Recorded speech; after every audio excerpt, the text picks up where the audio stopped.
heartbroken.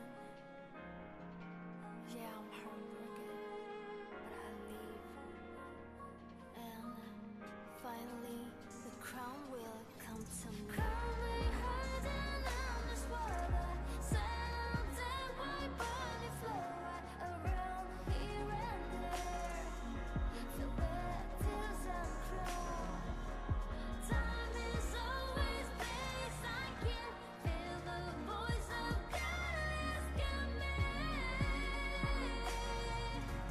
No one knows, but it doesn't matter now.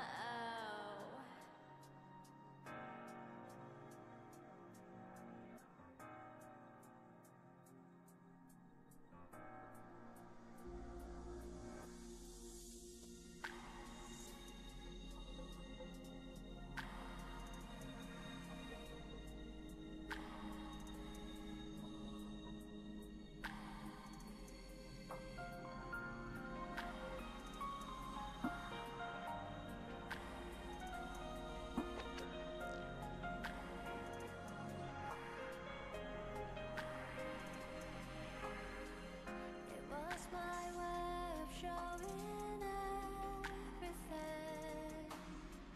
It was just sign of getting close to you. All right, hello friends. I saw you down on my using cleanliness. Thanks for tuning in, Matt Dean, KC Mad Max. I was an innocent die. And hello to all my wonderful lurkers, I appreciate you guys. Today we're working on Hitless, so it's gonna be a lot of developing strategies and just figuring out how it's gonna work. Should be super fun. I have like a medium goal of just trying to get... We'll see if we can get through 807 today. I don't think I'll do a full playthrough today, probably just gonna work on 807 like all day. But I think let's run the montage. Cut the music. Thank you, music.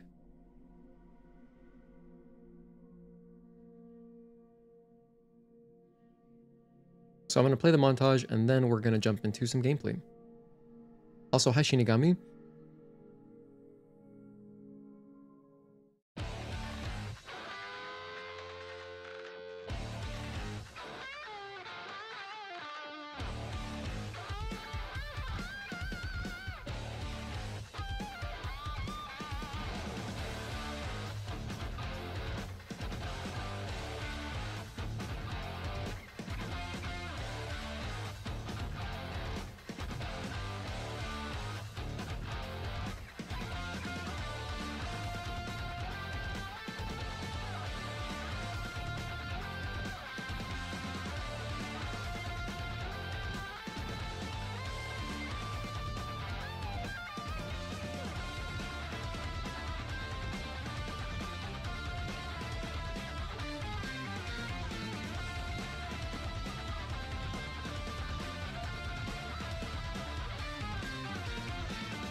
Okay, hello friends. Happy, what day is today? Friday. Happy Friday. TGIF.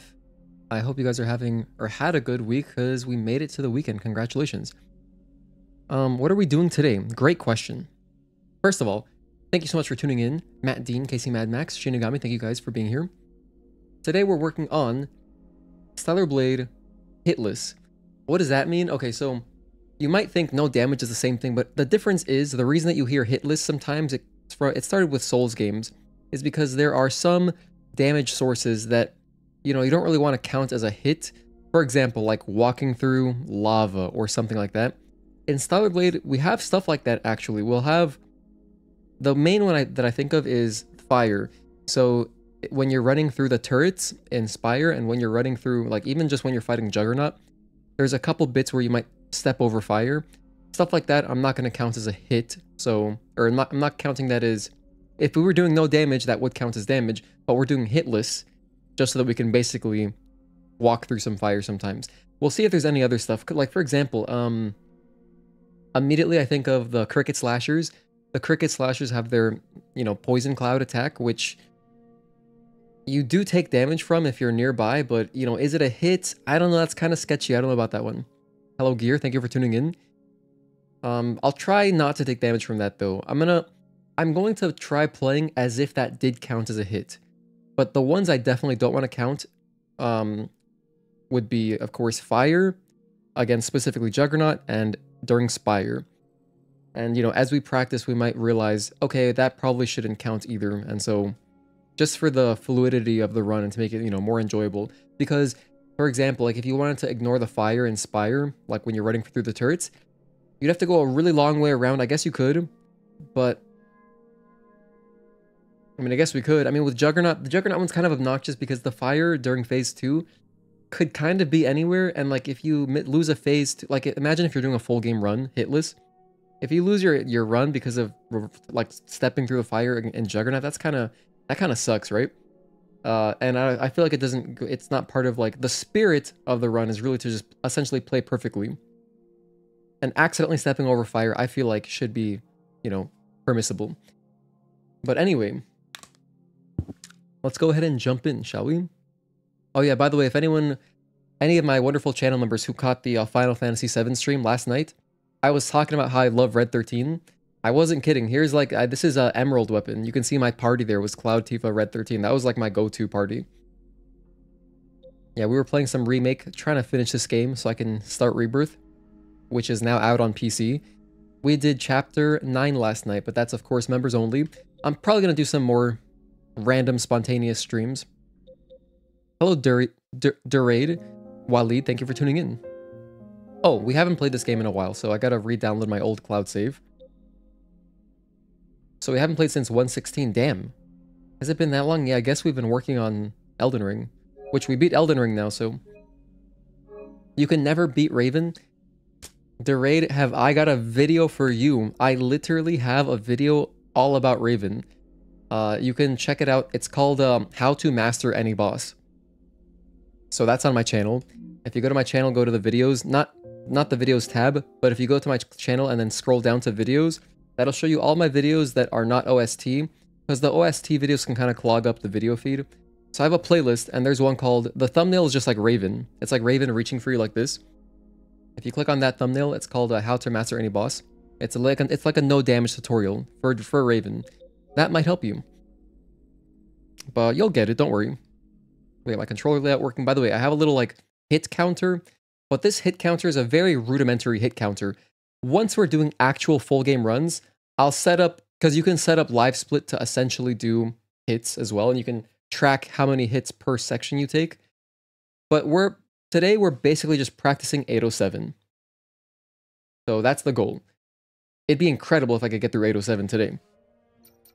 Let me fix some settings. I think I still have my I need display cutscene skip UI. Actually, I don't really need that. Never mind.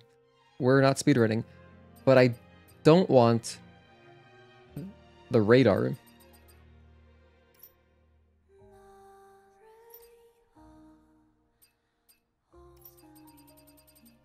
Where's my radar? Hold on. Oh, compass. Right, compass. Turn that off. I don't like having that. Okay. Alright, what save am I going to overwrite? Doesn't really matter. But I'll just use, like, one of these. I'll use this one. Alright, let's get started. We're going to do normal mode, new game, of course. And another... So the goal also with this is that I want to create a full playthrough, no damage playthrough. Maybe I'll just do it segmented if I can't do it in one segment. I want to get it out by the time PC comes out. Because I think it'd be a really cool walkthrough to have when PC players, you know, finally get access to the game. So that's why we're doing new game. And then I'm doing normal because when you start the game for the first time, you don't even have access to hard mode, so... And plus, that would just be a lot more... That would take a lot longer. So we're doing normal. New game, normal is the goal. In an effort to make a cool walkthrough video. I think this should be a lot of fun. It's gonna also help with just, like, learning... Sometimes it'll be nice to have access to safe strategies. Oh, and we're playing in Japanese as well.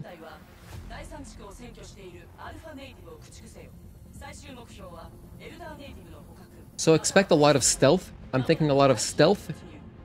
And probably different upgrades than you're used to seeing me get. Like, I'll probably just get focus boost, reflex boost really early.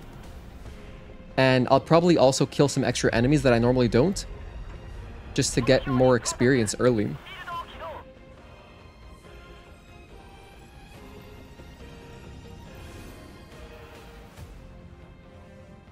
What else? The opening section should be pretty straightforward. Of course, we gotta kill Brute. And besides that... 807, I feel like the main problem points in 807 are gonna be like the ambush bit. The bosses, obviously. Construction zone a little bit. Everywhere else is pretty chill, I think. Yeah, so those are gonna be the hurdles. The 3 bosses, the ambush section before Abaddon, the construction zone because we have a few cricket butchers in there. And I would say that's probably it. Hey Roke, good to see you, man. Thanks for tuning in. I was actually about to respond to your headphone advice earlier. I read it. I was typing up a response, but thank you for all the information. The headphones that you're using actually sound pretty cool, but yeah, I'm looking for open back. I don't know. I need to find like a... It doesn't have to be that fancy. Although, I don't know. It'd be kind of fun to listen to music open back, because I've been listening to closed back headphones for so long, just to try something new. But then, of course, also with what I mentioned to you about, you know, I want to be able to monitor myself a little bit. Because wearing these, I can hear myself, but it's muffled, and it probably makes me yell sometimes, or not yell, but, you know. I might talk a little louder than I realize.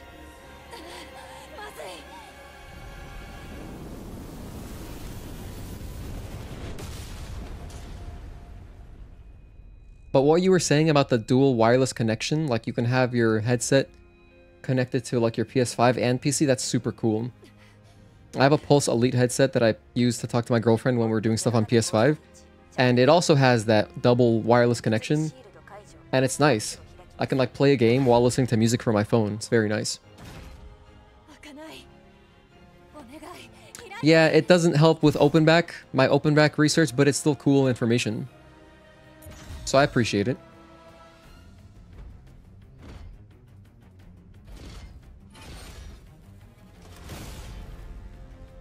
And it could inadvertently help me if like someone happens to ask me in the future of like for a headset recommendation. Poor girlfriend having to listen to that Pulse mic? No, it's good. The Pulse Elite has a good mic. Like, genuinely. I don't know about the original Pulse headset, but I think it's a good mic. She uses the same one. We both have the same headset. And it's great. We just talk to each other on that. If we're like, you know, if I'm watching her stream or she's watching me stream on console.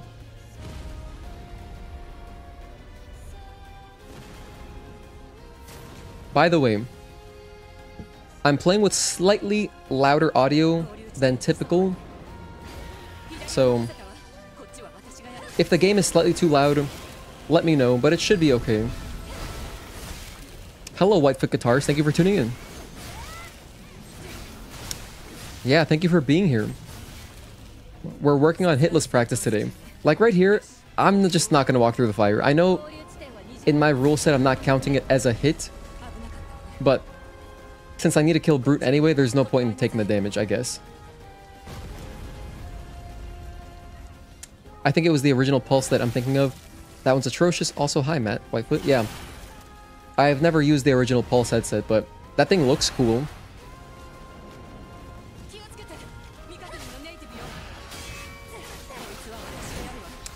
Oh, that guy hit me?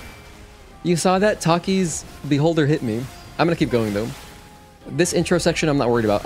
I'll put it as a hit, but this intro section I'm not worried about. It's so short, it like barely matters, you know what I mean?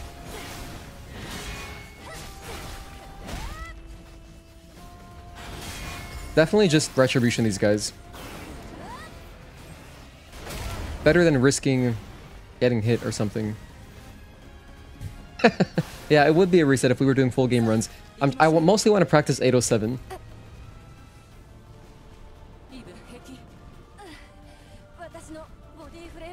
Because this intro bit will be... Once we go for full game runs, this intro bit... Not worried about it at all.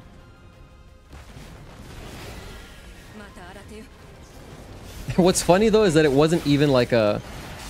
It wasn't even my Beholder, it was Taki's. I just got hit with splash damage.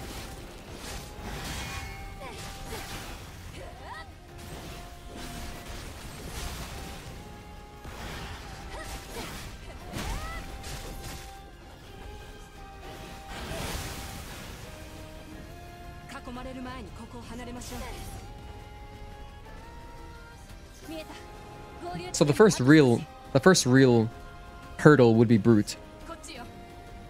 I guess if I get hit by one of these things, I would count that as damage, so I gotta, you know, it's...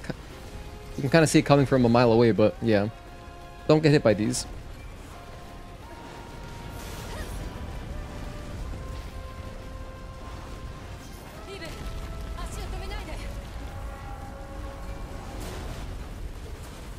Things will get really interesting. Dude, seriously, once we get the drone, things will get interesting because then we can really think about ammo management.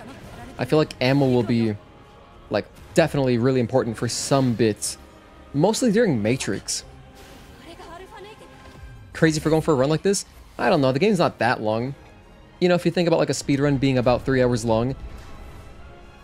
And then, you know, with some safety strats, like if you do some safety strats for no hit, maybe you're like 3.5 hours, that's a decent length. If it was like a really long hitless run, then yeah, that's like very impressive.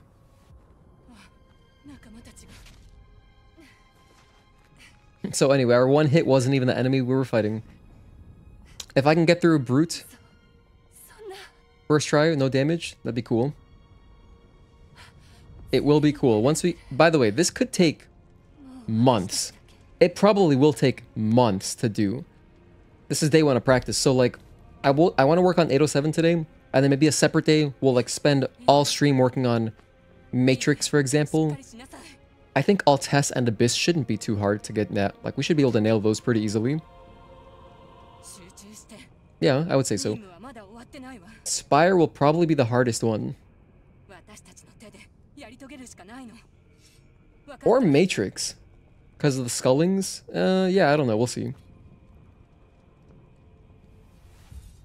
807, I predict, will not take too long. What's up, Wake? Good to see you, man. I'm excited too. I'm excited too.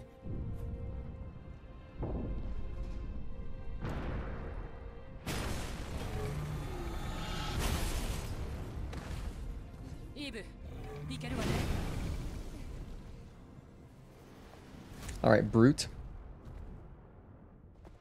Of course, we don't have I don't have perfect dodge, so we just gotta be careful.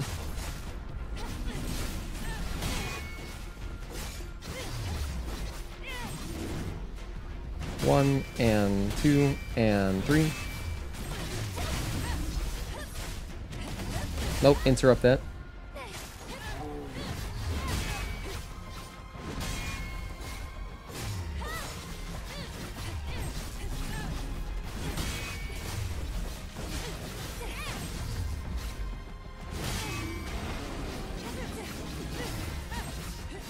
Alright, that should do it. Hey, Dr. Oculari. Were you dodge moving to go faster before you got the run ability? Yes. It's a tiny bit faster, but also... So, for example, right before you unlock Rush, I can do 4 dashes, and that's how I know, okay, right after the 4th dash, I unlock Rush, which is kind of like a little reminder. So some of the intro, I'd like to just dash to remind me when stuff happens. Because, for example, there's like 2 cutscenes that you will walk into. There's the cutscene when like a tower falls, etc. I know how many dashes I can do before that cutscene happens, which helps me with like getting ready to hold down circle to skip the cutscene. So it's kind of like a force of habit. But that's a great question. Are you going for 100% collectibles? No. I am not going for 100%. Not now, at least.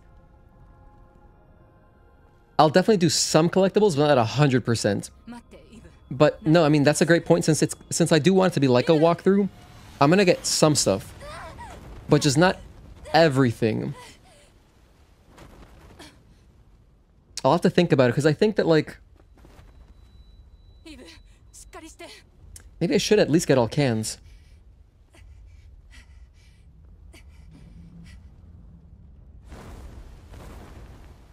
You know, this is good. I'm glad you brought that up early, because I do have to think about that. I probably will. I'll want to get all cans, and then like just like the main exosuits, or the main exospines. That would be an awesome playthrough. 100% collectibles on a no-hit run. Now that you want to see.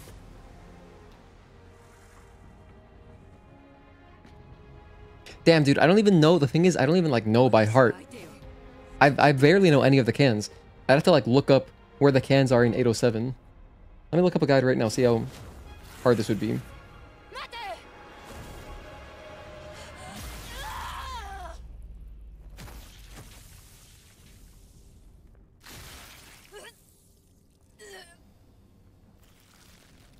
Because yeah, I should probably start practicing with the can route from early on just to get good muscle memory going.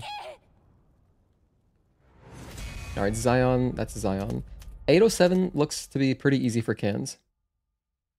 There is only 3 here, so that's going to be free. One is in the construction zone. I actually know where that one is.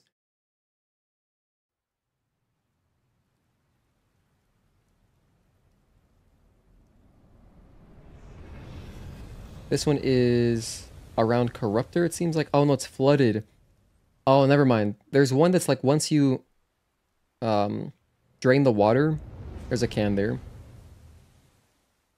Oh, there's 2 of them. Okay, 807 is going to be easy. There's only 1 can to get, and it's in construction zone. So, I'll grab it. Alright, if I'm doing... here's the thing. If I'm doing, what's it called? If I'm doing single segment, I don't know I'm going to do that with cans. I mean, I would like to have like a long-term goal of doing full game playthrough, not really any cans or any collectibles, but just like 1 segment and a single segment, hitless. But I could do like 100% everything, segmented, hitless, we could do that. Like obviously doing segmented doesn't matter if it's like for a walkthrough. It'd be cool to do like a playthrough in 1 segment. Just for like, you know, like as a challenge run essentially. So those could be 2 separate things. We're going to be practicing towards the same thing in a way. You yourself are doing a 100% collectible run yourself on fresh hard start. Nice. Lots of hits run. Yeah, I mean, new game hards, no joke.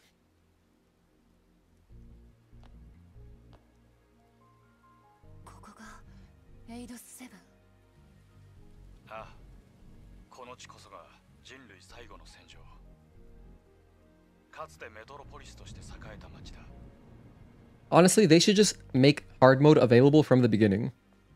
Although it wouldn't be intuitive to start playing that way.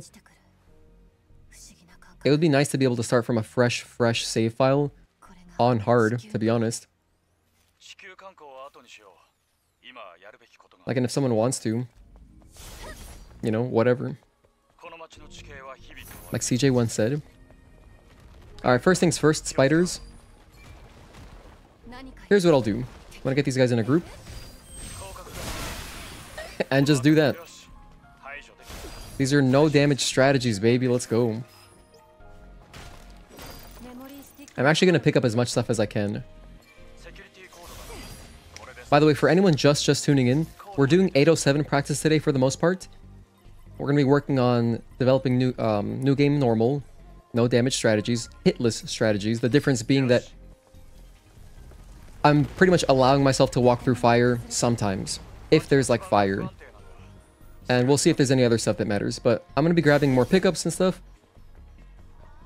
You know, just to get more experience, could be very useful. And plus, if I were guiding someone, if this was a walkthrough, I would come over here and I would tell them, hey, grab this, you know?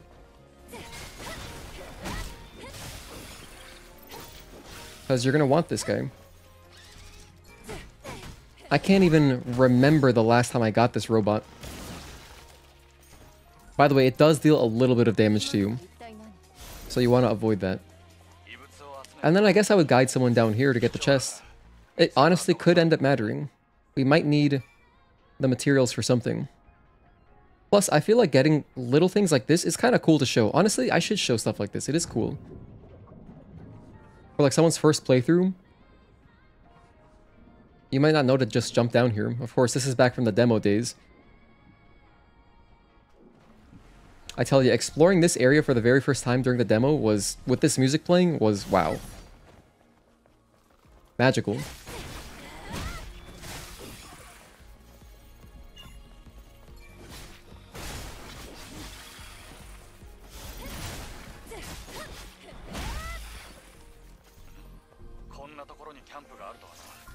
So you can see that we're just being a little bit cautious.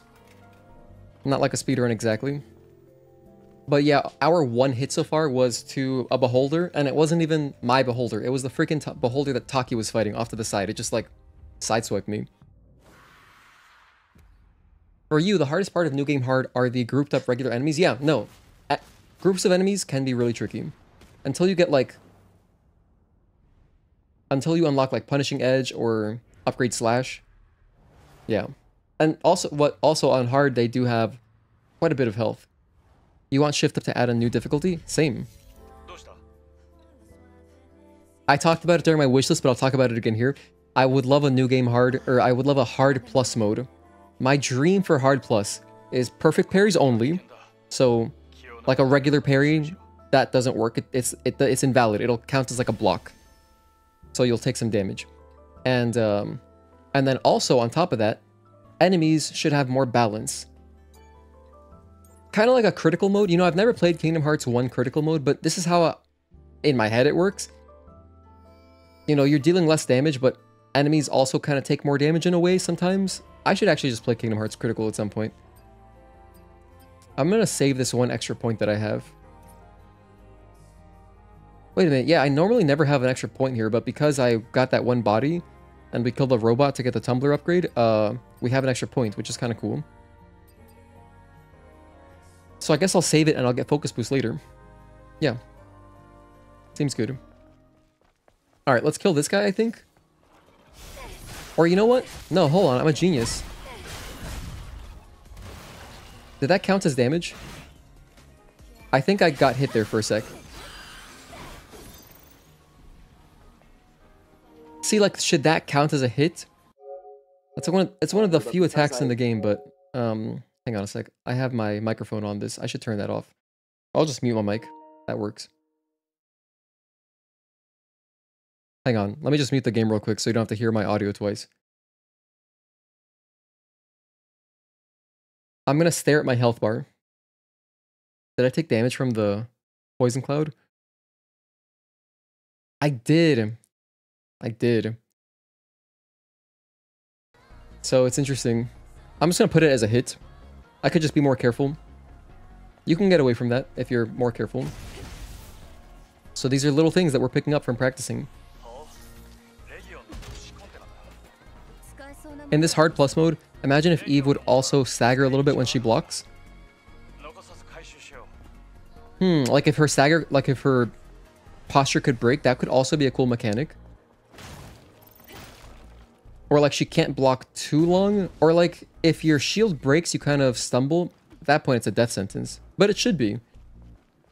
It should be. Like maybe she stumbles, you know what I mean? I just had an idea though. If we consistently get 1 SP, you know what I should spend it on is I should just get this. I should just get Ambush. It's not going to help for Abaddon, but it'll help with something coming up probably. But maybe not. Maybe it's not good. Maybe it's not good yet.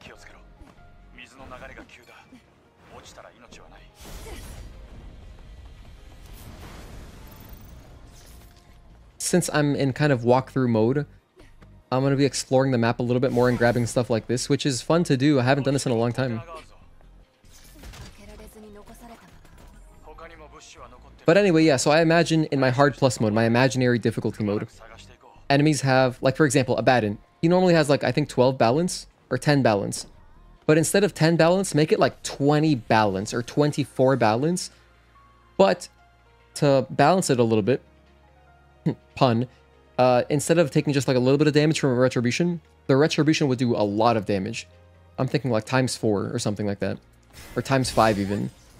So much more reward, and there should be more reward, because if there's no regular parries in this difficulty mode that I'm imagining, then there should be more reward for getting a retribution.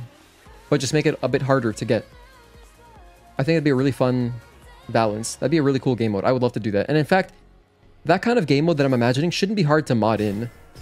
I feel like a modder could do that in probably one afternoon. It's just like adjusting some numbers and adding balance to enemies, I think. That might be really ignorant. I could be way off.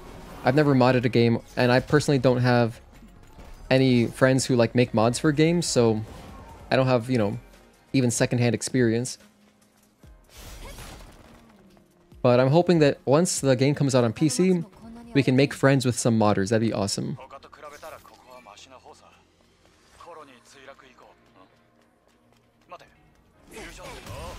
So here's like the first big roadblock, I would say. This would probably be a big reset point.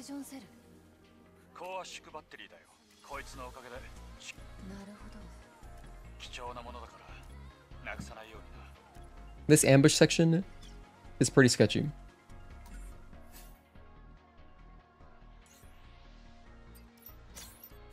Honestly, you know the reflex exospine? I wouldn't use it, but it could help.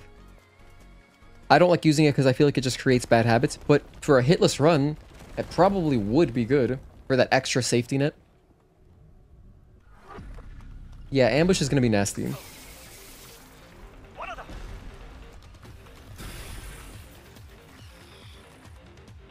This is skippable, by the way. We could actually skip that. We could have spent our 1 point on that as well.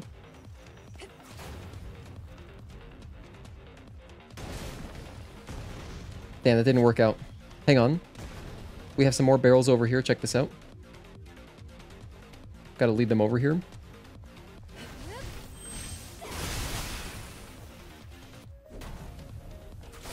Ah, no, he hit me. Bastard. I was trying to be cautious. I'll add the hit in a sec.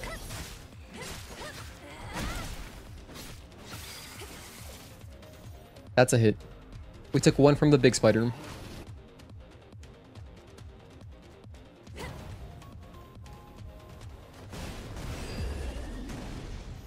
And of course, we can just kill that guy with barrels, so that works out.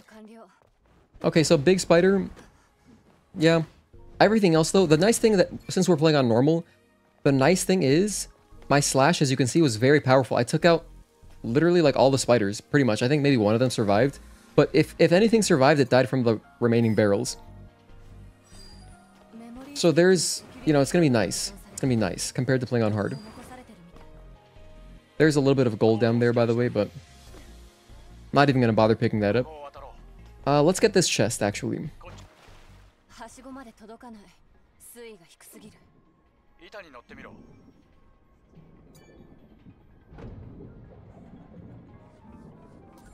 Get some nanos. That's always a good chest to show. So you can either swim under the fence, or you could jump on top of the plank that was behind us and jump over that way. There's a tiny bit of gold over here. It perplexes me. Like, why would they put this here?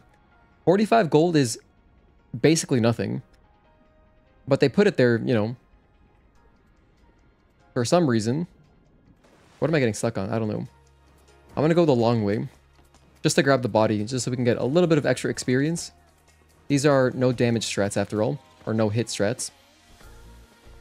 So far we took a speck of poison cloud damage from the first cricket slasher. We took a hit, a collateral hit from the beholder that Taki was fighting. And I took one hit. This is the first really legitimate hit from the big spider.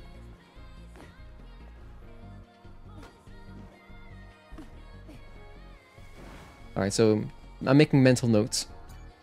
Guess I'll grab the camp.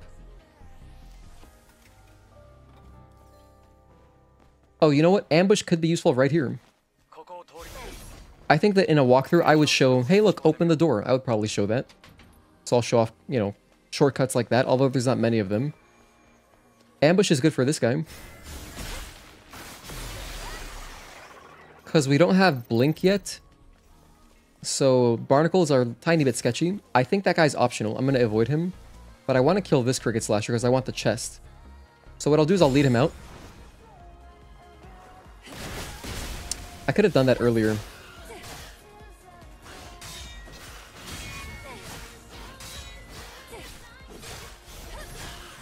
So that's another hit.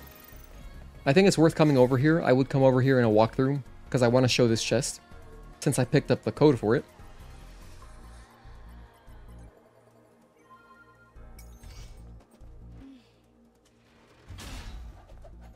I did unfortunately have to dodge him. There may be some way to get him to come out without having to force a dodge. Should I kill that guy? No, there's really no need to. If I want, what I can do to get an extra level is I can just kill this barnacle up here. I can assault kill him.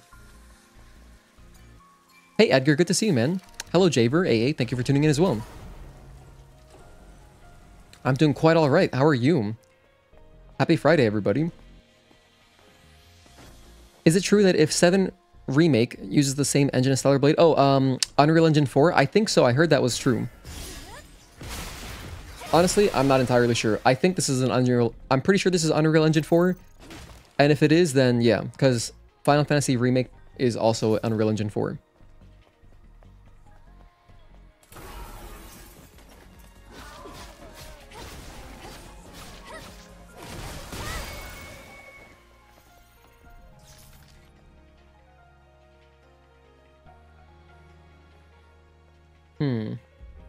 You know, right after Abaddon, the map opens up a bit. I wonder how much I should explore in there.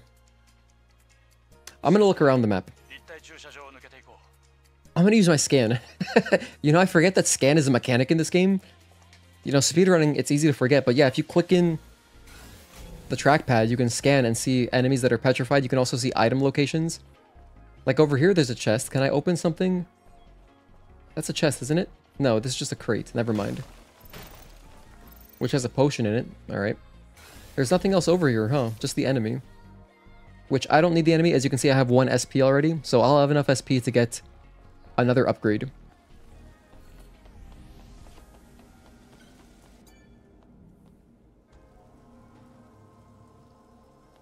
SP initializers might also be very legit in this run.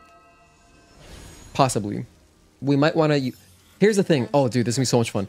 Okay. I'll actually might have use for other skills, like some beta skills that I normally don't use.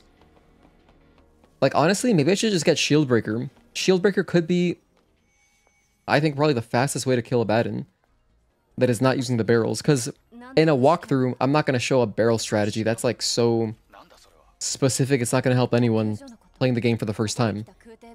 Although that is the fastest strategy, it's pretty hard to execute. I think that Shield Breaker is, like, I mean, it's my favorite beta skill. I might have a use for it in this playthrough. This should be fun. Yeah, Unreal Engine is 4. Unreal Engine is really good at showing off daytime, like, environments, you know what I mean? I know that Yakuza Ishin, Like a Dragon Ishin, which is the one that takes place like in the past, it's like all old-timey and it takes place during, like, your environment is during the day. And so they actually switched to Unreal Engine 4 for that game because the Dragon engine that they normally would use is really built for nighttime environments, which is what you're typically going through in those games. So let's get our blink here. Gotta research it. Gotta practice it. When's the last time we did this, man? Wow. Success. I kind of like the sound that it makes when you get a success. That'd make a kind of a good text tone, maybe. Alright, for the next thing that I'm going to grab, I think let's get, not Repulse. Beta Energy Recharge would be good. Counter is not useful here. Beta energy recharge here is also good. Lightning rush? No. I could just get shield breaker. Let's just try this. Let's just only get shield breaker and see how useful it is. Unupgraded against, you know, Abaddon on normal.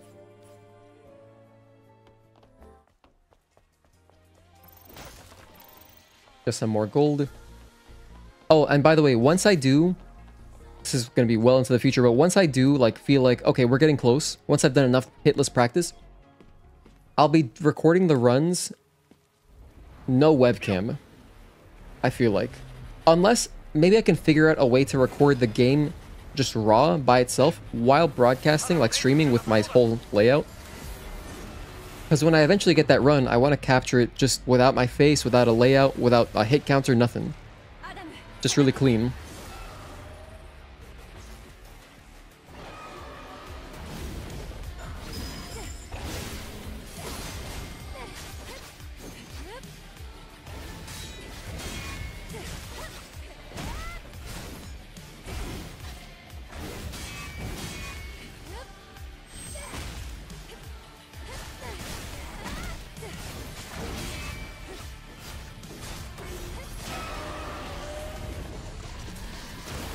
I guess, so here's the thing.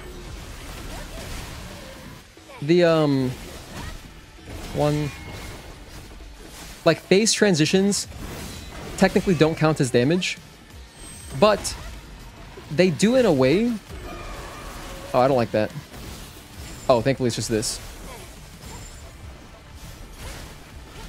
That was sketchy.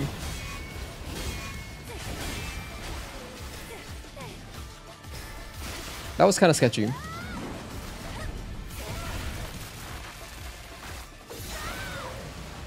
That's Abaddon. So, we luckily didn't take any hits there, but I wouldn't... See, okay, that's the thing. That would be kind of a bad walkthrough no-hit.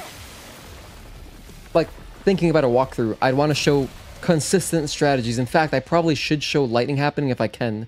But it's kind of hard avoiding lightning. In fact, no, I wouldn't do that. I would recommend to someone, yeah, use one of your beta skills, interrupt the lightning attack. Because it's just better than letting it happen. So I would show it kind of the same way, but... Have you heard about the Oblivion remake? Apparently it's going to use the Unreal Engine 2.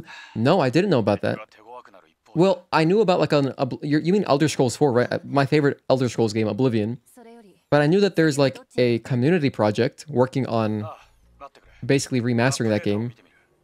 Is that what you're talking about? Is it the community thing, or is it like an actual remake? Had to take a phone call. Did I get a comment on your block stagger on Hard Plus? Oh yeah, I was kind of, it's kind of akin to a Sekiro posture break. And I think that would be cool. Just to punish blocking a little bit. Because it would go in theme with a Hard Plus mode. Nice, thank you. Phase transitions don't damage, but it's still a hit, right? Yeah, so that's the thing. You don't take damage. You don't literally take damage. An actual remake, that's really cool. I didn't know about that. But you don't actually take damage. However, in boss challenge, I'm pretty sure this is true. If you get hit by a phase transition, you don't lose health, but it does count it as damage at the very end. And so just in case, I'll just avoid taking damage from, or even getting hit by any phase transitions. Because, I mean, it's safe enough to just avoid them. You know, the only reason you would be up close is if, you know, you're trying to build energy, but that's only really useful if you're speedrunning or trying to do something cool. If we're doing a hitless strategy, we can kind of take our time a bit. So that's why this is also going to be, in a way, this will be a really fun casual playthrough. Anyway, I have 2 SP now. I'm kind of thinking I want to get focus boost pretty much right away. Just for that extra safety net. I think it would be prudent to get focus boost. However, it would also be prudent to just get more energy from, like more beta energy from my attacks, which is this one over here. I'm going to do that instead. In fact, beta chain is similarly helpful in keeping me alive. Honestly, more helpful. So I need 1 more SP to get this leveled up. Because then I can have an easier time with Corruptor, easier time with Gigas, etc. So I'm going to save up for beta chain. Earlier we spent 1 SP on Ambush. Ambush is going to be good in this parking tower coming up, so that's why I don't want to get rid of it just yet. But we could legitimately spend a little bit of money, buy one SP initializer, and then, you know, redo our skill map. And, I mean, I think that Shieldbreaker was pretty good there. Should people rush to buy it? You don't really have to. Honestly, not that necessary. Because Triplet is similarly good. This guy saw me? Hold on. See, that shouldn't happen. I want the stealth kill.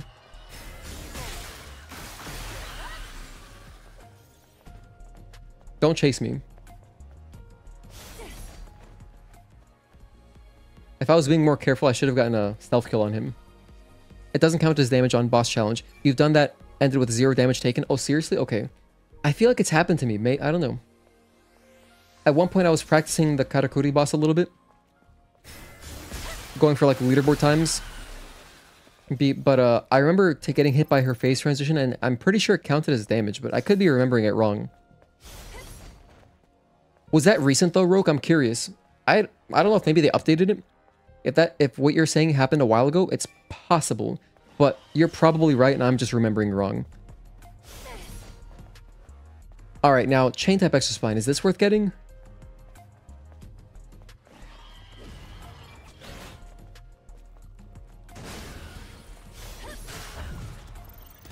Look, that dealt damage to me still. Should that be a hit? Technically, I guess it is.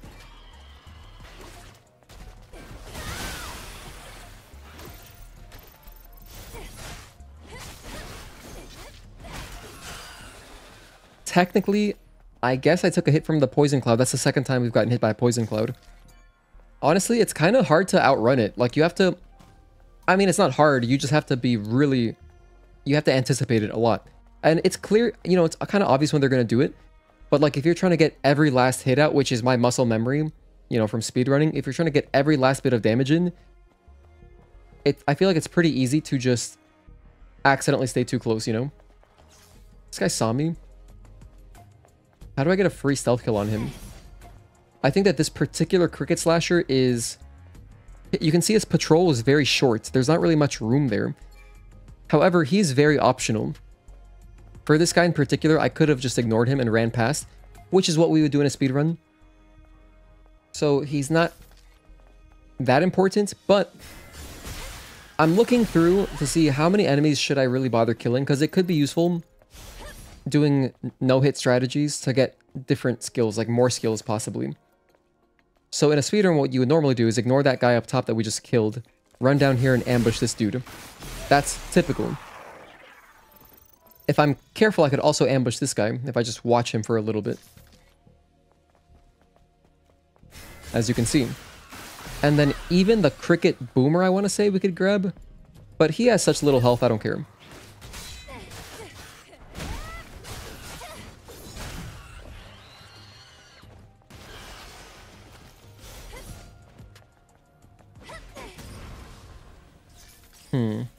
So on the one hand, I could play in a way that lets me...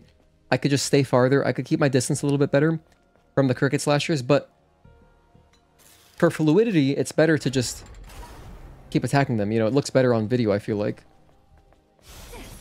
We have to draw that line somewhere. So far, I'm including... The fire is okay. I can take damage from fire. That's why it's called... That's why we're calling this hitless and not no damage. The fire later, like against Juggernaut, Inspire, I think the fire should be okay. But that's up for debate for sure. It was after the Christmas update. It happened to you on Juggernaut. In fact, I took a hit. You hit intentionally, because if you do, the ground isn't set on fire. Oh, interesting. I actually didn't know that. I had no idea. That's really interesting. Happened on multiple bosses on that challenge run, and I finished all of them with 0 damage taken. Interesting. Can you block the slasher spray with your sword? No, you can't. However, it's... So, really interesting, actually, Whitefoot. The cloud, the poison cloud, is... Technically, you can dodge it. You can perfect dodge it, but I have never been able to. But it seems to be possible because if you play on story mode and put action assist on, then it actually shows you, like, it slows the game down and you are able to perfect dodge the acid cloud. But we tried for like 30 minutes. I could not dodge it. And I even tried with the reflex exospine. I tried with what's it called? Reflex boost on. I tried with reflex exospine on. I tried both those things and I still couldn't do it. So I don't know how possible it really is, or if it's only a story mode action assist thing. But yeah, no, you can't block it. In fact, any block would count as damage. Any block would count as a hit, I should say. So we're not allowed to block. That is just, that's like part of doing hitless. Even if we could block it, is my point. So I have one extra point here, but yeah, good question. For this point, nothing really to get, I feel like. I'm just gonna save up for focus boost. No, sorry, what am I talking about? I'm saving up for beta chain. I already forgot what I was doing. Short-term memory loss. I'm like Dory from Finding Nemo. So we've got a dozer here. This dozer, if I just go this way, what's this way? I forget. Pretty sure there's no way around, right? But I also want to check to see what's over here.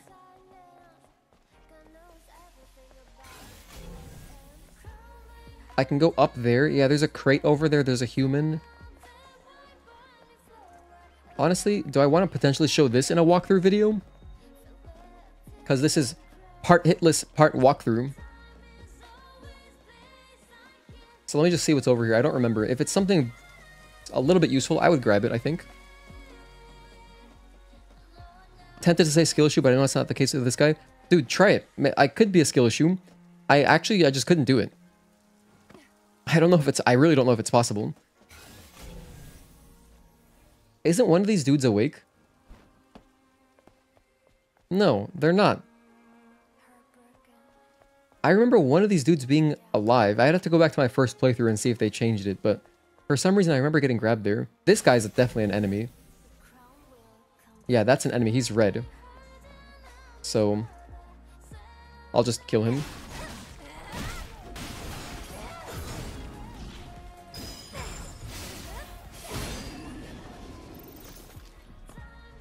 I believe this is the office building up here. Yeah, I remember this. So here, this is good. I can just watch, wait for this guy, and then backstab him. Oh, that wasn't slick. Never mind. Let's wait. Let's be more patient. Never been able to either. Actually, I can't even dodge it in time, normally 90% of the time. Yeah, it's easy to just get clipped by it. It's really easy. Ah, forget it. Let me just kill this guy normally, I guess. Yeah, see, you gotta like start running away from such a long time. I mean, seriously, you gotta walk. I have to start backing off. But like after my combo ends, and then before he even... Like, I basically have to stop doing... Like 2 attacks early, I gotta stop messing with him. I don't know. There's probably a timing. In practicing this, we're gonna figure out the timing, and I think I could just avoid the acid cloud, to, you know, altogether. The poison cloud, I should say. This might count as damage. No, it doesn't. Wait, did I get hit there? I'll have to rewatch. Yeah, see, I went for an extra hit. That was the death of me. So I'm going to count that as a hit. However, I'm not sure if I took damage from when he broke through the glass. Let me check that again. Not entirely sure. Oh, whoops, I got impatient. All right. Grab the body. If there's nothing good in this chest, I'm not going to show this in a walkthrough. No, I didn't take damage. Hold on, let me watch it again, just to make sure. But my health bar didn't change. Let me actually watch Eve's character now. Oh yeah, no, we're fine. So you can back off and avoid that, no problem. Alright, alright. The body should give me experience. 54 experience. That's nice. If this has an Omnibolt, that's great. No Omnibolt, but extreme stuff, that's kind of good. I mean, the extreme polymers are good.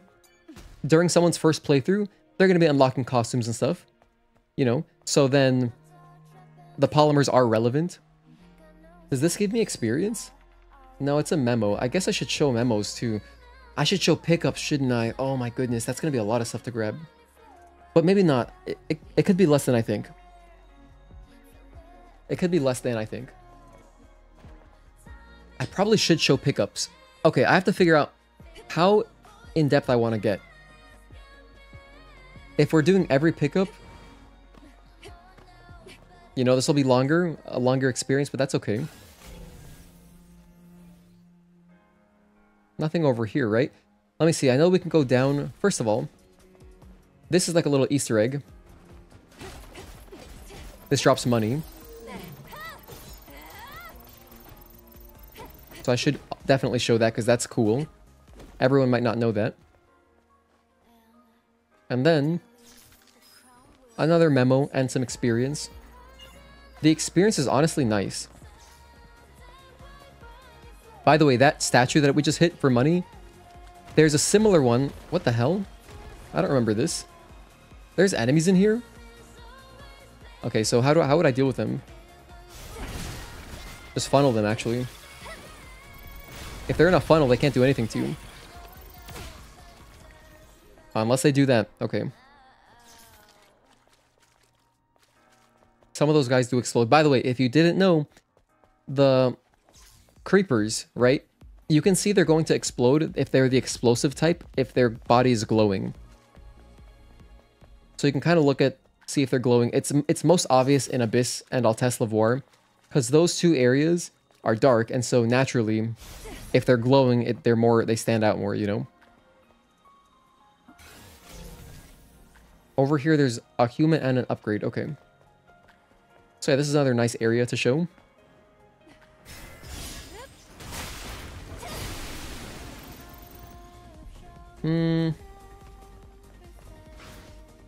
I'm curious if there's a way I can just backstab that guy. If I can redo this area. He shouldn't follow me this far, but he's following me. The thing is, like, if I'm doing a walkthrough, I don't want to run away this far. He's so determined. All right. You got it, buddy. We'll fight.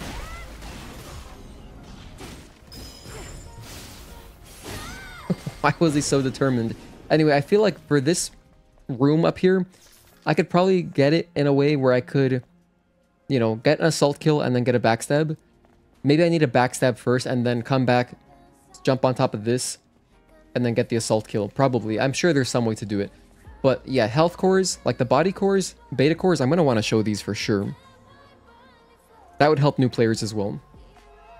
I think this is a beta core. This is a body core? Oh. Damn, I've definitely picked this up once, and that was it. In like my very first playthrough, because this thing is very out of our way. Not conducive to speedrunning, of course, so I forgot about that.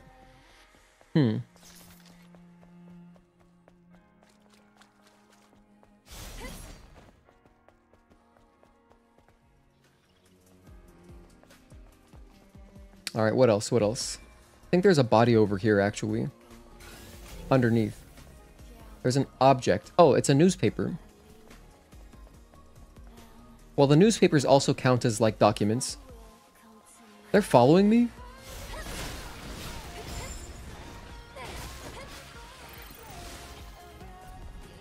See, this is kind of sketchy.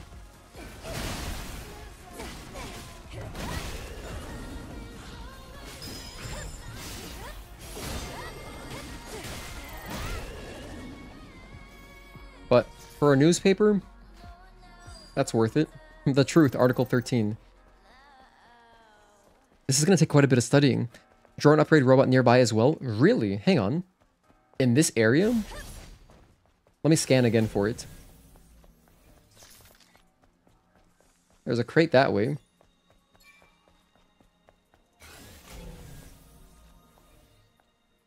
Oh, there's one little lone straggler. That guy's body was glowing, I'm pretty sure. He looked like he would explode. But I know about the drone upgrade module on the other side. That's the one I pick up typically during runs. Or I used to pick it up a lot. So let's go over to the dozer side. This is where I would get the drone upgrade module. Unless it's a different one. Oh, hang on a sec. We got another SP. I think that now we just get beta chain. It's very, very useful. And then run into the dozer cutscene. Oh, you know what though? Dozer could do repulse?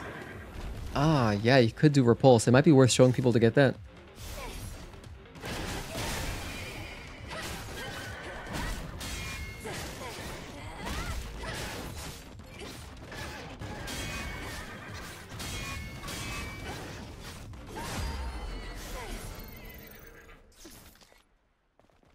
But it's not too common, so maybe I shouldn't even show that. You only fight like 3 or 4 dozers. Anyway. Okay, check it out right here. You can see these guys. See how he's glowing? You see this cricket, this dude right here? He's glowing, so you know he's gonna explode. It's kind of hard to see out in the day though. So like out here in 807, it's a little bit hard to notice, but during Altesse and Abyss, you can see it very clearly when they're glowing. And that's the only indication. If the creeper doesn't glow, they can't do the self-destruct, you know, rolling towards you attack. And look at that, we already have a body core, so that's great. Not useful for Hitless, but like for walkthrough purposes, that's a really nice thing to show. So before someone even gets to Corruptor, bam, they have a health upgrade. Now for this guy, we could definitely backstab him, and I sometimes do, but I like to do it when he's walking the other way. Hey Kaneki, good to see you, man. Missed the FF7 stream last night? Yes, so the FF7 stream was kind of a spontaneous thing. The reason I did it was because we finished Elden Ring so early. So I didn't want to stop streaming so soon. So what I did is I just did an unlisted stream. It was unlisted, but I posted it in the Discord. And, you know, if you want to be there for unlisted streams, definitely make sure you're signed up. Damn, I got hit. Oh, hang on, that's kind of sketchy. I don't like that. I think next time I would just kill him with a triplet early. It's crazy. I usually don't see so many attacks from that guy. I'll just added a hit there.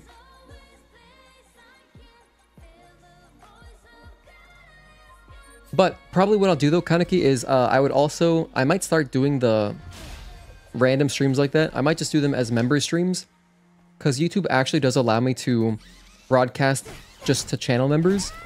That way, even if you don't notice it on Discord, maybe you would still see it on YouTube. It would like still pop up on your feed or whatever. The reason I want to do it as like more exclusive stream is because I don't want spoiler, like I don't want randoms coming in and spoiling. So that's why.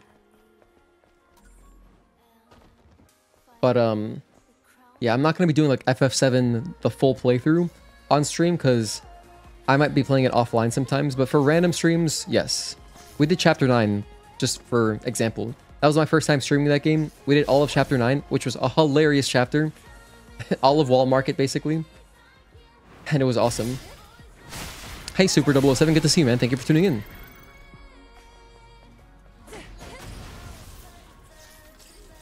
I hope that you can make some time to play soon, because I know that you were interested in the Platinum. Half asleep, I bet I didn't even hear you say it. Yeah, it's all good, though. Honestly, I might stream... For those interested in Final Fantasy VII Remake, I might stream again tomorrow night. I'm talking to channel members. I might stream again tomorrow night. After work. Like, because I feel like continuing that game. I really want to play Rebirth. So I gotta beat Remake Part 1. Ah, why did I do that? I want these guys to explode to kind of simplify things. Let me add a hit right there. I want this guy to explode. He looks like he's glowing. Yeah, he is. Right? Maybe he's not.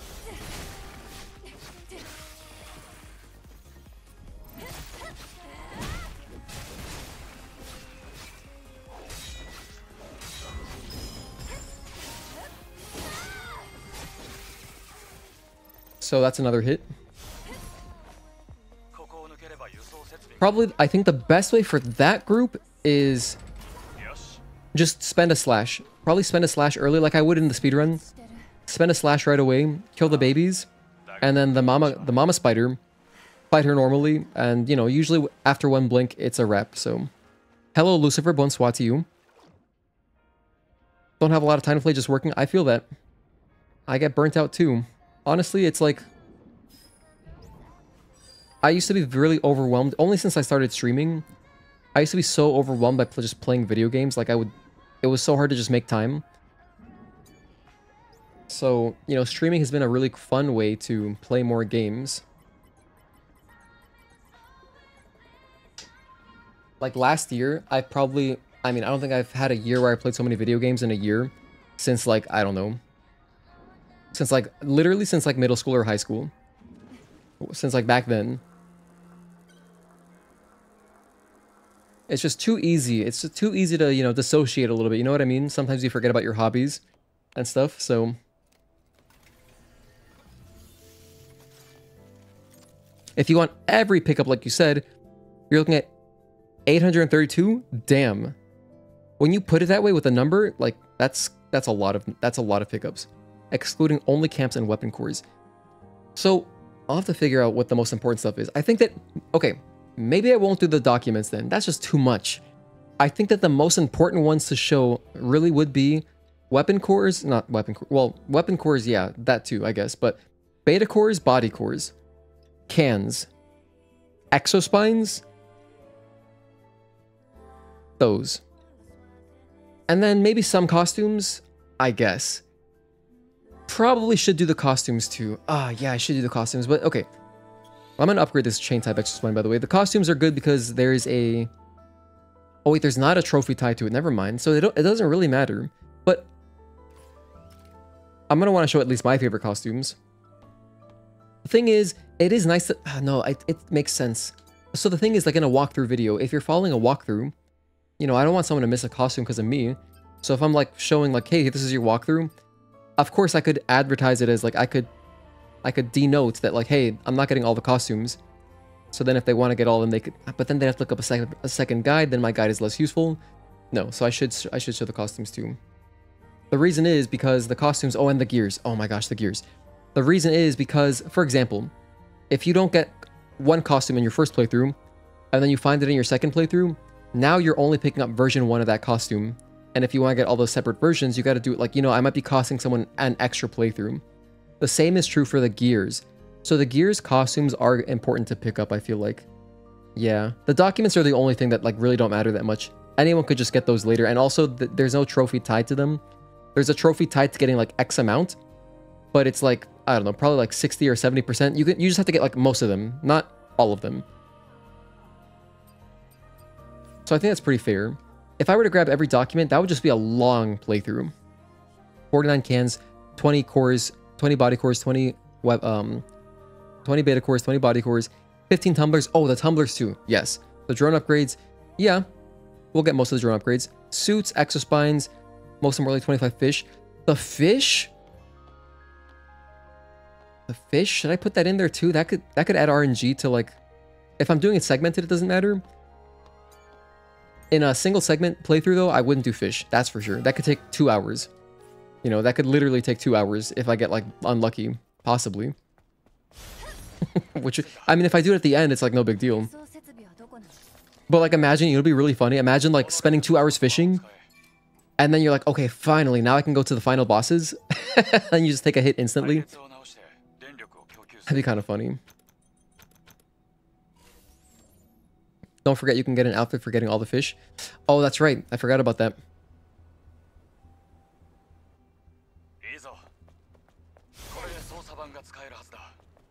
I forgot there's a costume for that. If you get the fish again, and if you get all the fish again in a second playthrough, is that a second version of the same costume? Because I actually don't know. By the way, it's my cat's birthday, kind of. So he is like...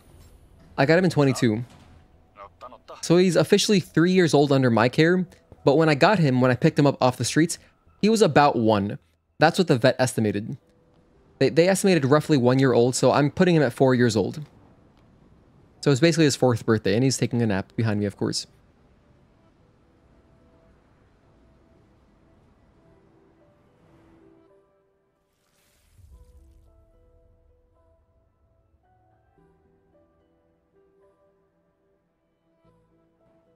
Man, we're at 9 hits already. But most of those are cricket slashers. Cricket slashers, poison clouds. At least I didn't take damage on Abaddon.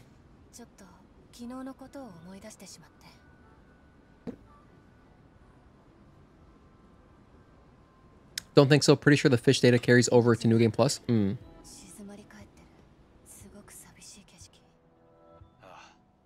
Yeah, I genuinely have no idea.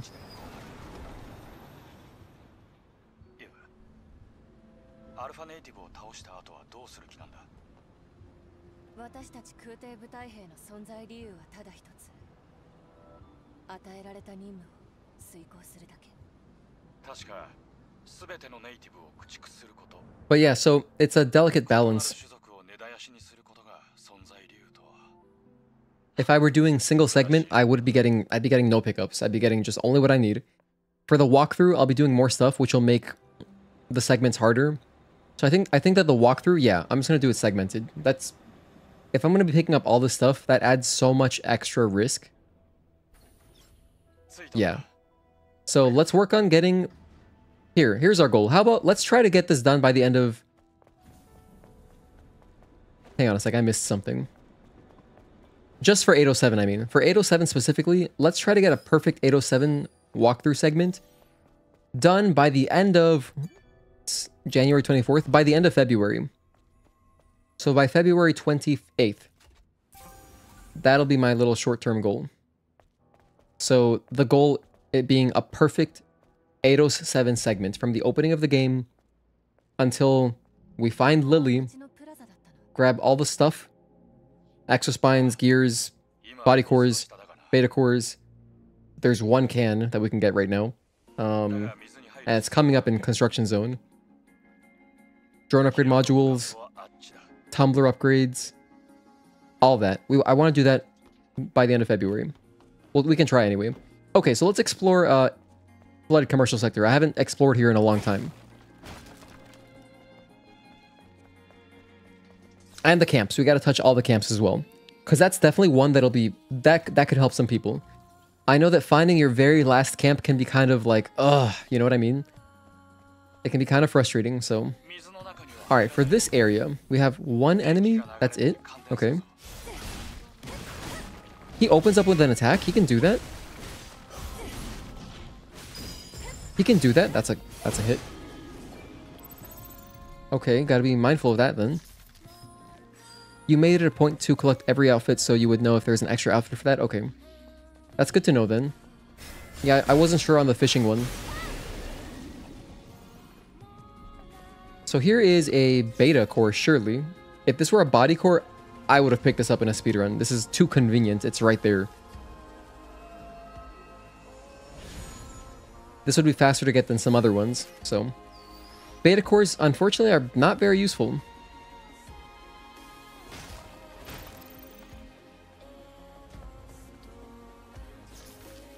I mean, the only use they have is if you wanted to go into a boss fight with, like, full beta. That can help out a lot. But otherwise, you know, you get so much energy from parrying that, like, you know, like, saving, like, having a higher capacity isn't too useful. So yeah, beta core there. Mental note. And then what's off to the left? I don't remember. I think that over here, this is where the controls are to deactivate the water. To drain the water, I should say. But we can't use this until we get the Oblivion quest much later in Zion. So for now, I'm just gonna check what's over here because I don't know. Maybe there's like a drone upgrade or something. At the very least, we have a Hydra. There's a guy over there too. That is... Well, that's not an enemy. That's an enemy though. These two.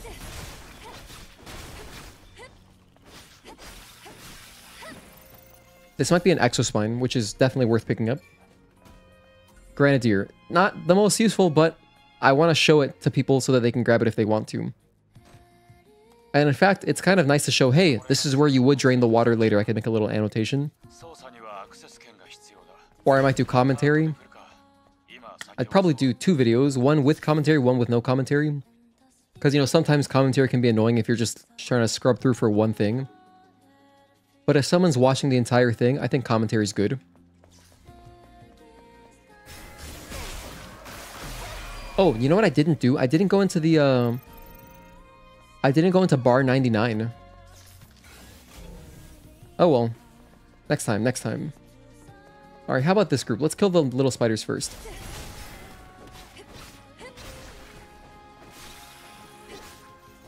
Luckily, spiders have no poise. Here's another chest. You know, stuff. Stuff that would be useful to a first time playthrough.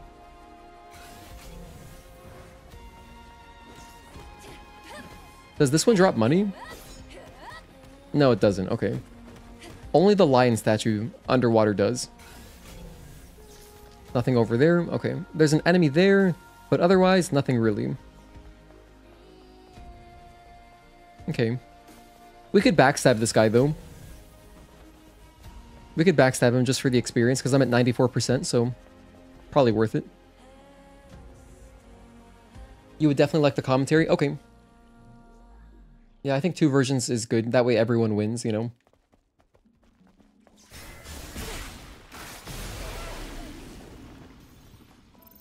As a secondary, you know, so the video that I'm trying to make should not only be useful as a walkthrough for new players, but also it should kind of serve as like a nice, you know, sometimes, like, at least for me personally, sometimes I just like watching through a playthrough of like a game, like a full playthrough, just to remember stuff about the game, whatever.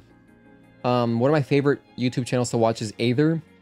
Eidos does Resident Evil challenge runs for every single game. The guy's a monster. He does single segment, no damage, with stipulations for like literally every Resident Evil game. He does no commentary though. I would like some of them with commentary, but I like watching his videos because they're very like clean. It's basically like just really clean playthroughs, grabbing all the stuff, and it's just enjoyable to watch. It's satisfying. And that's kind of what I'm going for as well. That's kind of the route that I'm trying to develop, but I need to like, there has to be a balance of like making the gameplay not boring. So I don't want to stealth kill everything, but I want to use some stealth to show some stealth kills, and just like a good mix, you know? While grabbing all the stuff and doing it hitless.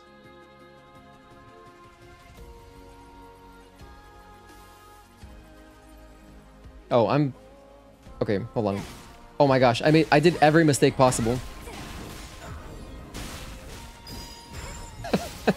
I pressed that's Elden Ring. Dude, that's actually Elden Ring. I pressed triangle to use the keypad. Oh, goodness. Okay, we're playing Stellar Blade today. It's so funny. And Final Fantasy. Final Fantasy, you also use triangle to activate doors or whatever, you know? And it cost me because the heavy attack woke up the Guardian. Is there anything over here? I don't think there is. Oh, there's a human up there. That's a nice way to show you, hey, look for stuff. Pay attention to your surroundings. Alright, let's check the skill settings again. I have 2 SP. You know what? We're coming up to Corruptor. Yeah, let's get Focus Boost.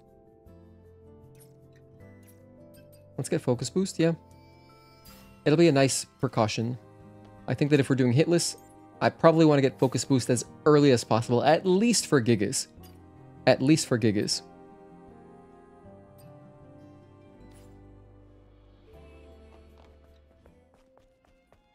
Now, do I want to show getting that crate? What's inside of it? I don't remember. Let me just kill the enemies and find out.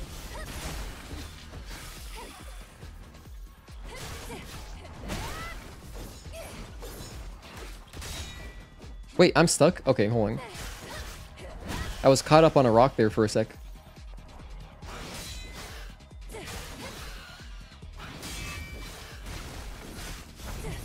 Damn it. It's that easy. You see how punishing the acid cloud is? I'm counting those as hits for now. Just for now. I might change my mind about that. Like those acid clouds, man, those things suck. Those things are so rough. What's up here? I don't remember. Wow, beautiful. That rarely happens. That huge like front flip that she just did. I'm actually gonna clip that. That is so rare. But there's actually a pretty good variety of parkour that Eve can do, getting up onto stuff. But that front flip has to be the most uncommon one. I haven't seen that thing in months. However, you know, I don't do much exploring, so like, you know, speedrunning or whatever, challenge running, we're kind of just running through. By the way, that's a little cutscene skip. Of course, I wouldn't do that in the whole, like in the actual walkthrough. In fact, for the walkthrough, I'd probably let the cutscenes play. I think I would let the cutscenes play. Now, let's see. What have we got over here? There's some crates. On the other side... This is a great fishing spot, by the way. And there's a human down there. I forgot about that. grab the human.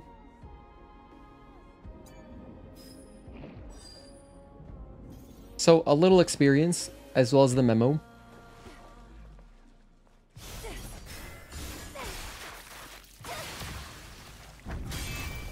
Uh-oh. Nice.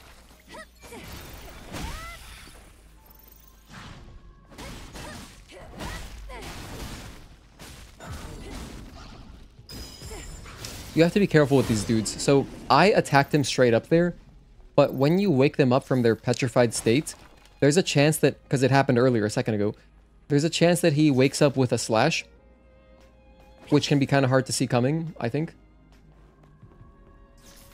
So yeah, probably want to be a little bit more careful than that. That's not an enemy. Nice. Oh, what? Hold on, where's the body core? There's like a body core around here, isn't there?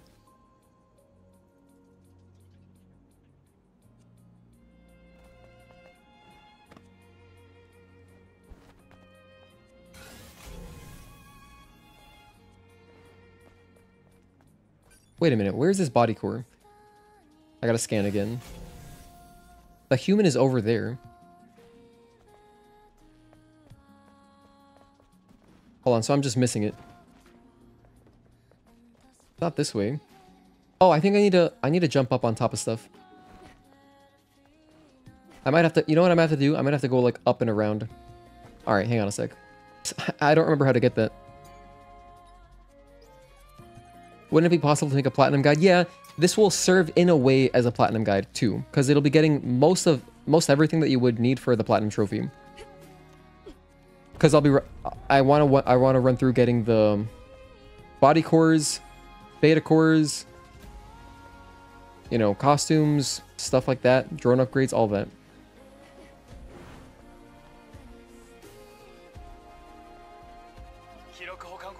I honestly can't remember how to get that body core or beta core. I don't know what it is. It's one or the other. Is it this way? Oh, there's the human. Here we go. Okay.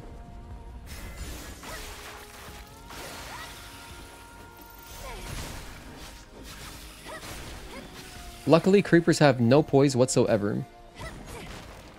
Oh, this is a different body. Never mind. It's up the ledge from there. This is not an enemy. Nice. Advanced nanos. Alright. Just some money.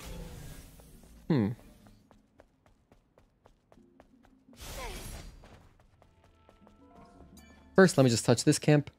Then, let me open up the shortcut. Oh, we can also go down. Hang on. I remember there's also this over here.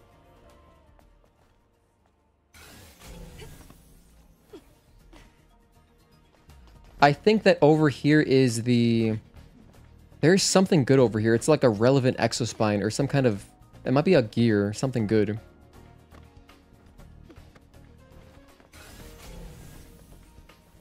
Can I backstab you? No.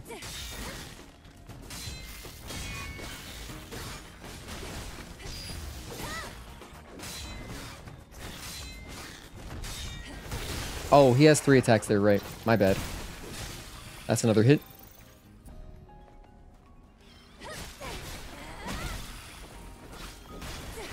Okay, we just found it naturally. So here's the one that I saw earlier.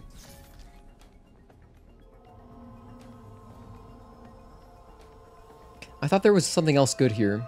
Might be getting confused. This is a beta core.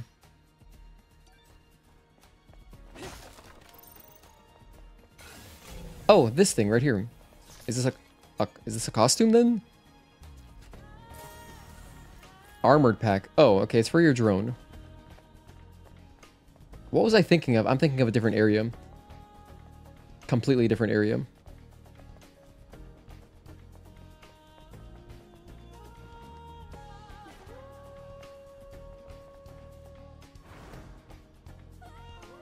Oh, that didn't work? I didn't grab the pole? Well, now we're back here. I'm not going to count that as a hit for my practice just because we just fell. Although it should count, like in a typical run, yes. that would be definitely a hit.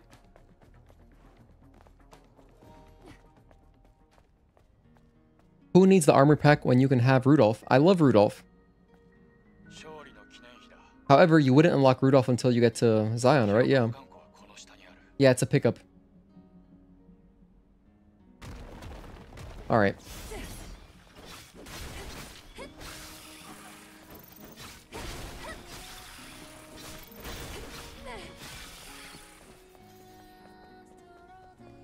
Alright, now that we are here, we're pretty much home free. We just got Corruptor.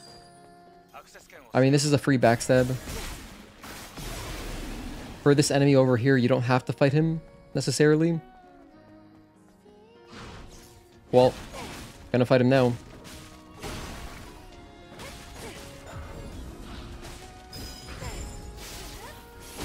Once you break his shield, it's extremely likely that the Guardian will do a blink. So it's good to just, because we're on normal difficulty, it's good to just, you know, do a combo pretty much, break his shield. A shield break will interrupt anything that an enemy is doing. If it's a boss, it doesn't matter what they're doing. Bosses could even be doing invincible moves, and a shield break will always interrupt them 100% of the time. So there's that. Unless they're doing like an insta-kill, that's like the only thing. But everything else, interruptible.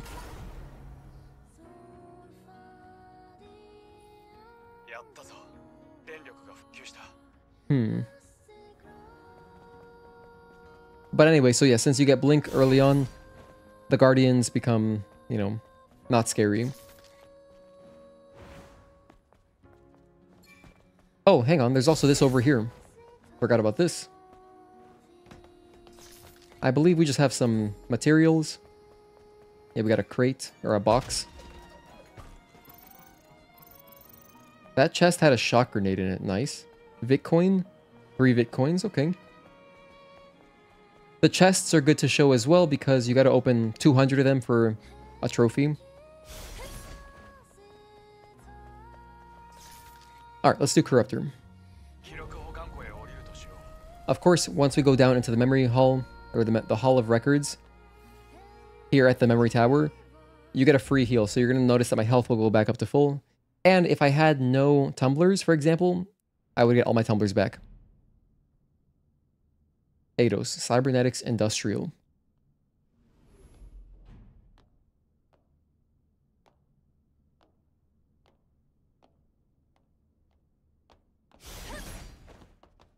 So once I finish 807, I'm going to restart and just do 807 again. I'm not going past 807 today. We're just going to play around here for the day. I might even go for like a no pickups just to see how it goes. Just do no pickups and just see if I can get no hit.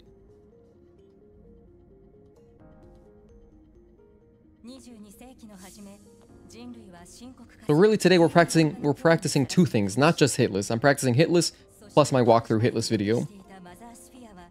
You know, we got to think about item pickups. I got to learn other locations. I have 1 can coming up. Thankfully 807 is easy in that sense. Only 1 can. That's so nice. I mean, really there's not many cans in Eidos or Matrix or Spire. Very few. Only a few. Like a handful, maybe. Most of the cans are all around Zion, Wasteland, Desert. That's where the bulk of the cans are. So I wonder how I should tackle that in a video. I guess I would probably do like 1 video on... No, I wouldn't do it that way. Never mind. I think I would do it in segments. So right after, like, because for example, when you first get to Zion, you can do a good chunk of quests.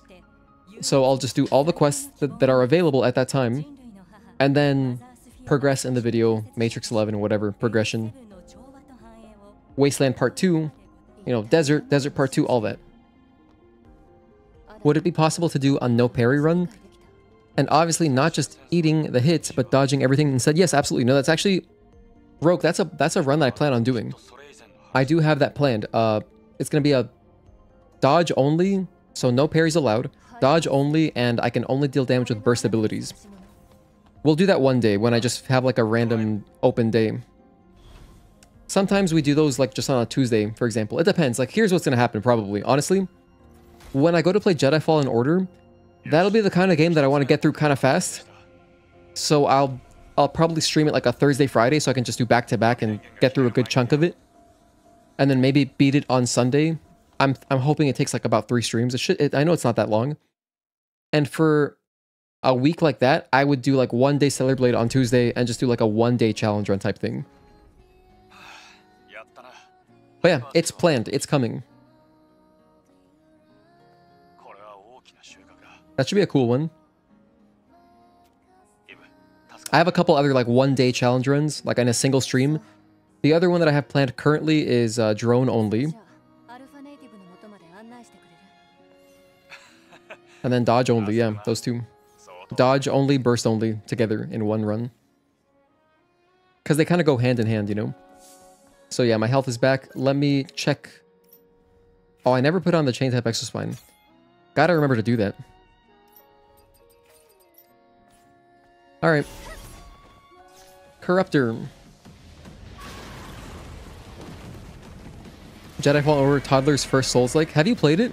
What do you think of it? I'm not, I haven't followed Star Wars since, you know, the end of the prequels. I love the first 6 movies, but don't know anything past that.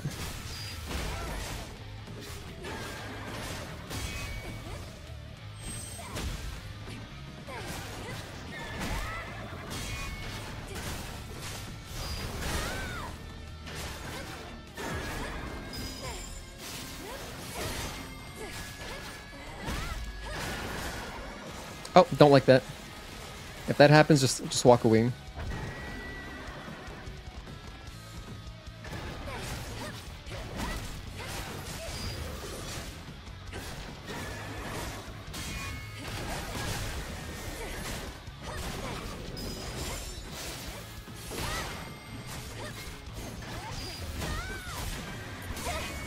Okay, Corruptor, no problem. For anyone who doesn't know, by the way, the reason that we're playing Jedi Fallen Order, maybe if you're newer to the channel, I've been doing a series where I've literally played every game. There's 5 of them. We've been playing every game that inspired Stellar Blade, like directly inspired, at least according to the game director, Kim Hyung-tae. He mentioned it was like in an interview with Famitsu. He talked about how he was inspired by Jedi Fallen Order, God of War, Sekiro, Nier Automata, and Bayonetta. Those 5 games. We've done all of them except for Jedi Fallen Order.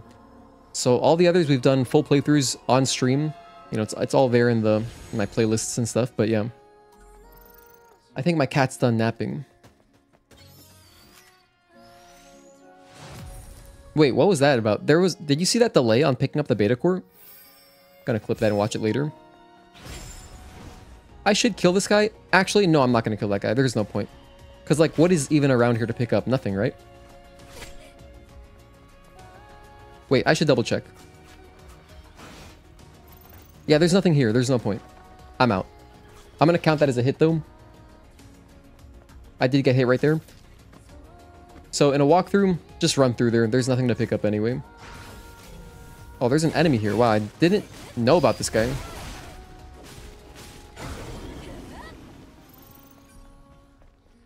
Hang on, buddy. I'll let you out in a sec. We have an Omnibolt. Or, nope, just nanos. Actually, this is a nice chest. Whoa, hold on. This chest is here. The only thing is, I don't have much reason. I'm thinking about it from a speedrunning perspective. Because nano elements are something that I'm sometimes short on. Instead of picking up one of the later ones, I could grab this. But the reason it's kind of whatever is because I have no reason to come up here. The reason that you would come up here is to grab this drone upgrade module. If you don't need the drone upgrade module, though, then there's really no point. And in my speedrun route, I don't need it, so... But that's good to know that that's there. I didn't know that. Let me let my cat out.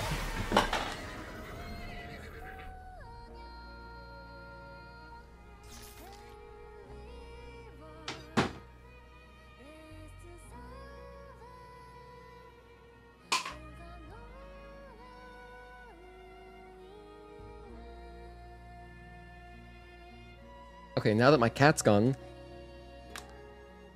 I closed my blinds because it's not like he's going to be looking through them, so...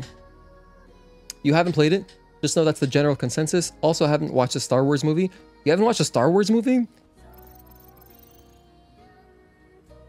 If you like monomyths in general, you should watch the you should at least watch 4, 5, 6. They're great movies. The best one, in my opinion, is 5 by a lot. But my second favorite is also Episode 3. So for me, it's like Episode 5, Episode 3, and then the rest of them. I mean, they're all pretty good. But just know that episodes 1, 2, 3 are very different, but they're cool for different reasons. 4, 5, 6 feel like, you know, they're great. They feel like classic movies. They hold up very well. You should definitely watch them. I recommend them anyway. If you're only going to watch 3, just watch 4, 5, 6. Actually, if you're going to watch 1, just watch episode 4. Because it's the first one, you know. Originally, it was just called Star Wars. Hey, Aaron, thank you for tuning in. Hello, Dave.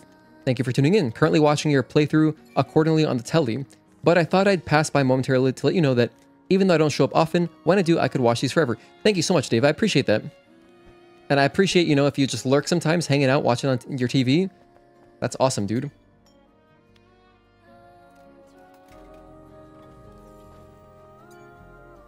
But yeah, just, you know, it's nice to see unfamiliar names because it's like, because I know we got like lurkers, you know, and all I can really do is greet generally. I can't like say, oh, thank you for watching in, like tuning in and watching, Dave.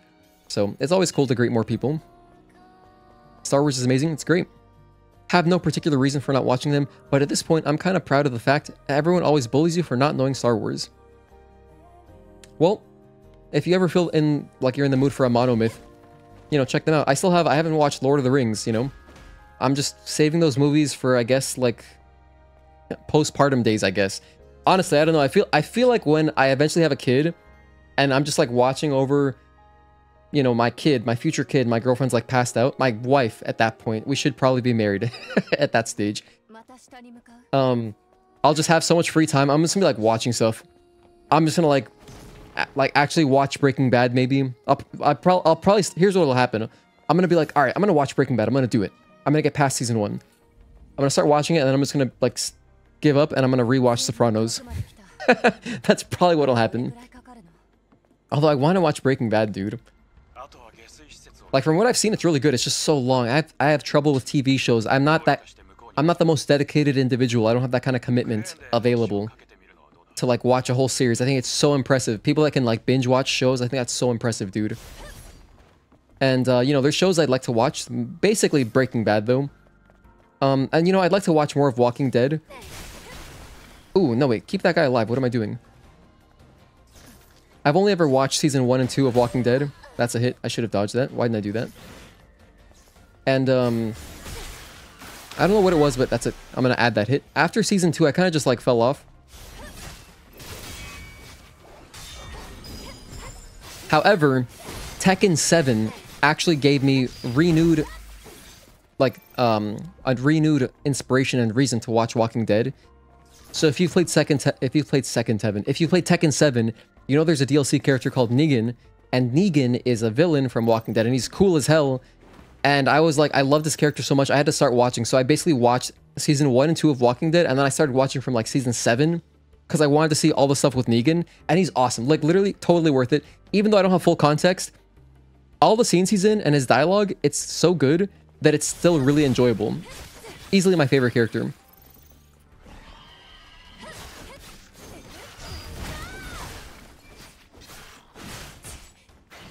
Oh, that sucks. Those hits are nasty. Holy hell, I'm just gonna add that as 1 hit. I'm not counting multiple hits as like multiple hits because I want to look at the hit counter and remember like, oh, I had problems on this many enemies, you know? For me, I think it's more useful to practice that way. But technically that dude hit me like 3 times. Because like when I go back to watch this footage and I go to see like where I got hit, I can scrub through and see like, okay, the hit counter updated. And that's how I'll check to see, all right, how did I mess up here? How could I do that better? 2 enemies? 2 enemies there? Okay, I could have scanned. That was my bad. I should have scanned there. I just wanted the chest. I'm going to add a hit for that. Is this an Omnibolt? Oh no, you have to have the... I need the hacking tool. Okay, well... In that case, I wouldn't show this during a walkthrough. Never mind. We'll skip that. Just stopped by to drop my like. Have to study. Do you guys like studying? I don't. You know, I'm not a big study guy. Does anyone really like studying? I mean, if you're... The thing is, if you're passionate about a subject, wouldn't you just feel like you're learning stuff?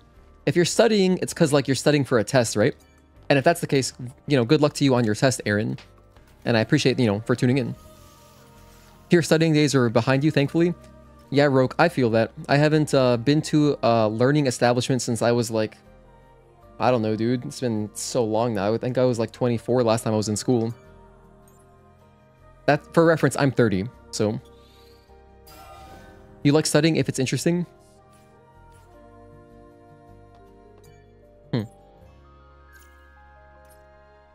Yeah, I mean, I agree.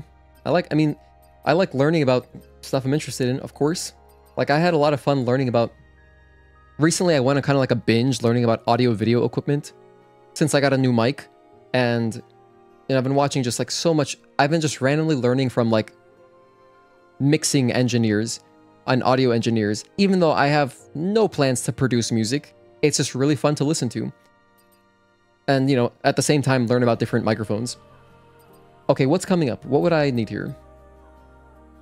Perfect dodge, I guess. Let's get perfect dodge. I mean, reflex boost. Because, yeah, Gigas.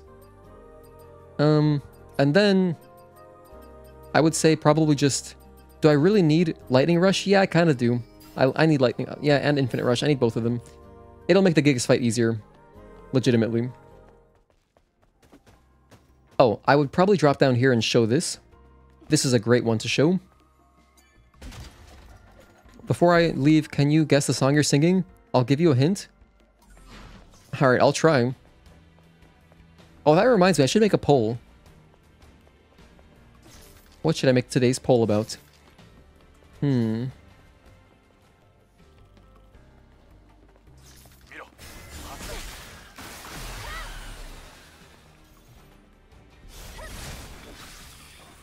Without even a hint, late nights playing in the dark, waking up inside your arms, always be in my heart.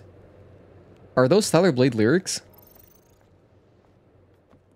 If they are, I genuinely actually don't know. But they sound like they could be lyrics from one of the songs in this game. Thing is, I'm pretty sure that's not the 807 music. Pretty sure that's not Silent Street. It's not? Okay. Is that Mariah Carey? Yeah, to be honest, I have no idea. I need a country of origin. Is it Mariah Carey? Okay. Wait, she's back. I thought she was put back into cryo sleep. Okay. Because, like, since Christmas is over, you know what I mean? I love all the memes of Mariah Carey is starting to defrost. Like, that you hear around, you know, October. Alright, take care, man.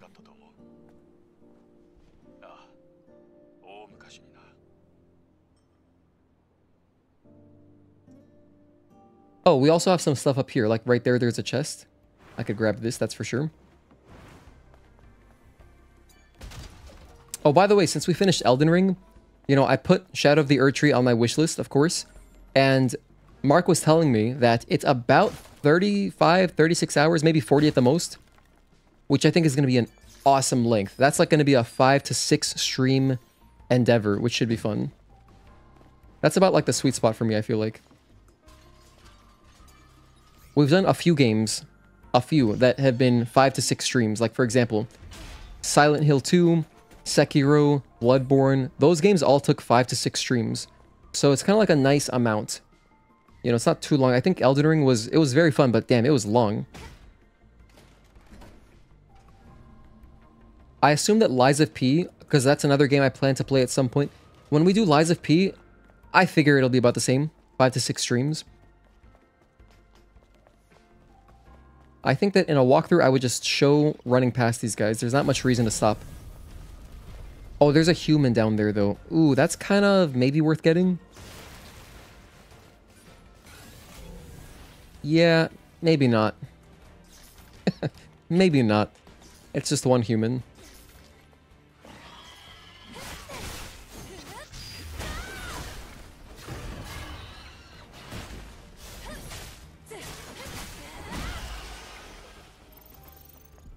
So if we don't have repulse, which I don't, you can just sidestep.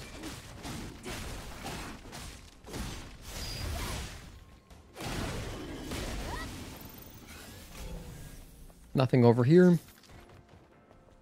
Alright. So yeah, the only thing in this whole area is the human down below. Right there. Which, if I wanted to, let me check something. Well, let me grab the ID card first.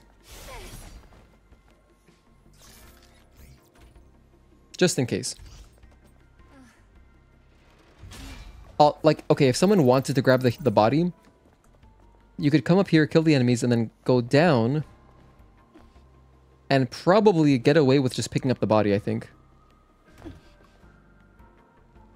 Yeah, I think I can. No, I'm in combat again. Alright. Forget it. I don't know about that body. I might just not pick it up. Oh, there's a chest over there, though. I should show that.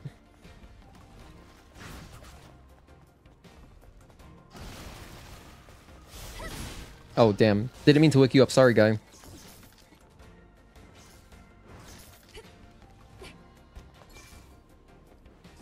Oh, I know. I can make a poll about Phantom Blade Zero. Because it had a cool trailer recently.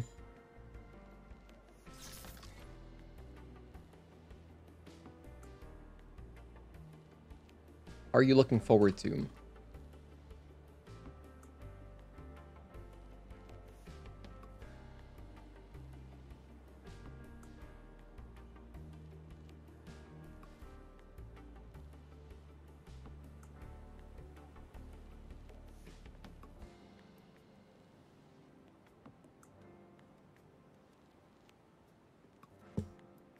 Whoops, sorry, bumped the microphone. Okay, there's a poll. I really like having polls active on the stream just because it gives people passing by real quick something to interact with.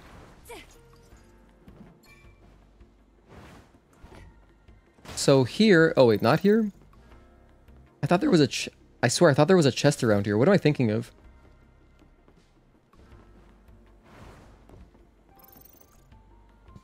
Oh, I guess there's not. Well, in that case, there's not much reason to go this way. I would probably just show the typical way. Well, typically we would death abuse and respawn at the camp, but I think I would just show doing a quick assault kill.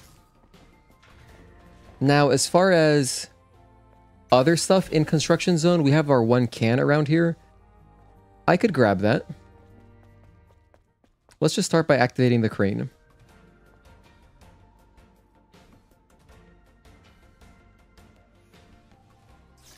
I'm going to activate the crane. I'm going to show the 2 secrets. Because we've got secrets. We have a Emerald Passion, which is a very cool suit. Or is it Red Passion? It's one or the other. I think it's Red Passion. I'm going to break these 2 walls. Okay, so there's that. I guess I'll leave this down. Like around here. Just to get over there easier. And then... break the other wall.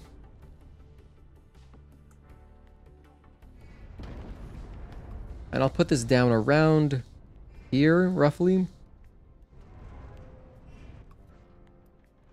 Like, I think here's good.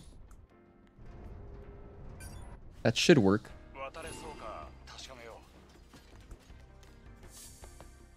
And I'm going to want to grab the body core as well. Apparently there was something under me.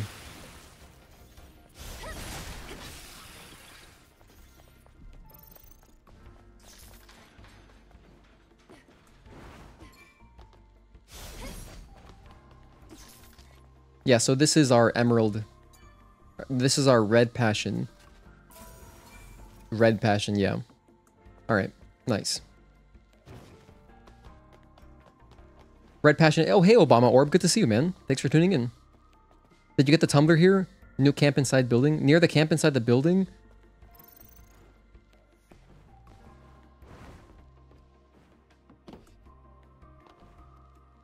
Oh, hang on. Okay, I understand, I understand. In this one? Or possibly in... Well, hang on, let me grab the body core first. I think that when I grab the body core, things will kind of click into place. Oh wait, it's this guy right here. Uh-huh. So we got that tumbler to grab, okay.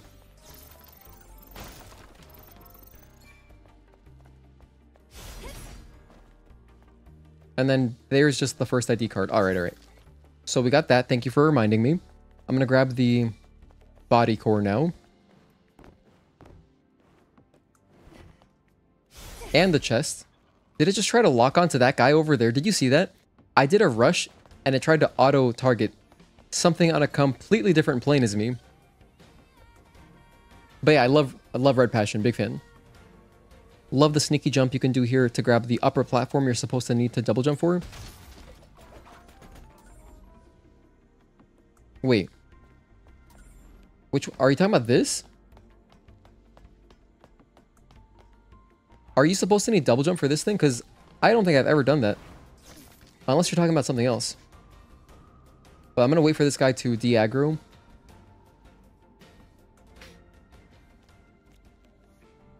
Anywho, how have you been, Obama Orb? I think it's about, like, midnight over there, right? Oh, this dude is so... He's just on edge. Yeah.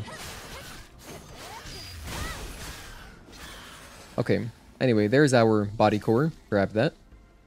We've got another body core coming up, and another Omnibolt chest coming up. Another camp.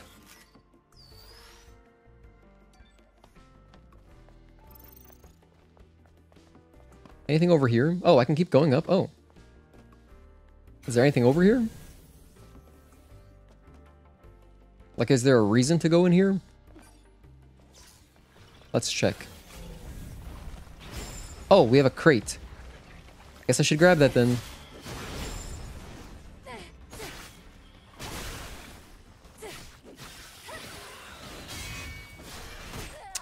Aw, we died. Ah, well. Yeah, it's possible I was just dumb on your first playthrough. Never thought of using the crane thing. Oh, yeah, oh, I see what you mean. Oh, I know what you're talking about, actually. Yeah, no, because you don't... You're right, you don't have to use the crane. You are totally right. If you want, you can also just climb up, like, on this.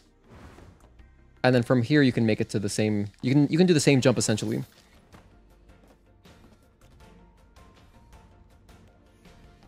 Almost 1 a.m. there.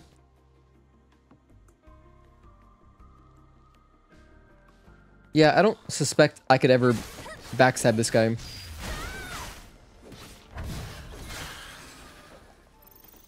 Alright, let me see what the hell this item is. I have no idea what this thing is. I'm thinking it's earrings. It, for some reason, feels like earrings, you know what I mean? Like, if it were a costume, I would probably remember this better.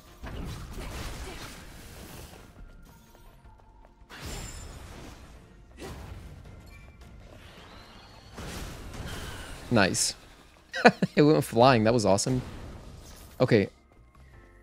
If this is earrings, I'll feel like my memory isn't so bad after all. Crimson Tear. Okay, yeah, it was earrings.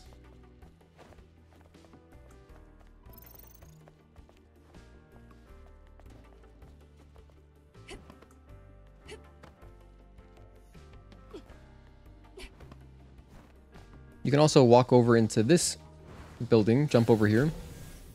There's a human, okay. So, just a little bit of experience. Nothing that critical. I got 10% experience there. I thought this was a ladder, dude.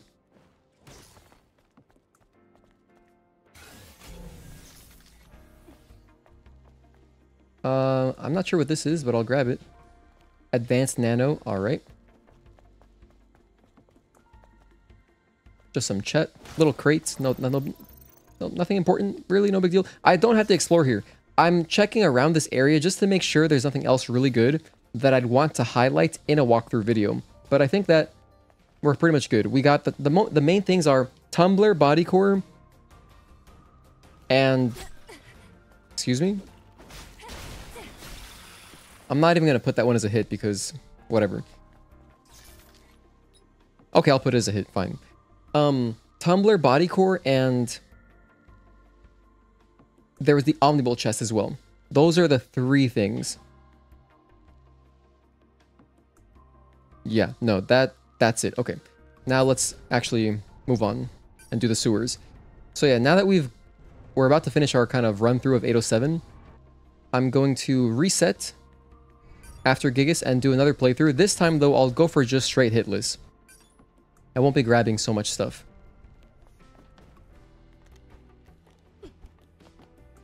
And the can. Oh, the can. Right. Oh yes, Red Passion as well. Right, the can. Oh, I forgot about that. Oh, I forgot about another thing. Oh my gosh, wait, hold on.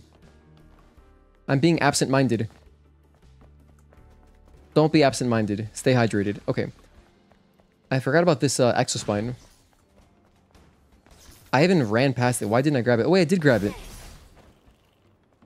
Oh my goodness, I'm being double absent-minded. I thought I forgot it, but I remembered. What kind of walkthrough are you thinking? Like 100% area by area guide? Separate 807 video, one for all tests, matrix, etc. So, great question, Obama Orb. First, let me look up this this thing. It says, in the construction zone area, while facing the construction zone supply camp, head northwest, look for a ramp with a pole above. Yeah, okay, I know that. Oh, it's right next to the first ID card. Oh wait, how did I miss this? We went into that building. Okay, so to answer your question, Obama Orb, the walkthrough that I'm going for is, well, I'm practicing for 2 things right now. I'm practicing for a hitless run, which is, you know, eventually I'd like to do 1 segment full game. And by full game, I just mean like, you know, a speedrun route. And then I'm also practicing to do a segmented guide video where I grab most things, but not literally everything. And that would be segmented. It would probably go like this. It would go something like, you know, 807, first wasteland section, you know, like all the quests and stuff. All tests, matrix, second wasteland section and desert, spire, and that's it. That's basically it. I would show the end of the game, but there's nothing to collect. Hey, Victor, man. Good to see you, dude. Thank you for the $5 super chat. By any chance, did you check out the Peak Cinema? Yes, we actually made a poll about it. It's Sekiro, Devil May Cry, Ninja Gaiden, and Stellar Blade mixed into one game. So I actually did see it. I saw a clip of it. So here's how it got me. I saw a clip of it, and I just heard the music, and I was like, damn, what the hell? By the way, the can was right there. This thing looks like an energy drink. So I heard the music, I was like, damn, this is sick. And so then I was like, I gotta watch this. So I watched it. I watched the final boss of that demo. And, oh my goodness. Why did I go down this way? And I thought the music just made it so cool. And for the boss design itself, I thought the boss design was also very creative. It felt like some kind of horror game boss, like a Silent Hill type boss or something like that. You know what I mean?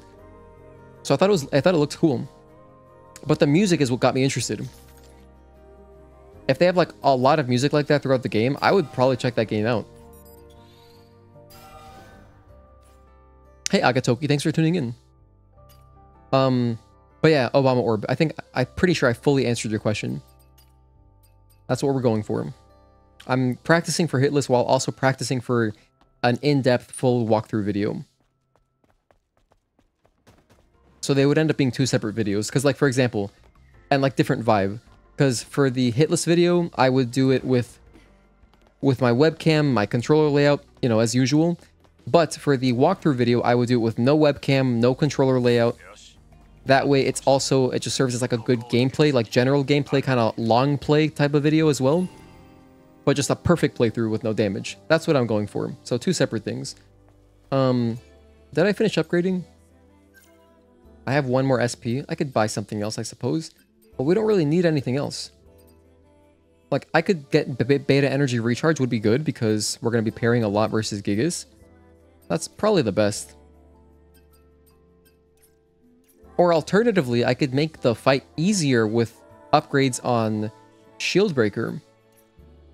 Nah, I'll just do this.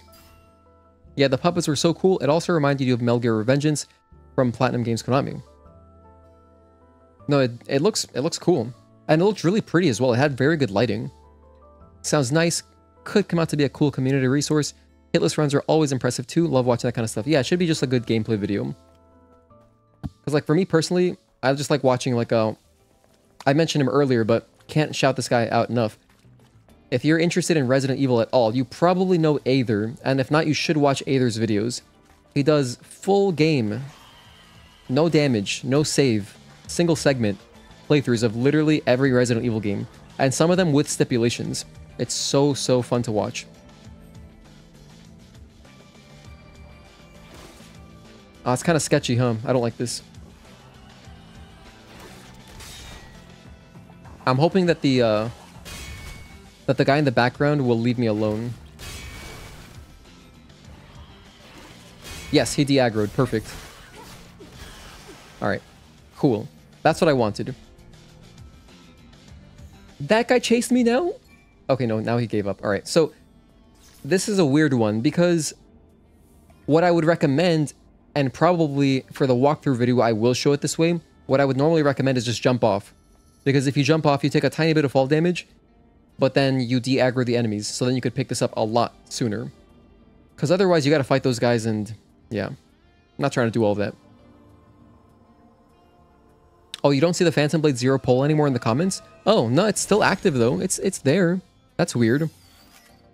Maybe if you refresh, I'm not sure. But because I think even if you after you vote, you should still be able to see it. Sounds like the Ongbal of RE. Yeah, yeah, kind of. Pretty much. You could look at it that way.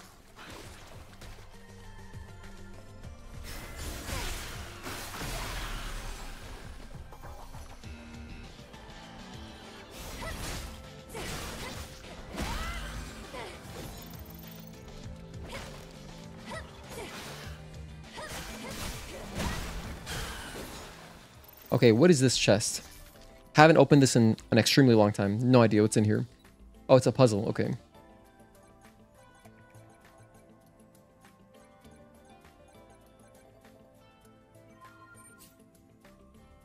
This chest is kind of precarious because you got to kill all those enemies. It's hard to recommend. We just got some potions. Some polymers, like... I mean, alright. What is down here? I don't remember at all. Oh, a little tumbler guy. Cool. That's so nice. That means that you could come out of Eidos 7 with a full upgrade. Like a full tumbler upgrade. Hell yeah. This is so much fun. This kind of practice also serves as like just, you know, a casual playthrough. Which is cool because we haven't done it in a while.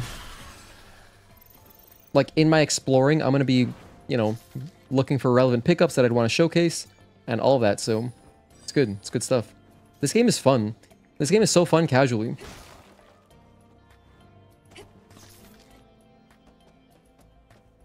Ongbal's a demigod. The speed at which you did the top 2 rows of that puzzle is kind of wild. Speaking of fast puzzles, I remember, I think it was during our last speedrun. You should have seen it, Obama Orb. We literally had 6 in a row. 6 right D-pad inputs. It was insane. I had never seen such a favorable puzzle. It was really cool to get that. Terrible doing those fast. Yeah, no, sometimes, especially towards the end of the night, I can get like, I have trouble reading the D-pad inputs. I'm just like, my eyes are so strained, you know? And especially if we ever have to do the variation of that puzzle where it mixes up the inputs. Disaster for me. Luckily, speedrunning, we don't have to do any of those puzzles, so...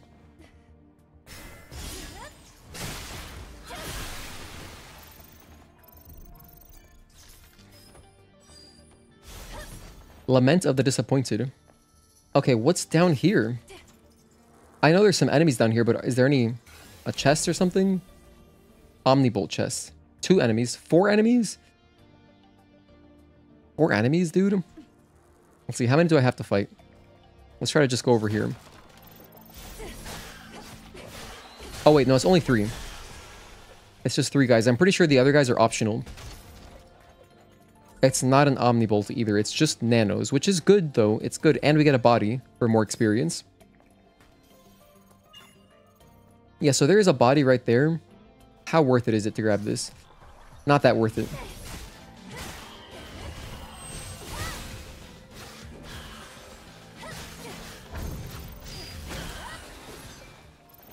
But I guess that works. Alright, that one's kind of questionable.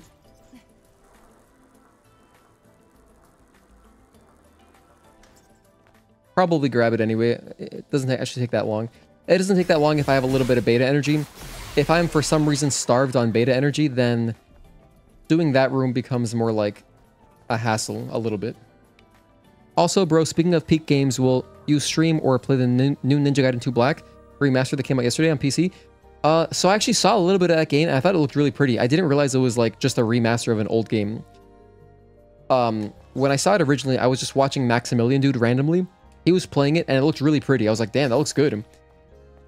I assumed he was playing it just like with PC mods on, but then I learned later, Requiem Lich, our boy and fellow channel member, he came in and was talking to me about it. I'm interested in it a little bit because I've never played any of the Ninja Gaiden games growing up, but you know, I always thought they looked cool. But it's $50 for like a 15-year-old game. No. Maybe if it goes on sale, I would pick it up. But that's just too much for me. From what I understand, they added a little bit of stuff as well. So like they added some, I think, quality of life things. But visually though, it looks good.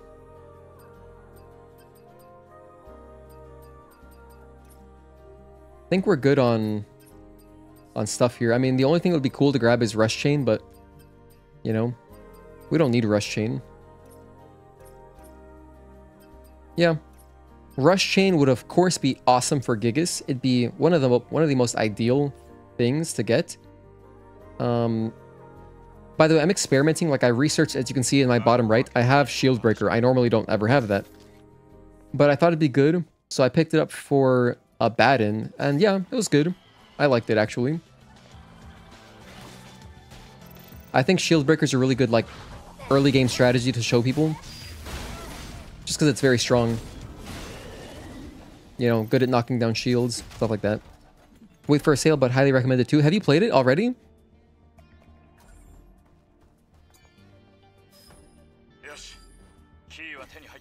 And actually, I don't know, is that game on consoles as well? Or is it only on PC? That was close.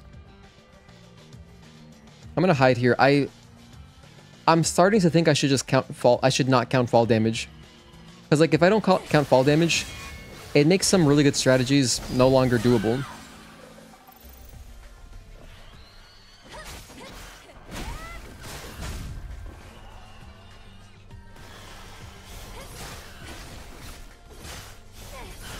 Because yeah, like if I were doing a walkthrough video, I would like to show people, hey, just so that they know more about the game and know the mechanics, you can just drop down here, take a little bit of fall damage, but when you respawn, enemies are de-aggroed.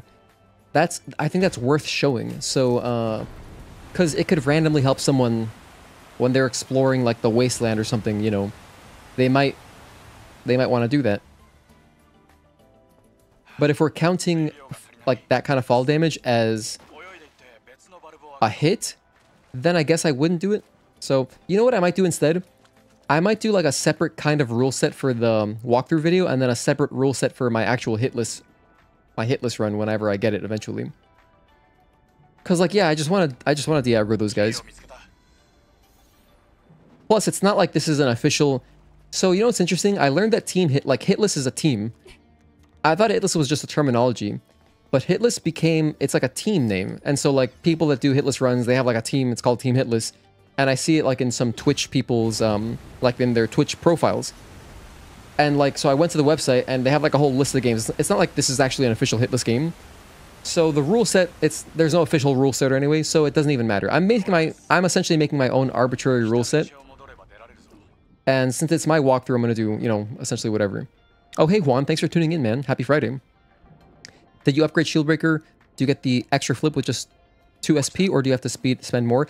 So for the extra flip, no, it costs more. Because like the first tier of upgrades, they all cost 2.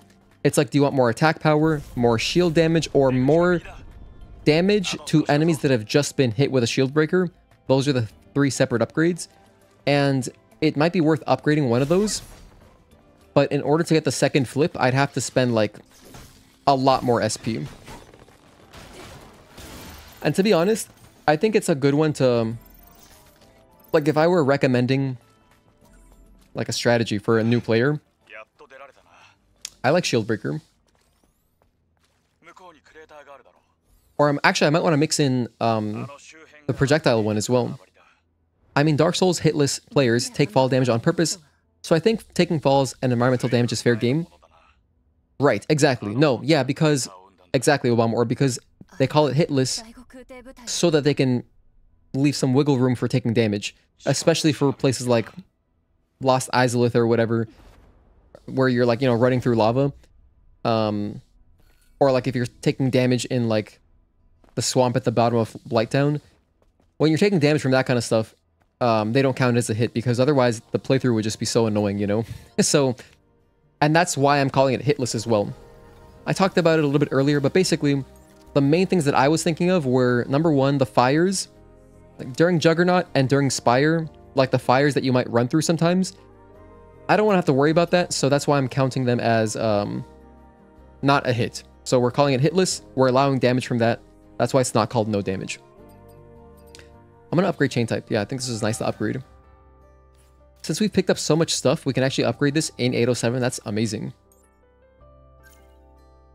Right, exactly. In fact, it's even a strategy in Dark Souls to get sub... Yeah, for Red Tearstone Ring. Yeah, love me some Red Tearstone Ring. I did a video on that, actually. I'm so close to 2 SP. Are you serious? I'm at 97%. Hang on, isn't there a body, like, right here? Yes, dude. Perfect. Perfect placement on this body. So we can get one more upgrade. I actually did a video on... This game has sort of a Red Tearstone Ring, although it's not that good. It's not... It should be... I wish they would change the balance on it. I think it should be much better.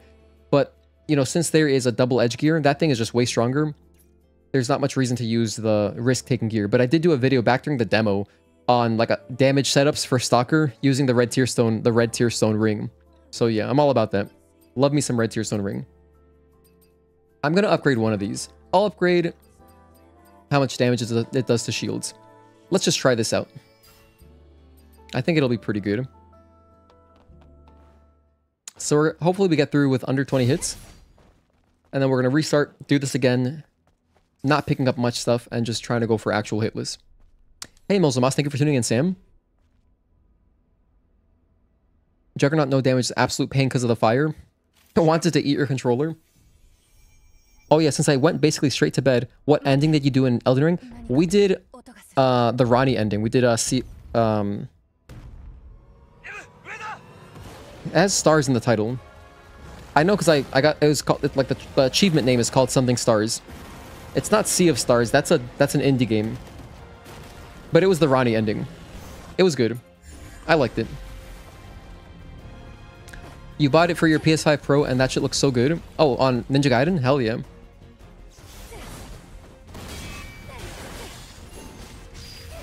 $120 FPS, dude, that's awesome.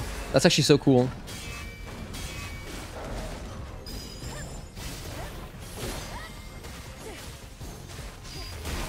Hang on, I forgot to use my abilities.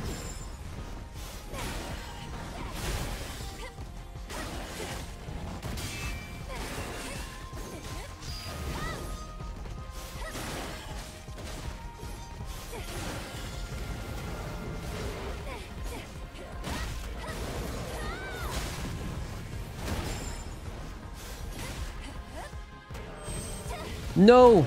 You bastard! Ah, that sucks. That's a hit. Let me add that real quick.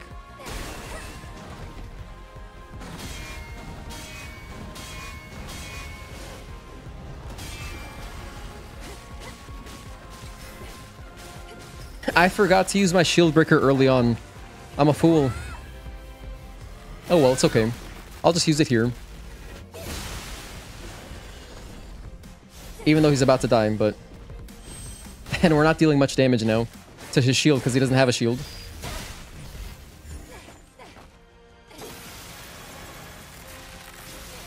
Well, we took 1 damage. We took 1 hit on the bosses. I gotta say, it's really refreshing playing on normal. The boss fights are so short. Not refreshing. I guess it is in a way. But, you know, they're so short. It's just really fun. What was that rock? That came out of nowhere. Alright, so that's our first run. We took 19 hits, but a bunch of those were... Yeah, a bunch of those were like... Poison cloud stuff, you know what I mean? Let me redo. Let me reset the hit timer. There we go, back to 0. And we managed to fully upgrade... Oh, I should have put a gear on. No big deal. We fully upgraded chain type. Yeah, we were doing hella damage. Okay, let's start over. Victor Perez, thank you for the $10 super chat. That's so generous of you, dude. Bongbao posted his playthrough of the first chapter of Ninja Gaiden 2 Black on his channel 3 hours ago, and he said in the comment section of that video that the game is really hard game even for him. That's cool. That's actually really fun then. I heard, you know, because like, okay, the original NES game, notoriously difficult, right?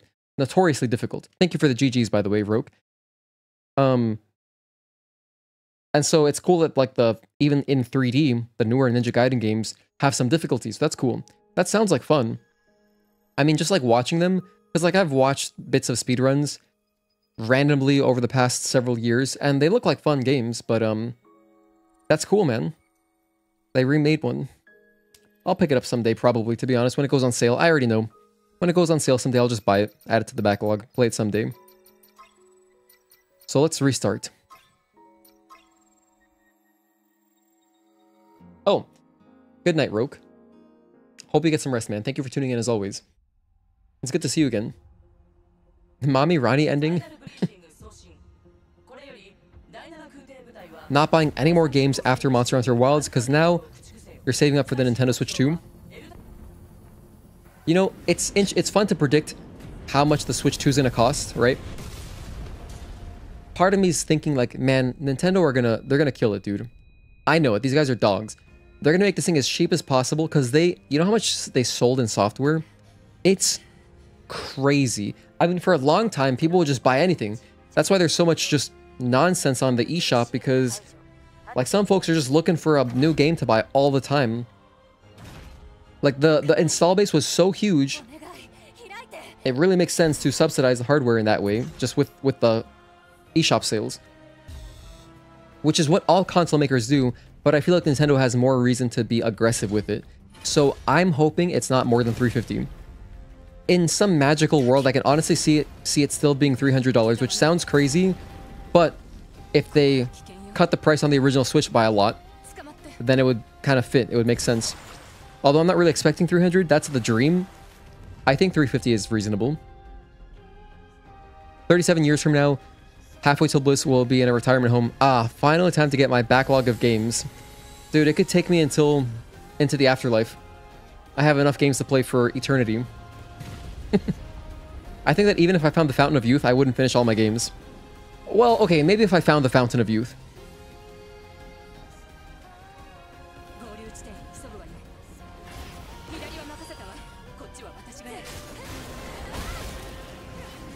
So now we're going for actual Hitless here. We're going to try to do Eidos 7.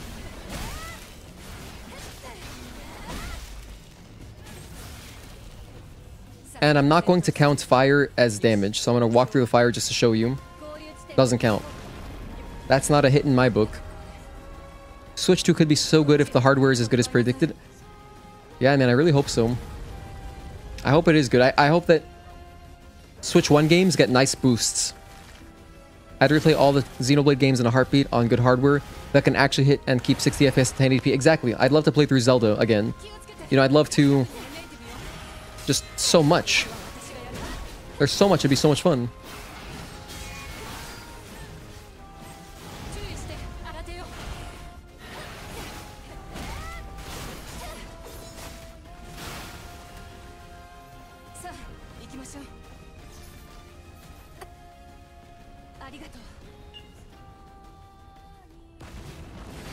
Especially like just Pokemon games too would really benefit.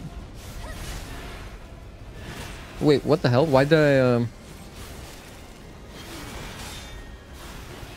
Oh, I don't have Slash yet. Oh, I don't have Slash yet? Wait a minute, what? Have I never noticed that? Does my Slash unlock over here?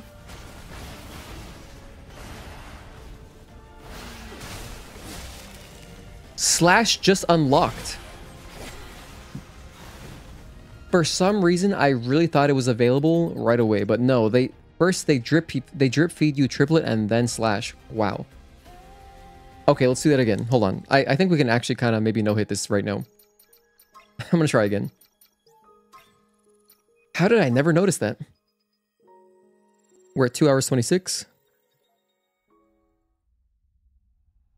Hitless attempt 1. I guess attempt 2 technically. We all wanted to buy $150 HAI games. Oh, 150 plus. Yeah, Switch is gonna go crazy. No, dude, seriously? There's so much potential. And it's possibly gonna actually be comfortable to hold. For me, the original Switch isn't really that comfortable. I really never use it handheld. But since it's bigger, I feel like I could actually maybe have a better grip on it somehow. Might be way wrong. I could be totally wrong, because it's not gonna be ergonomic at all. You know, from the videos, the release trailer, we can see it's still flat on the bottom. So it's not like it's gonna have new ergonomics. But still, having a big screen might entice me to play more games handheld. That was kind of a funny reset. The OG one is too small. It's a little small. The Joy-Cons might even be more comfortable for all we know. However, when I saw the release trailer, because like, you know how, like on Switch 1, one of the Joy-Cons, if you get the other one, the wrong one, the thumbstick is so far in, you gotta like move your thumb in a lot. And since they made the controllers even longer, you're gonna have to, it looks to me, maybe it's gonna be okay, but I feel like I'm gonna have to move my thumb in even more just to reach the analog stick. It might be kind of awkward, but we'll see once we actually get the hardware. Oh, speaking of the Wii U gamepad, I feel like the Switch 2, I want to see it compared to a Wii U gamepad. It might be like the same. It looks to be about that size, which I think was a great size. I loved the Wii U gamepad. I loved this. It was perfect. Besides the screen, whatever. But the way it felt was good. It was really nice. I like that. I really enjoyed playing Splatoon 1 back in the day on Wii U. It's funny too because like Splatoon is such a unique game. It's the only game where like your teammates can be kids and they're really good. Although I guess there's probably kids that are good at Call of Duty. I mean, or like Fortnite, etc. In fact, I know kids are definitely good at Fortnite. Because that's predominantly the player base, right? And some of these kids are cracked, like... I've seen some clips on social media of just like kids in class playing. It's like, damn. Playing with, you know, no setup.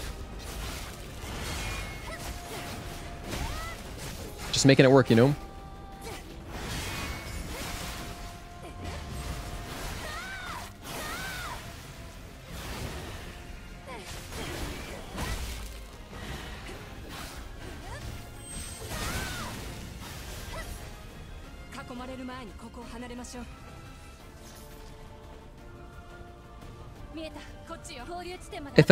It felt really good.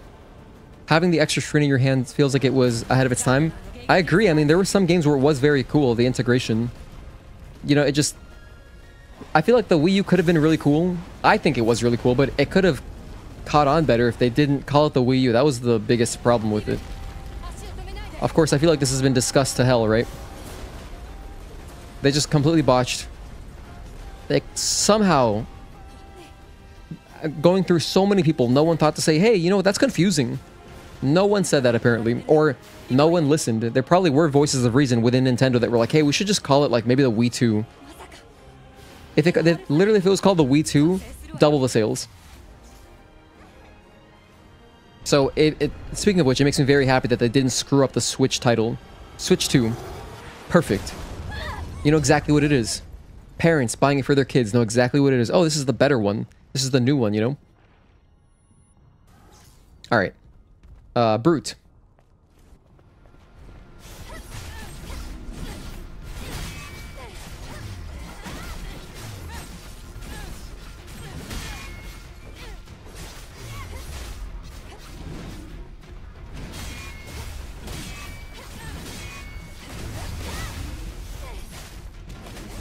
Interrupt that.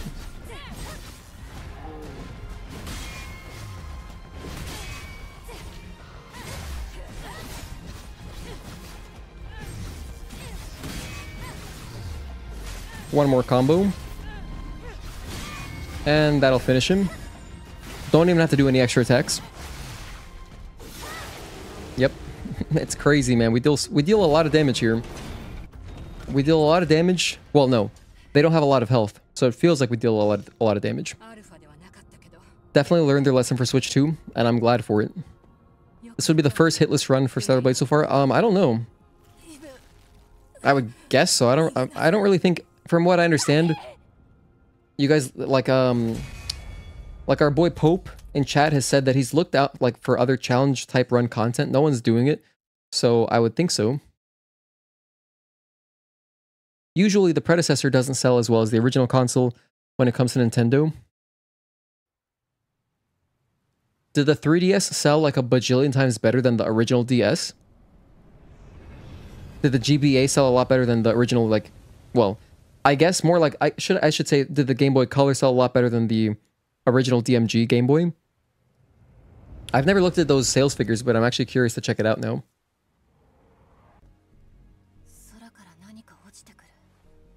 But yeah, I would assume so, Kaneki.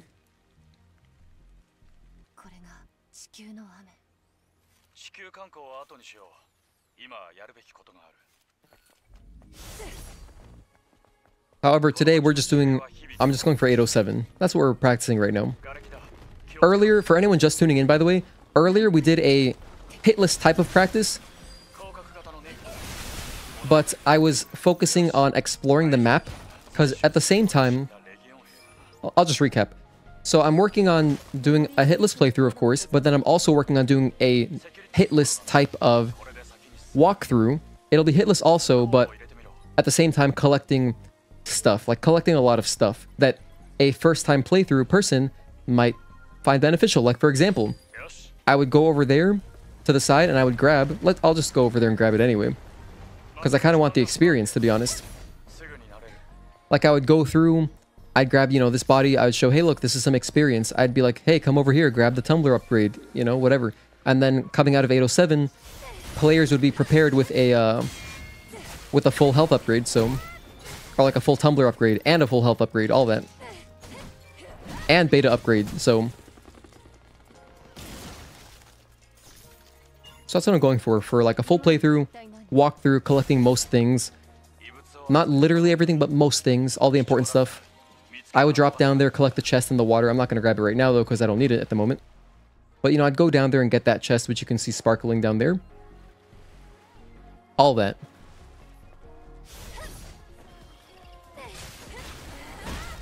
Oh, wait, you didn't die. My bad.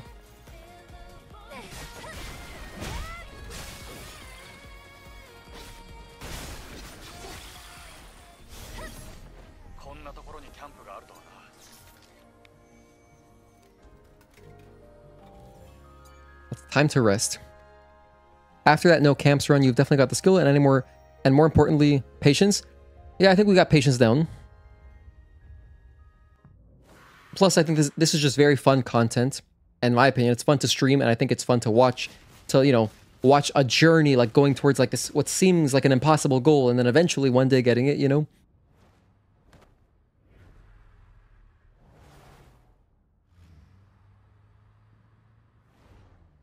Like, when we finally get there, I feel like it's gonna be so hype. Like, when we're approaching the final bosses, it's gonna be so sick, especially after UN. I can already feel the jitters. we're months away from that, probably. I think this is gonna take months. But we're gonna work at it.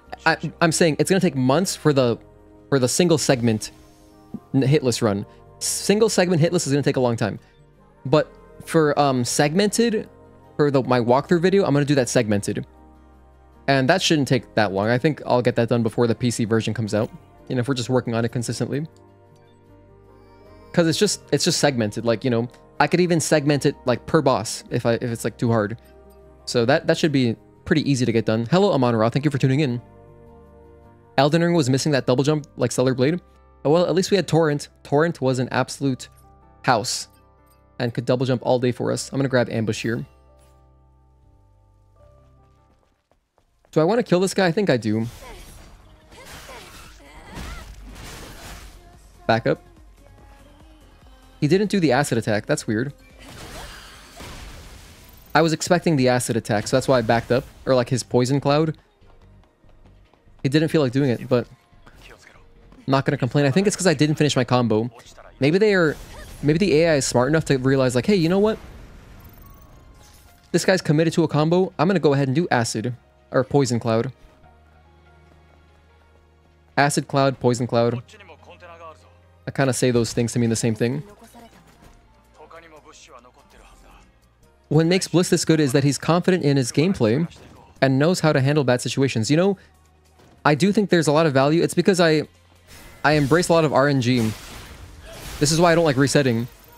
And like when we started out speedrunning, I would just finish runs that disasters would happen. Like we got into a lot of bad situations, and I think that the practice helped for sure.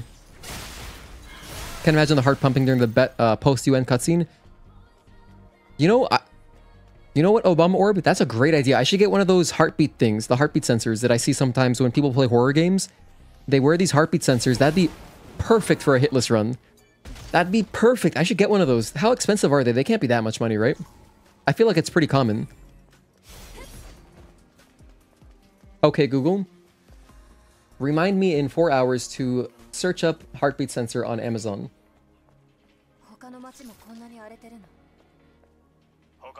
Those things gotta be cheap. I'm sure it's just like a USB thing. I'd probably put it around my arm or something, or my wrist, I don't know.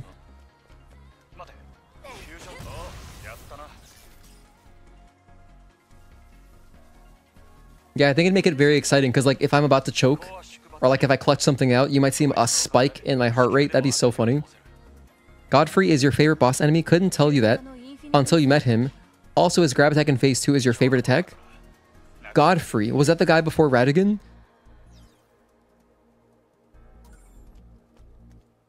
Hold on. I gotta put on this gear. The dude who transforms into Horalu, right? I thought it was very cool. I like the transformation cutscene. Towards the end of the game, the bosses get sick. Malekith, you know, Godfrey, Radigan with the main menu music, so badass. Absolutely loved it. Alright, here's the main hurdle, I feel like. This is gonna be probably the main reset point. Alright, let's run away. Okay, that's not bad, that's not bad. That's not bad, that's not bad. I want to kill the mama spider right now. And then we can kill the baby spiders kind of as we want. But I have to be somewhat cautious. I have to be very cautious actually. Because I can't parry multiple attacks at once. And by that I mean it's impossible, like the game doesn't let you. So as long as I'm just a little bit cautious here, should be okay. Oh my goodness. Alright, we're fine. That was on purpose. That was all on purpose. Let's get a good heavy guardian. Nice. Alright, so far so good. Came with the lion? Yeah, no, that dude was cool as hell. Hello, Blankets. Good to see you. I'm building a PC and ready for FF7 Rebirth and Stellar Blade PC ports. Hell yeah, let's go. Oh, I'm really excited for you. Cool. Hey, Blankets, aren't you in the Philippines? I remember you mentioned that you're Filipino. But do you live in the Philippines? If so, I'm gonna guess that you're buying all your stuff from Data Blitz.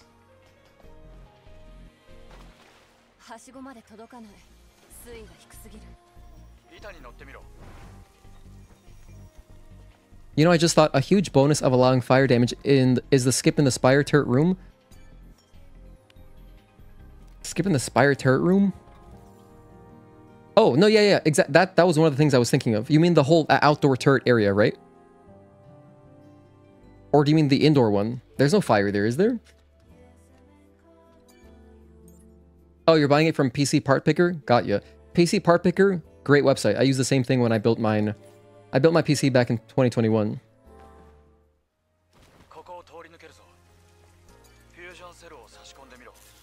Should I go backstab this guy for some experience? I guess we could. Just ring around the rosy, you know? Sorry, Barnacle, I had to. Oh, you are in the Philippines. Nice, hell yeah. I'm actually trying to go back very soon. I want to go back, hopefully in March. So I might be taking a little bit of time off of streaming if I'm traveling. Probably not going to be streaming from the Philippines, although I technically could. It would just be off console. But I don't really want to do that, to be honest. I think I'll just take a break for like a few weeks, 3 to 4 weeks.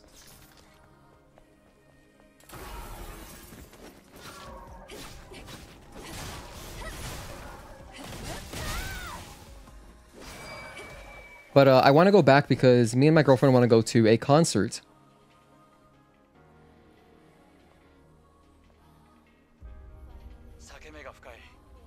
Yeah, that one. Then run past them to the space station. Exactly. Nope, exactly. That's why I'd rather just allow fire. Which will no doubt be the cause of some tragic resets. Yeah. If touching the fire counted as a death, that would just be horrific. Horrific. Wait, there is no point in grabbing the health upgrade. What am I doing right now? I'm doing Hitless. The funniest thing about Malekith is that Gideon looks at you after beating death and says, yeah, I can take him.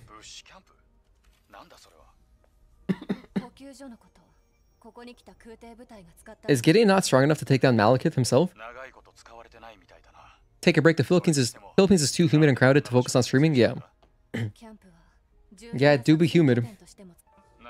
It's like brutal. You can't even like step out into the hallway of your building without starting to sweat. But anyway, I would be back before the Stellar Blade 1-year anniversary.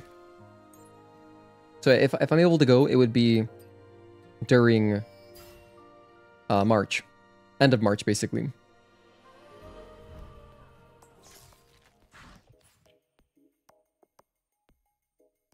But I have to buy my flight soon before it starts getting like really expensive. I mean, the flights are already expensive, but you know, they get more expensive, so.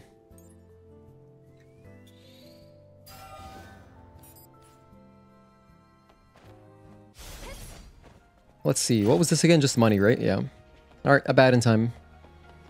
When you visited, it rained a lot over in the Philippines that reminded you of Silent Street. I can see that. Yeah, I mean, the rain, by the way, you know what's crazy? It's so subtle, but I love how you can feel, sometimes I forget that this works this way, but you can feel the raindrops when you're running around outside, and then if you go undercover, you don't feel it anymore. It's really good. I love this game. No, Gideon thinks he can beat the Tarnished after beating Malekith. Yeah, maybe Gideon was a little bit cocky.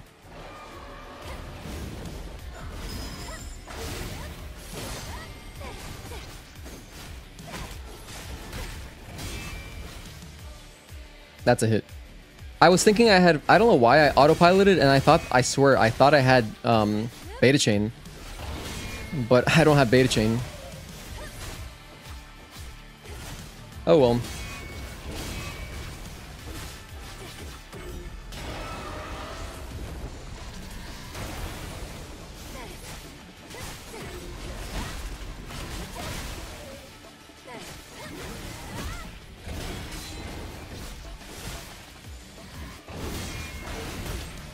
That's another hit. You know what's funny is that earlier we no damaged, no problem. Let's just reset. Let's start over.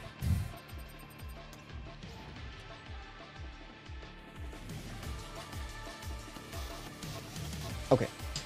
Back to 0. Oh, by the way, I know I have to properly set up my my hit counter. I haven't done it yet because, you know, we're just practicing, but eventually, once we're doing like full game runs, I'll have a whole hit counter. That way you can see how many hits I take per section. Just realized the sub batches are Natibas. Yeah. They're all bosses. Are mods gonna be demo crawler? No, mods don't get a separate badge. The badges are just for channel members and depending on how long they've been a channel member. So new members get a Natiba egg. 1 month members have Abaddon. 2 month members get Stalker. 6 month members get Taki. And then 12 month members get Belial. And then once we get, because after that, the next tier is 24 months. I haven't been streaming that long. So I don't have a 24 month badge yet, but eventually we'll get one.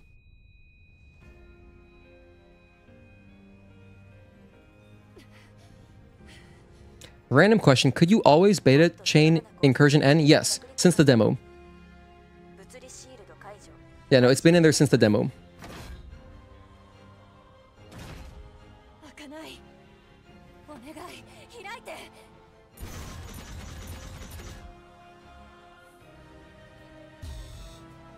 Unless, yo, actually Obama Orb, now you're making me think, oh hey Popes and Bang, well, welcome back. We finished our practice run earlier, kind of mapped out the area.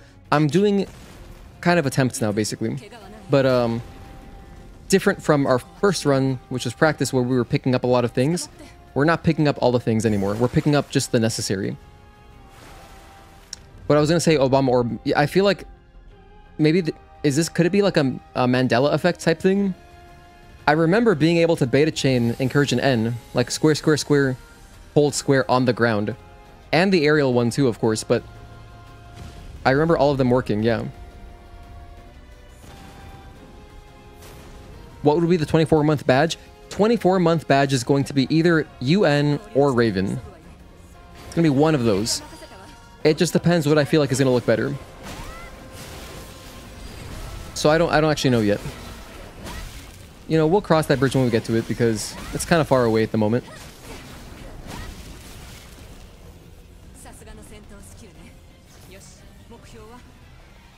But for now, I am thrilled. I'm so happy with all of my member badges and all the emojis. We have 13 emojis. Like, that's so cool, dude. I love our emojis. And, you know, I feel like it's a good price. $2. Like, anyone who wants them, you know, it's affordable, I think.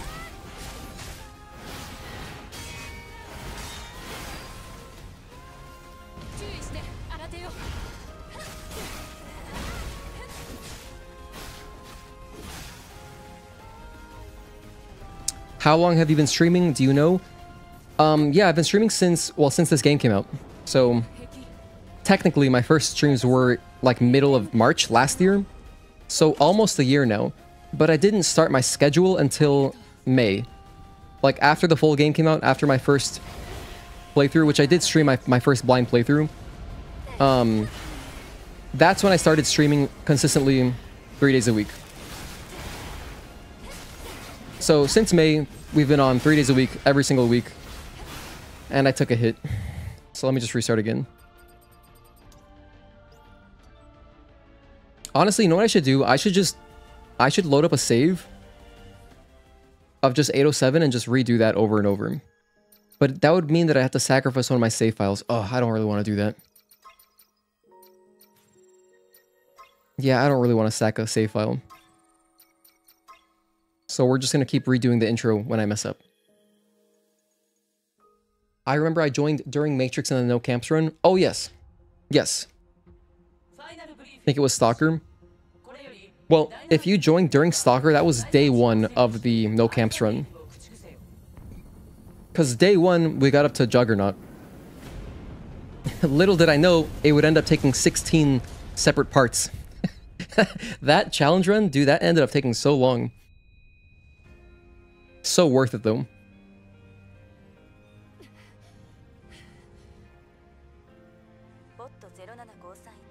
And speaking of no camps, I think that no camps will make a good speedrun type of challenge run as well.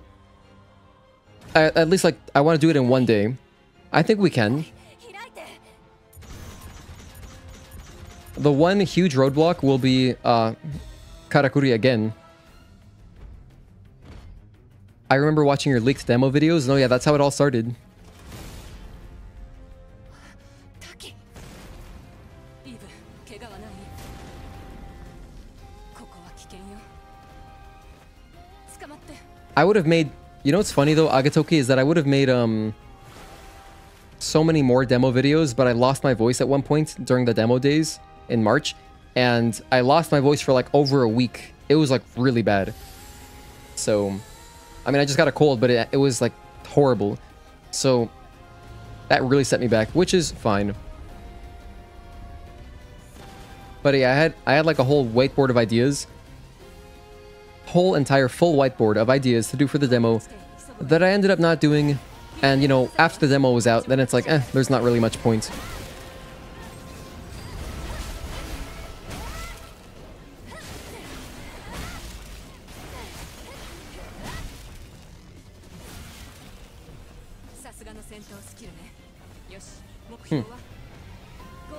I still have that same whiteboard though. April Fool's video, Taki only damageless? What would the joke be?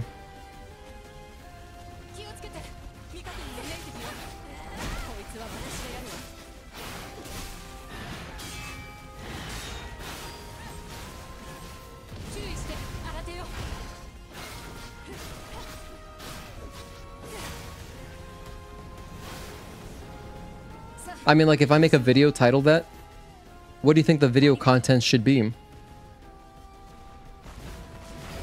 I don't know. I don't really like April Fool's videos.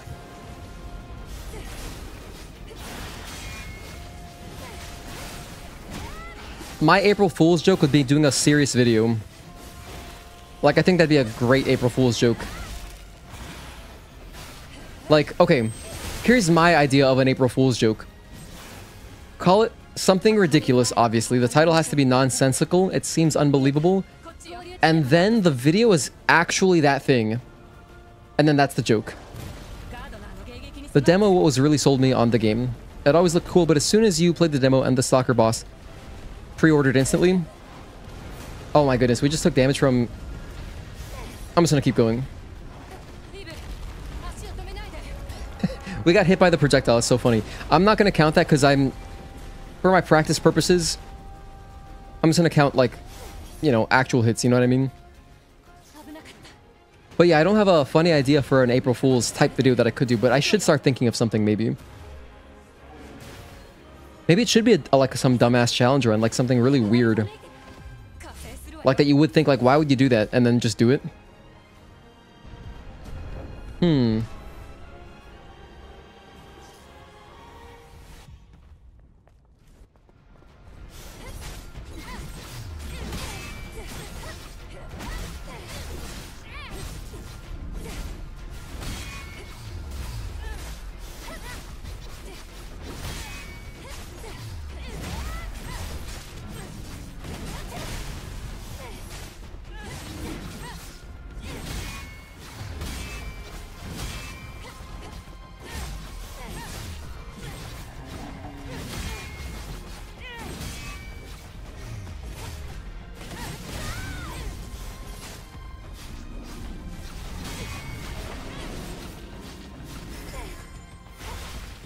The biggest April Fool's joke is that you swapped your Pepsi with your dad's Coke and you couldn't tell the difference.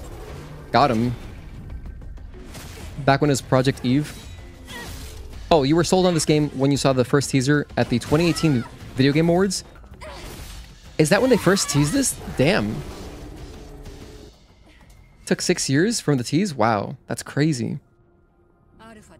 I remember Zero Lenny's April Fool's video, can you beat Dark Souls without pressing A? And it was a 2-second video of him just saying no.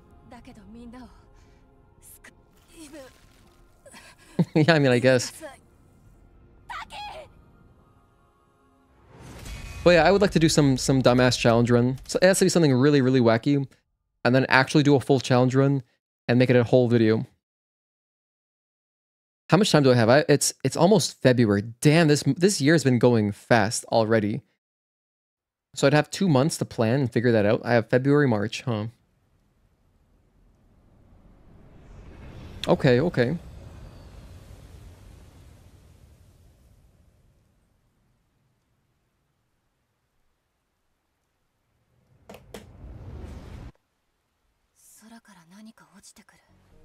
Fun fact, also teased Elder Scrolls 6 in 2018. I actually remember that.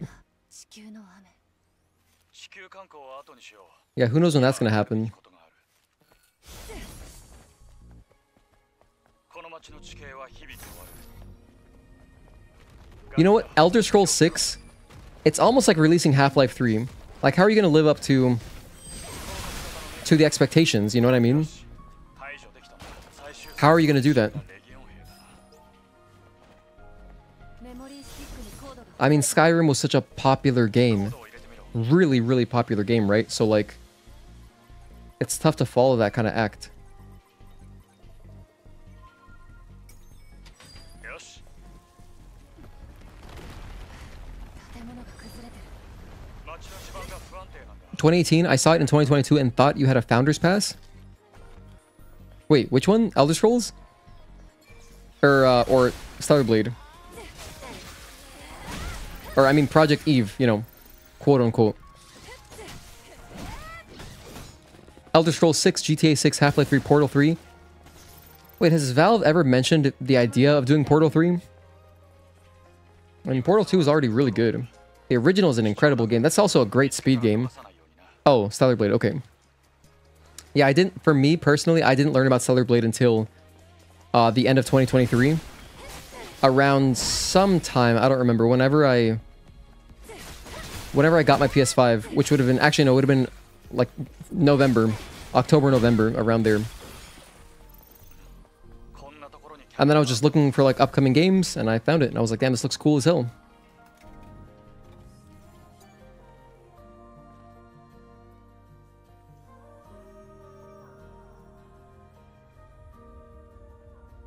This game's gonna just slap on PC. It's gonna be so much fun playing it at higher FPS. I actually can't wait. I feel like it's gonna be like game changing. And it potentially will be actually game changing. Like, I feel like with 120 FPS, there might be some new technology that can either like gameplay tech, like combat tech, or speedrun tech that could change, that might become possible or now suddenly impossible at higher FPS. Oh no, they haven't, but it's something that would be impossible to make after Portal 2. Yeah, it would be extremely hard to live up to. Honestly, it's impressive that they made a good Portal 2 game. Do we have a PC release window yet? Well, we know it's going to be, the earliest possible would be May, so it's going to be sometime after that, you know? But yeah, that's it. That's all the info we have. Just based on their financial stuff.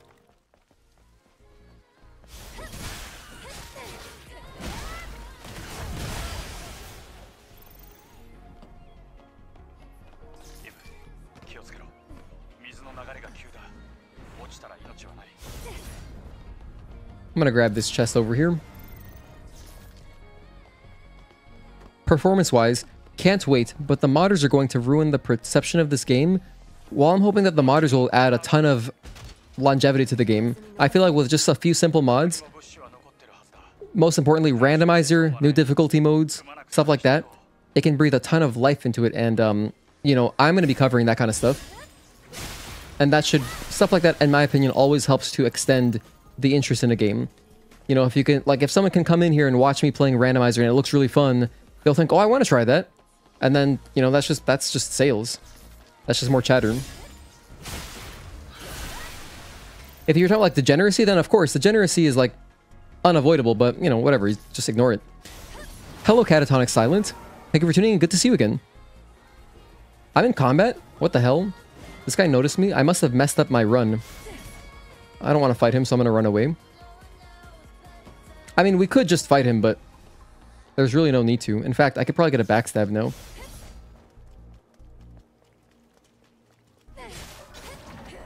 Oh my goodness, he disappeared. Well,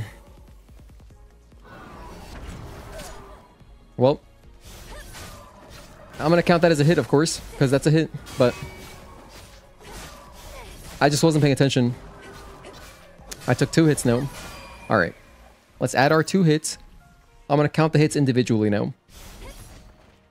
Normally, never have a problem getting to this chest and opening it without that guy noticing. I must have... I mean, I did something weird. What might have happened is that I spent too long on the Cricket Slasher before. I guess. But no, how would that be? Because I stealth killed him. So then it's just, you just make a beeline for the chest and you just open it. Anyway, I don't feel like resetting over that. If I can do everything else perfectly, that'd be nice. 100% going to be Twitter discourse for months. Right, which is of no consequence. I mean, any discourse on Twitter is of no consequence and is completely irrelevant to most people. A simple cutscene skip mod would be amazing. Yes, cutscene skip mod. I mean, like a good, like community kind of center, like speedrun focused cutscene skip mod that is consistent would be awesome. If everyone got to using that, and that was just like part of the rules for speedrunning on PC, I would love that. It would cut down a lot on the run. A good randomizer gives so much longevity to a game. Kingdom Hearts 2 randomizer is still super popular, and that's a 2005 game. Yeah, and I know that, like, Nin10 has great videos on Kingdom Hearts. I like watching him play that game. But, also just, like, watching Lobos do randomizers for Dark Souls games, very entertaining. And even Resident Evil games have good randomizers, I think.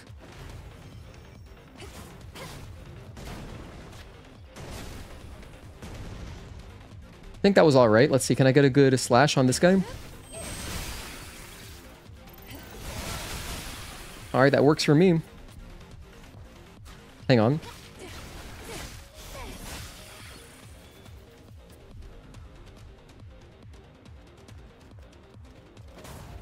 Wait here, wait here, wait here. Leave. Nice. All right, so far so good. We've only taken 2 hits from the same enemy, the Hydra, which normally is never an enemy that we have to fight there. So very, very strange. That's one of those that's never happened moments because it's very uncommon. If it happens, I know why. It's because I mess up fighting the Cricket Slasher before and I get too close to the Hydra's spawn, in which case it will spawn in. And then when that happens, if it spawns in earlier than you're used to, you can't make it to the chest to open it, you know, before it notices you. New hair would be cool.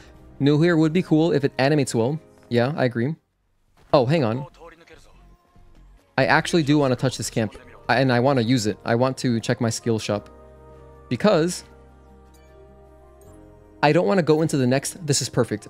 If you go... Okay, if you didn't know. If you go into the camp before Abaddon, and if you activate the skill shop, and you don't have at least 1 SP, the game will give you, for free, 1 SP.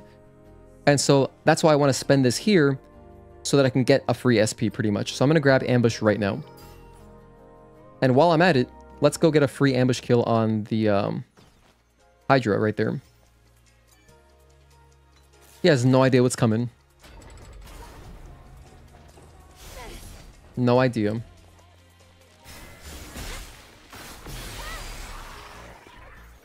Maybe a way to save your Exospine gear combos. Yes, that would also be cool. That'd be a great quality of life thing. In fact, I hope they just add that to the game. I should have added that to my wish list. I forgot. And I've thought about that before. I didn't have it written down on my wish list. But yeah, like for example, going through different... okay, if you're exploring the wasteland or exploring the desert and, you know, you run into groups of enemies there, you might want to have a different setup for groups of enemies. Like you might focus on whatever, like beta trance and... what's another good one that you could have for enemies? Like Impact Exospine, because that sends off little arc shockwaves that go from enemy to enemy. You might want to put that on, and then like stuff that boosts all that. That you could have like a loadout. So this is my exploring setup, and then this is my like, oh, I'm gonna go fight a boss setup. Because if you're fighting one boss, like fighting one boss, you might want to have other stuff that, like, you know, the for example, camouflage wouldn't be useful at all against the boss, and you might like that when you're exploring or whatever. Or you might want to have a loadout just for defensive gear if you're trying to, you know, do something in particular. There's so many reasons you might want different loadouts. So I think that would be a really great quality of life thing. And they should just add that. If not for this game, at least for the next game. Oh my gosh, I took a hit again. I should have just used the triplet. I've taken 3 hits to Hydras. Alright. What matters is the bosses. If I can get all the bosses clean, I'll be like, alright, this is very doable. I remember watching a YouTube short of some guy doing 100% Legend of Zelda Breath of the Wild, and he took damage around 70 to 80% completion. Jeez. That's so many hours in, right? That's got to be like 20 hours in or something, right? I mean, I guess I don't really know how long a 100% playthrough takes. Wonder how long it would take for someone to make a Shrek mod. It probably wouldn't take very long. All you gotta do is know a modder and ask for it. Oh, yeah, he was doing damageless. That's rough. That's like soul crushing. I hope that that guy went back and did finish the run eventually.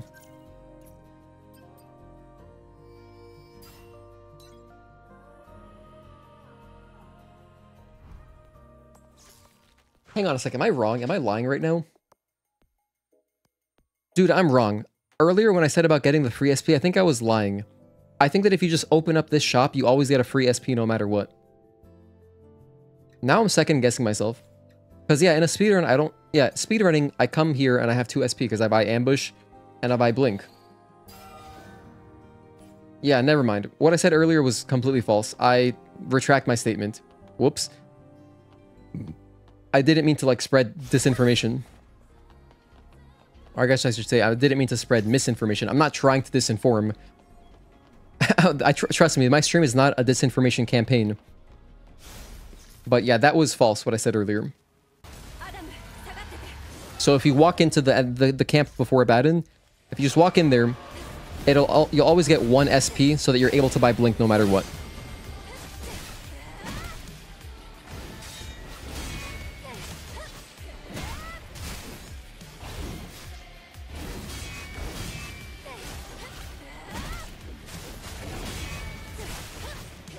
Look at how much damage he takes, it's awesome.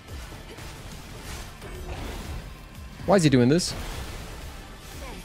That's not common.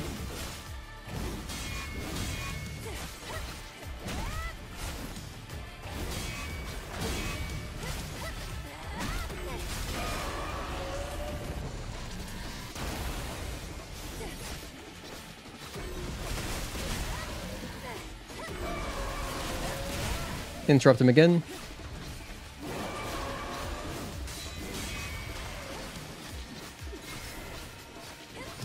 And that's the fight.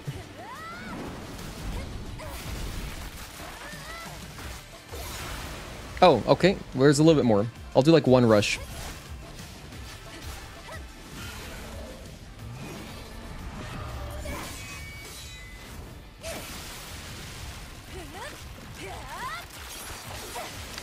Another tricky bit is going to be the big spider and the 2 baby spiders right before the fusion cell. However, I don't have to really... I could probably grab aggro on the small spiders before the big spider. And once you have Blink, it's all good.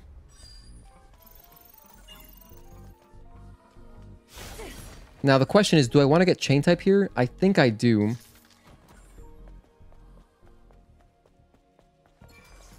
It would make Gigas a little bit faster, which is always nice. So let's try. I'll be smart about it. Let's kill this guy first.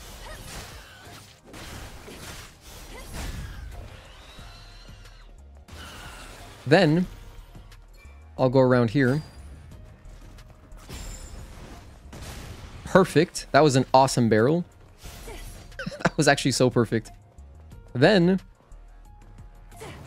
Oh no. Too far. I still got something with that, so not bad.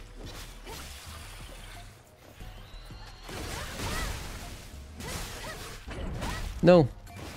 I didn't take damage, nice. I took a hit. I took 2 hits. You know, it's so crazy how this guy... I think I took, yeah, 2 hits, so I'll go up to 5. It's crazy how the Cricket Slashers... I still forget sometimes. They either do 2 hits or 3 hits. It's not the same every time. Gosh, that's an enemy I should just sit down and practice for like 20 minutes and just learn Cricket Slasher. I'm not sure why I healed there. So we've taken damage from Hydra and Cricket Slasher. Kind of comical. But hey, that's no hit life. That's hitless life, baby. You gotta deal with everything.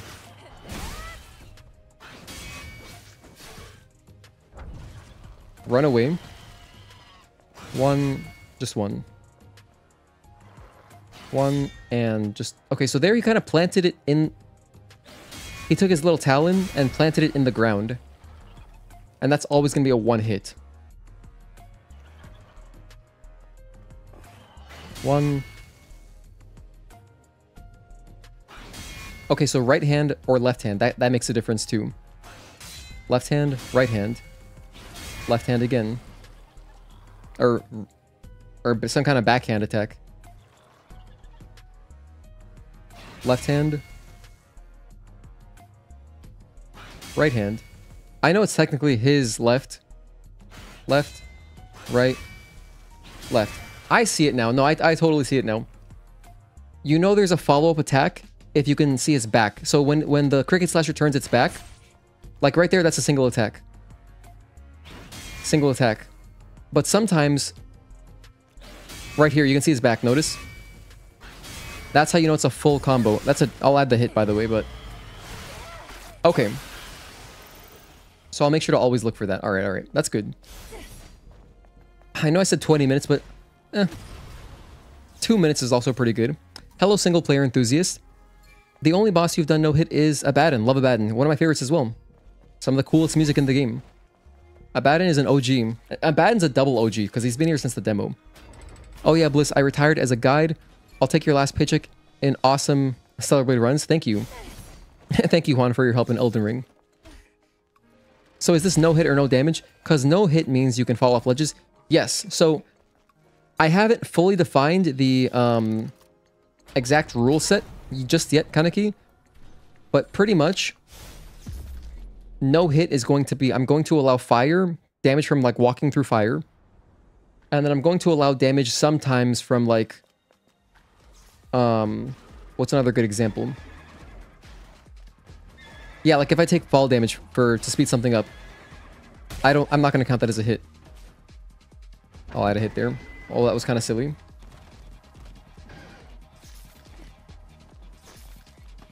There, I didn't even take the correct line. There's a correct line that you should take. And I'll point it out, but basically, where the curb starts, so where the sidewalk begins, you want to be on that line, and then the Cricket Slasher will never reach you.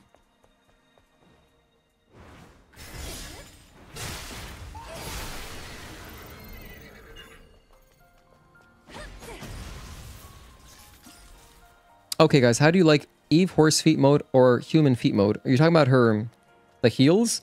You know, someone had mentioned horse feet before. I guess her heels look kind of funny from some angles.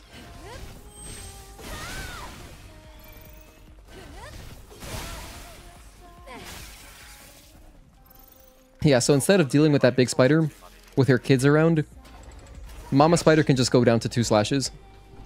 Getting late for you, gonna have to get going. Good luck. Thank you so much, Obamorb. Good to see you again, man. Hope you get some good rest. Yeah, Super 007, this is a new run. We've done a couple of resets. Earlier, so at the very beginning of the stream, I was doing kind of like practice towards getting, you know, collectibles and stuff for a walkthrough. Now, I'm just focusing on actually getting a no-hit today. So today, I'll be happy if we can no-hit 807. I think we honestly can. It shouldn't really take that long. The bosses on normal mode are quite fast. They don't take many hits. It's just a matter of stringing together a good run, not losing focus to, you know, random enemies, and just being a little cautious. And it's early, it's only 7 o'clock, so after this, I'll do another one, of course. I'll feel very encouraged if I don't take any more damage, like, at least on Corruptor or Gigas. Because our very first playthrough, we didn't take any damage on the bosses, except 1 hit on Gigas. Yeah. I'll get Beta Chain here. And I'll get a damage upgrade. Can't quite... Oh yeah, I'm not picking up as many chests, so I can't upgrade my chain type. That's a reason to honestly pick up a chest or two. I can. There's an easy chest to grab. I'll do that next time. In Parking Tower, I'll remember to... I'll grab the chest right as soon as you get to Parking Tower. Like, just down the first set of stairs, or the first ramp. There's a chest right there.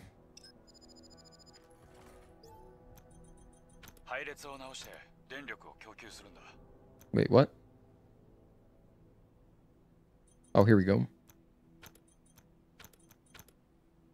Mental lapse. Oh, but yeah, Juan, I'm gonna be doing Shadow of the Erdtree at some point this year. You know, because I realized that Shadow of the Erdtree came out almost a year ago, right? So then after a year, they'll probably discount it all the time, I guess. At least on Steam. Probably like for July 4th, usually there's always great sales. Or maybe there's a holiday I'm forgetting before that. Maybe Easter? I don't know. There might be an Easter sale type stuff. Or a spring, like a random ass spring sale. I don't actually know when Erdtree, Shadow of the Erdtree came out. I want to say it was in June. It was either May or June, so it was like mid-year. But we're approaching that 1-year anniversary where it should be on sale. Good luck, thank you. Yeah, no, it's going to be a blind, fully blind. Should be great.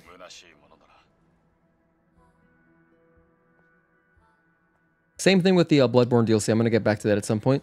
And when I play Lies of P, I hope that I can manage to do that just without any guidance. I would like to do just a blind playthrough of a game. Like 100% blind, you know what I mean?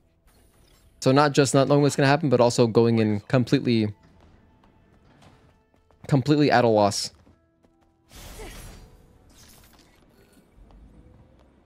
And the reason I think it'll be fun is because I know Lies of P is not going to be anywhere near as long as Elden Ring. So even if I, you know, am dilly-dallying around, it's not going to be like, it's not going to elongate the playthrough by too much. So there's that. But first, Jedi Fallen Order. Jedi Fallen Order, man. We're going to start that soon. Sometime in February. I don't know if the first or second week, but we're going to do that playthrough at some point.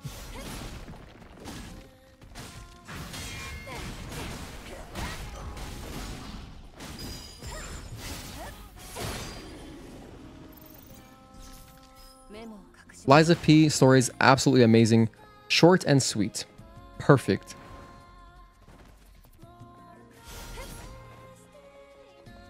Do you think that it's shorter than Ragnarok?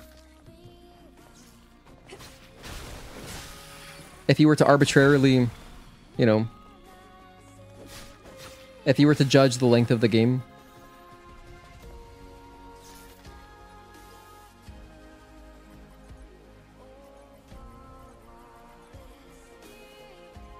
Way shorter than that? Oh, nice. Because for me, Ragnarok is slightly too long.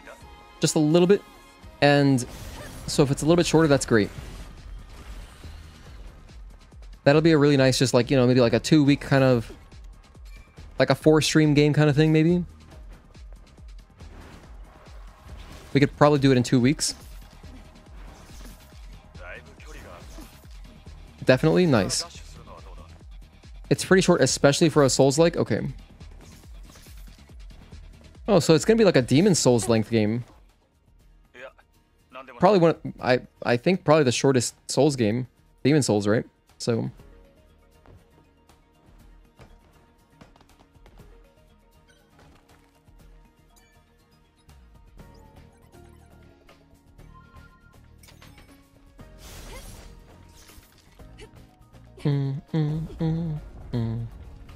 I love this song as well. Okay. Touch the camp. Check my skills. Although... Hold on, I can just do this. Yeah, I don't have any SP, so... Roughly about Bloodborne length. Maybe longer since I won't have Mark, right.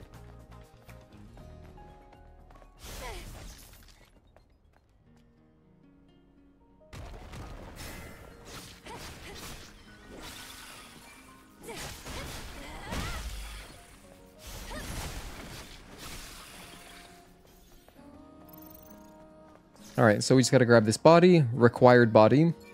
This is the credentials. Backstab this guy. I'm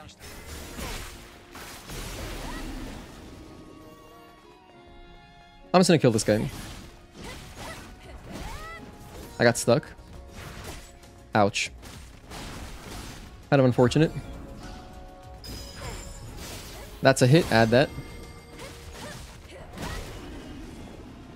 You know, that happened. I want to say it happened last time too. I got stuck on something. I don't know if it was against this guy. Might have been in the tunnels.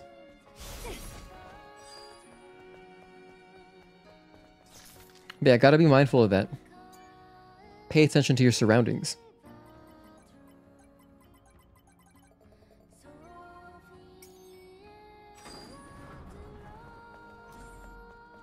Anyway, I think that by next time I do a Hitless practice stream, I'll have to sort out how to have an actual category Hitless counter. Because I was trying to Google it, and it wasn't like, it honestly wasn't easy to figure out. I tried to just like find a basic one. I was like looking for, you know, live split Hitless, or like live split hit counter. And I just kept getting links to like automated stuff. I want to do it all manually. So I gotta figure that out. Honestly, maybe the settings are right there in live split. I just haven't even tried to like figure it out myself. But yeah, trying to Google a tutorial did not really come up with much. Although it is cool that, you know, games that support it have, you know, freaking built-in hit lists. Like, you can have it track precisely when you get hit and have it tally that up automatically, which is cool. You know, for like the Souls games, which are of course, the obvious popular games that people do hitless in.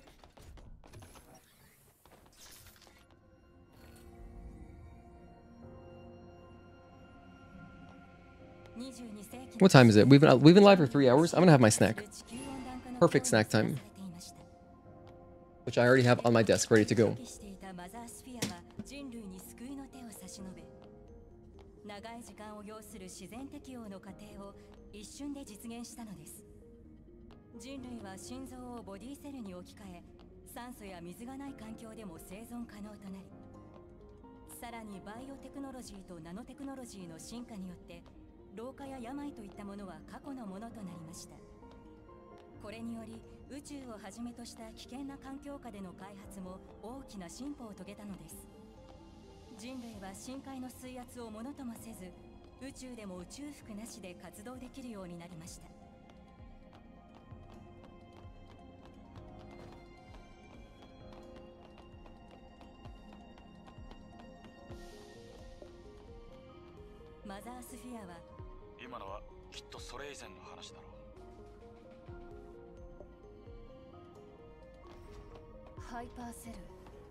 Man, I really can't get enough of these things.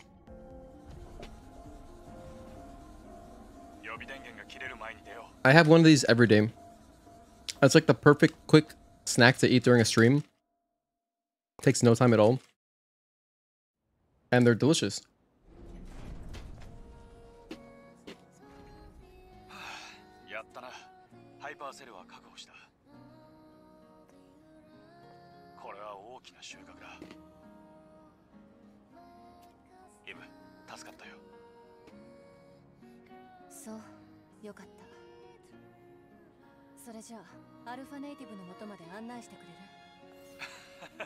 And these Belvita crackers are also clutch because they don't make crumbs. I mean, they can make crumbs if you're careless, but you know, that's any food. They are essentially crumb-free.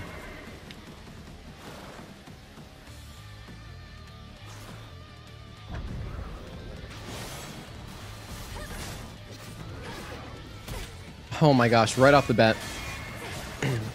Alright, that's a hit. Add that.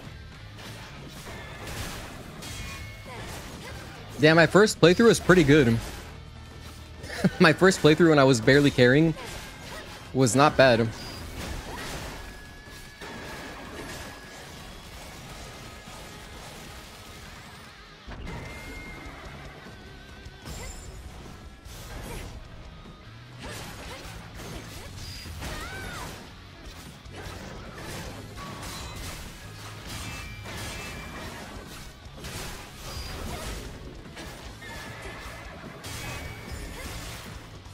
This should kill. Oh, not quite, but almost, sort of.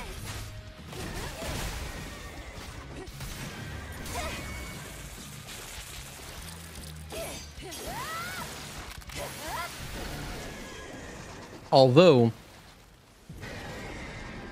I might have... Wait, I don't have focus boost, do I? Yeah, no, I remember now. When we got to Corruptor the first time, I think I already had focus boost, which of course makes it much easier.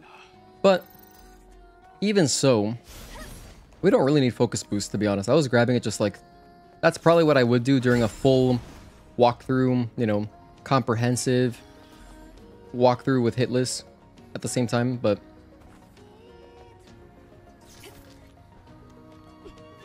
I'm going for a semi-fast Hitless right now. So yeah, I think that I would actually skip focus boost. At least for now. For Gigas, I'll try to get it. Well, yeah, no, for Gigas, I'll want to have focus boost. I'm going to want to have my rushes, of course. It's nice that I don't have to spend, like, I don't have to spend an extra SP on aerial blow because we're not doing any skips. One of these days, you're going to start running Squirrel with a Gun speedrun. Right now, you're just getting the route figured out. Oh, nice. How long is the speedrun for that? Roughly.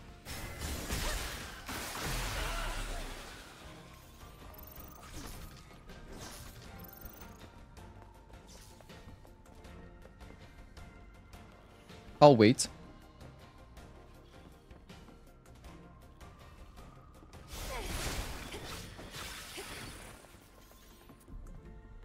Until he's about there. Then we can go in. Safely, anyway. I like to wait until this guy's at the end of his patrol facing this wall. Because when he's walking back, like, from here, sometimes as I'm running in, you know, he'll still catch a glimpse of me in his periphery, and don't want that.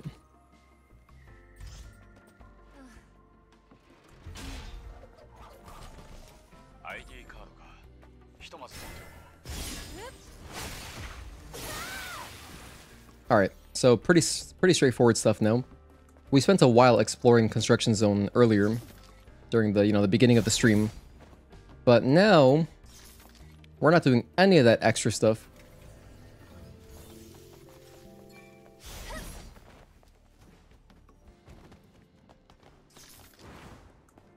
I'm not even gonna get the Omnibolt. I don't think it's necessary. At least for just straight up only doing 807.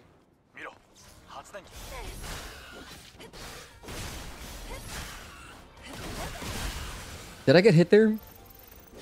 I might have gotten hit. Yeah, I definitely got hit. I think I just had maximum poise. I didn't get stunned because I was doing a beta skill. But my health went down, so...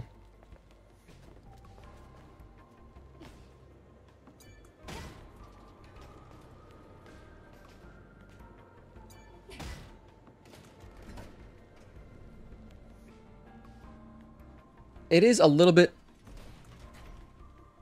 unreliable to use triplet in the way I just did. So before you upgrade triplet, only the second hit does stun. Like it interrupts anything. But until you upgrade it, you know, it's gonna be like that. It's gonna be unreliable. And I think that the upgrade to make the first hit deal stun is deep into the... It's like the 4th upgrade or something. 1 hour 20 minutes is your best time on launch patch version of the game. 2 hours on the most current version. Okay, that's pretty short. Nice. That's a good length.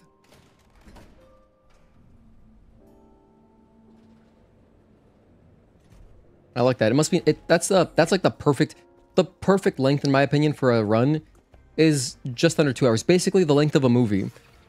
Because, you know, anyone can sit through a movie. I mean, you know, if you want to make it through a movie without, like, going to the bathroom, you can. And it's also, like, to the length where, like, you wouldn't get hungry in the middle. You know, if you eat, like, right before at the beginning, then it's like you're good.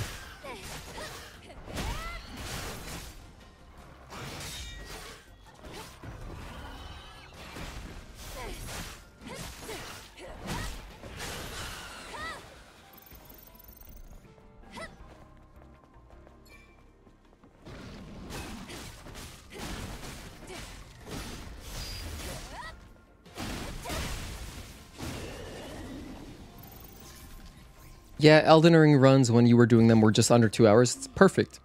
Perfect.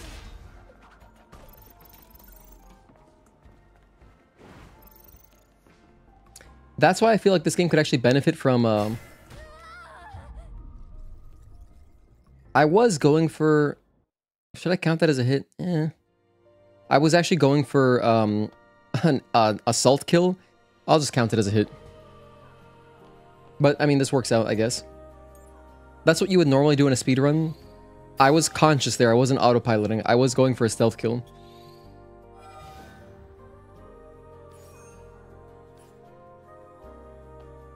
Just to save half a second going down, you know. I have 3 SP. I'm going to spend it on Rush. This. And I guess that's all for now. I'll try to get a little bit more experience before Gigas. I will. I'll get some free kills and then I'll grab Infinite Rush. And that's all we need.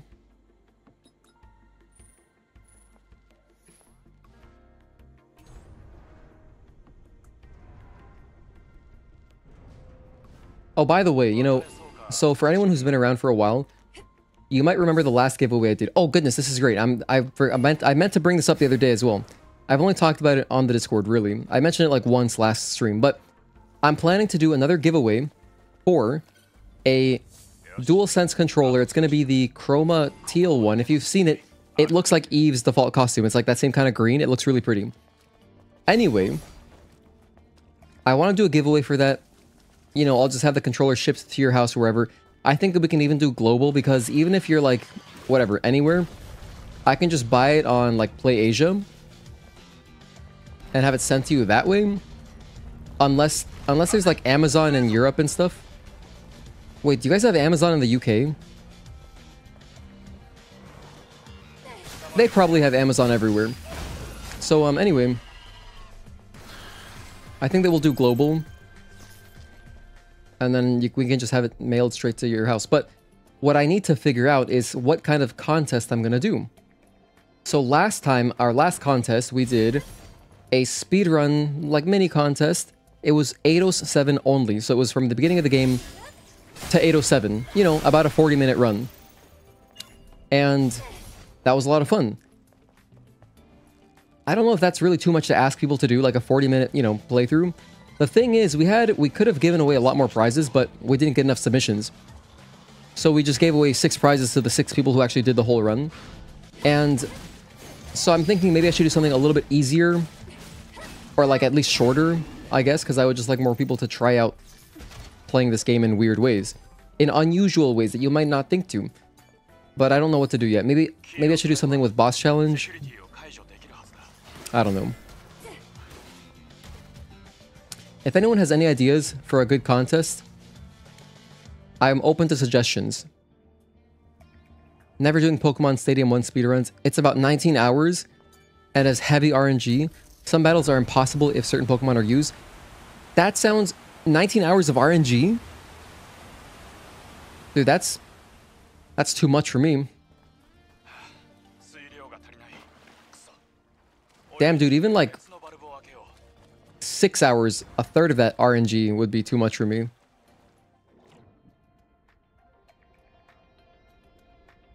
But anyway, I'm open to suggestions.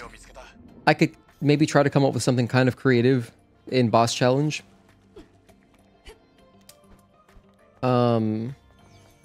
Or we could do like another speedrun type thing, but we've already done 807, so I don't know. If there were manual saves, it'd make speedrunning so much nicer, like speedrunning certain parts of the game nicer, because then it wouldn't be as much to ask someone to like, hey, play through the game, get to Matrix 11, make a save file, and you know, and then do a Matrix 11 speedrun. Because then you could just restart it whenever you want to. Hello, Max Cannon Center. Thank you for tuning in. But yeah, for the time being, I feel like it's going to have to be something with boss challenge. Or maybe I could just have people write... Maybe I could do another giveaway that just requires no effort, like just like writing something, you know what I mean? No like recording stuff. No like, you know, speedrunning type stuff. Lower effort. Just like some kind of response. Our very first giveaway, we did that. My first giveaway ever, we did a Japanese copy, and I just had people write about their favorite character, at least 2 sentences. Very easy, right? But we got some great responses. Some people actually wrote a lot, which was very fun to read. But then, you know, there were plenty of entries that were just like the minimum, and I'm fine with that too. We could do like an easy to enter giveaway, like a very easy one. Of course, any giveaway that I do, I want it to be pretty easy to enter. Like, I think the speedrun thing wasn't that hard, because it's not like there was really much competition. If 12 people submitted it, I would have given away 12 copies of the DLC, but we only had 6 submissions. Can I get an upgrade here? Yes, I will get Infinite Rush. But I guess the problem with that, even though it's like free, you know, you can use the recording software on PS5, I guess the time commitment might be too much. So something with less time commitment. I'll have to figure something out. But yeah, definitely open to ideas.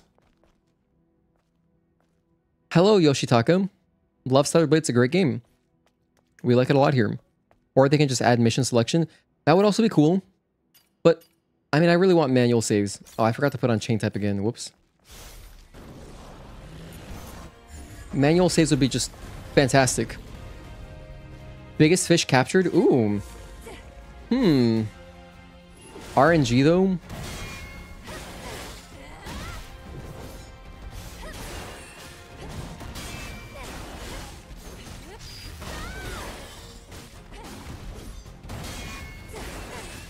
Anyway, this is Gigas.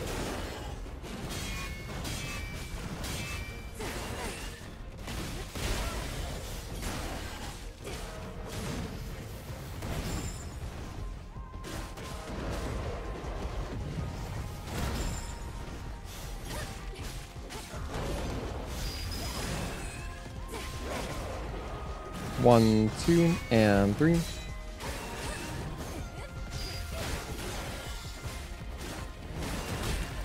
I didn't recover in time.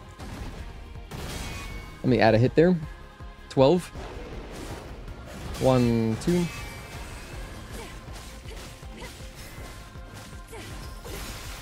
So that was a little greedy. It can be from certain ponds per day, so people can't hunt whales all day.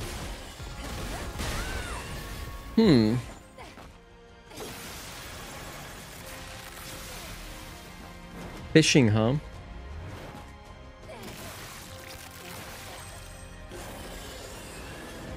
You know, it'd be so cool if Shift Up just had sword surfing as like a little mini game from the main menu. That'd make a perfect giveaway thing. With a timer, with a score, all that. That'd be a perfect giveaway kind of game mode. Alright, so that was 12 hits. Let's do it again. Dude, these boss fights are pretty straightforward on normal. We're at 338. I'm gonna try another attempt. Alright, run it back. So we got 12 hits there.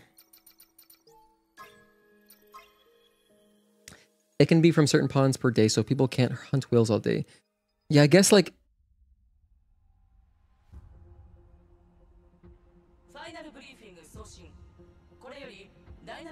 No, you know what? I have a bet.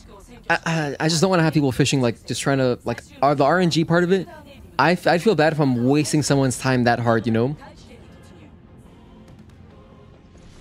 Because I know we'll have some folks who go really hardcore and spend a long time fishing just to get a ridiculous, crazy heavy fish.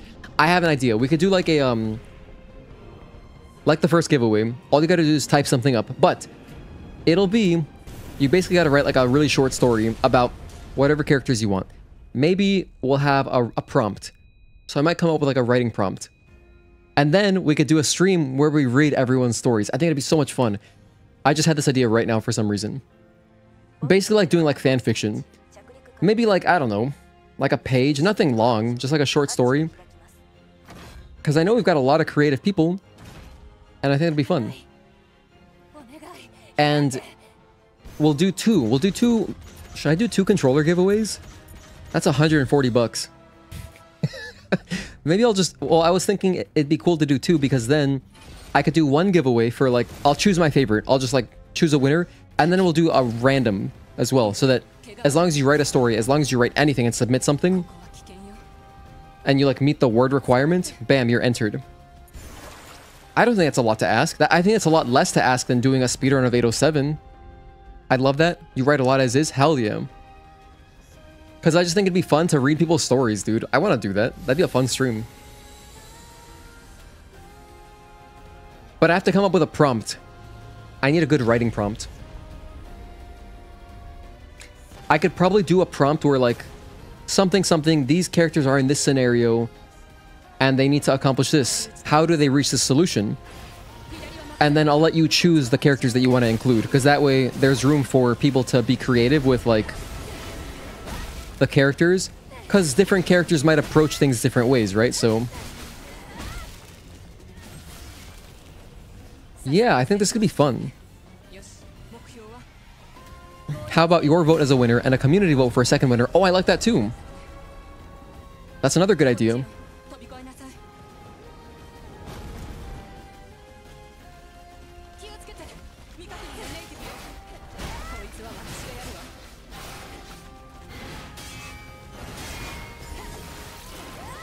Yeah, I like that. Community vote and then my vote. Okay.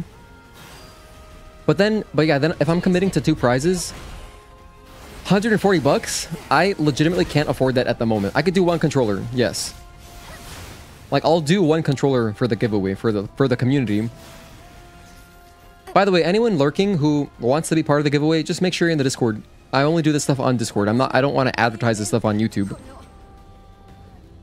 Because I'm trying to just reward people who are already in the community. But at the same time, I'll talk about it. Maybe I should make it... No, you know what? That type of thing, though, would be fun to get new creative people, too. Like, someone might be like, oh, I could write a story. So maybe I should make a video about it. It remains to be seen. I don't know what I'll do. Maybe I'll make a video. Or a community post, at least, on YouTube. Because imagine if we got, like, 100 short stories. You know how sick that would be? I don't know that we're gonna get that many, but... that would be a whole stream. We'll just spend the whole stream reading the stories. Sounds great.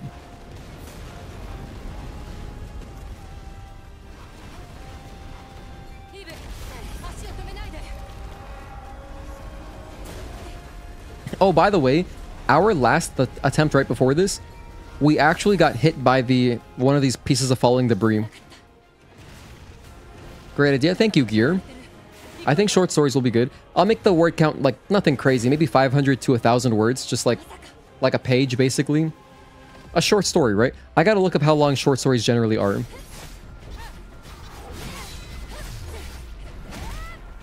What? I got freaked out there for a moment. Alright, anyway. 1, 2, and 3. Interrupt that. 1, 2.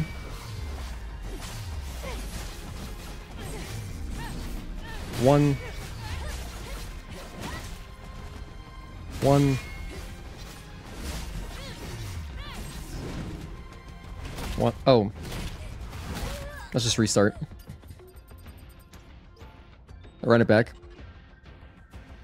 I feel like it's important to kill the enemy. At least do a retribution per boss. At least 1 retribution per boss. Alright, reset again.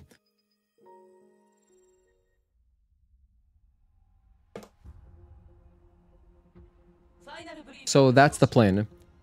We're gonna do short stories. I'll let the giveaway run for like a month, I think. That's pretty good. So, you know what? February seems good. I'll get it started February 1st.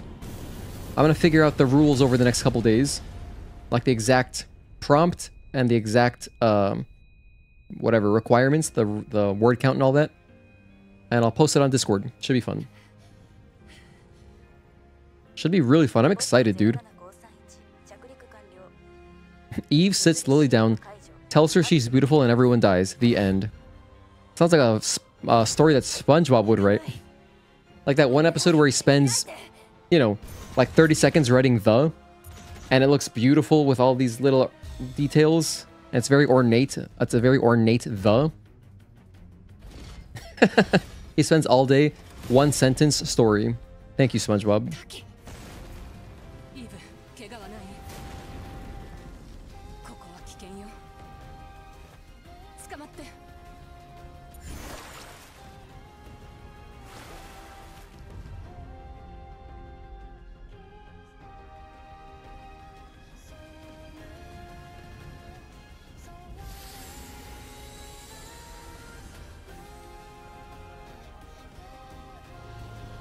Anyway, do you guys think we're gonna get this today? Do you have faith? I have about, you know, I'll stream for about another 2.5 hours roughly. So that's like 3 more attempts? No, 4 attempts? We could maybe get it. Maybe.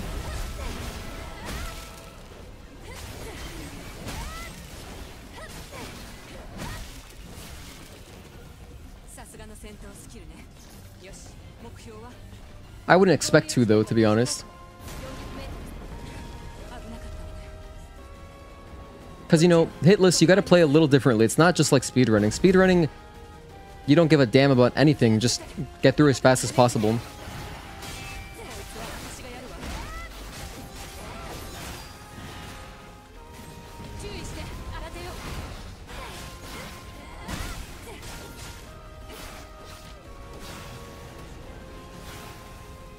And yes, I touched the fire. I'm allowing sitting in the fire. Doesn't count as a hit. That's why this is hitless. Not no damage.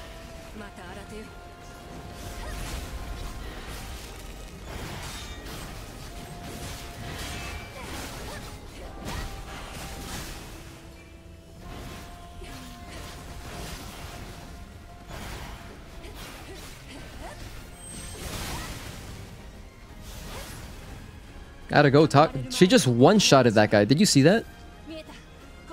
What the hell? That beholder got bodied. Damn. You know, I don't usually watch what Taki's doing when she's fighting enemies. But that guy got one shot. Maybe because probably if we were taking longer, the AI would recognize that and then they'd be like, all right, take it easy, Taki. And then she would take like a few more hits to kill. That just looked really funny. All right, let me sit up for this.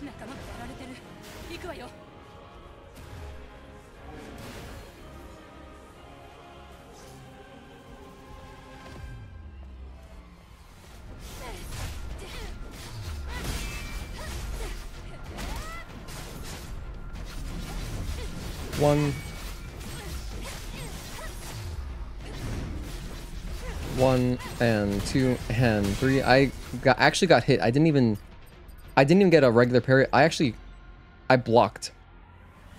Oh goodness. Do I have nerves already? That's weird. Yeah, Taki's on another level. She doesn't play games. Taki would be like the perfect kind of teammate to have if you're trying to win a World Series.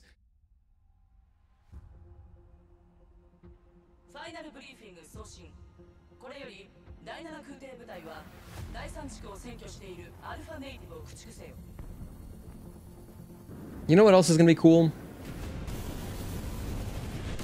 Skipping all this.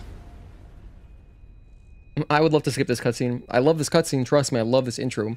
But it'd be cool to just be able to skip it on PC. Hopefully we get that as part of like a cutscene skip mod.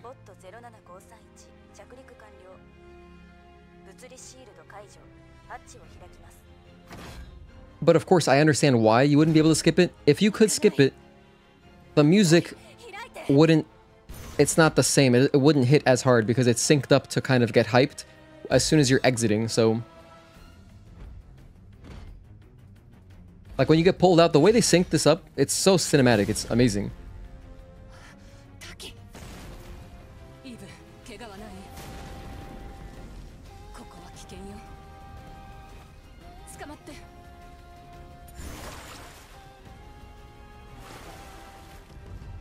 But yeah, it's only because we're doing a particularly repetitive, you know, challenge. Should be able to skip all. I mean, I'm sure we'll be able to skip everything on PC. Should be pretty easy to implement. At least it's not as bad as like Resident Evil 7. Dude, RE7 has the worst intro. If you're speedrunning that game, you need to have a lot of patience.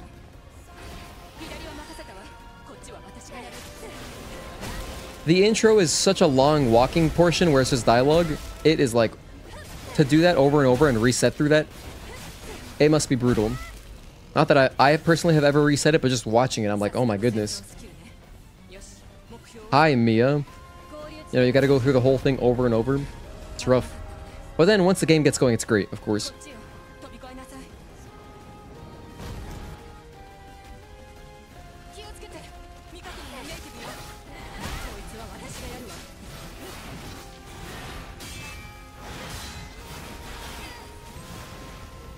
注意して新手よ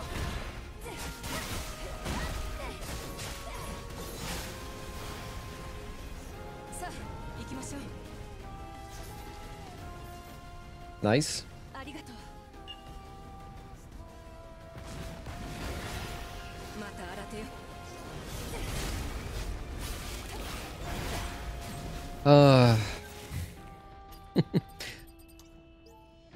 You know what I feel like doing?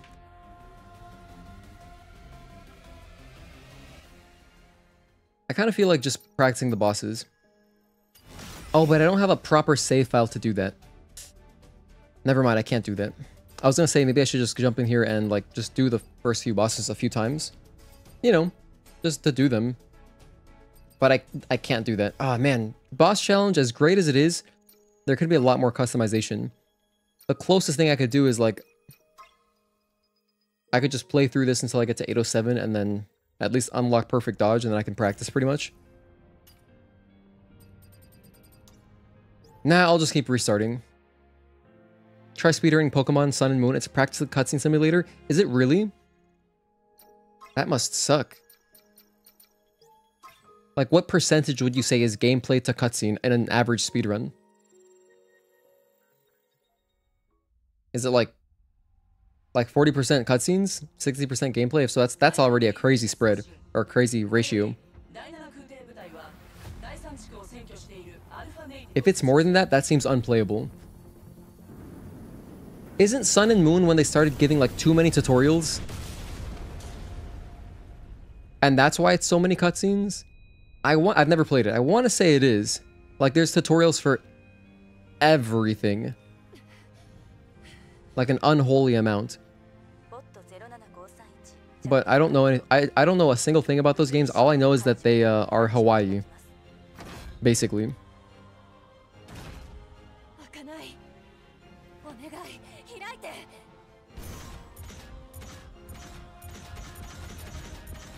Hey Stark71. Good to see you again. Sun and Moon was cutscene after cutscene. That's rough. Yeah, for speedrunning, it must be easy to just like kind of burn out really fast on that game. Especially if you have to like sit there and like mash A or something. Last Pokemon game that you played was Moon. And you didn't like it from what you remember. It was terrible for the cutscenes?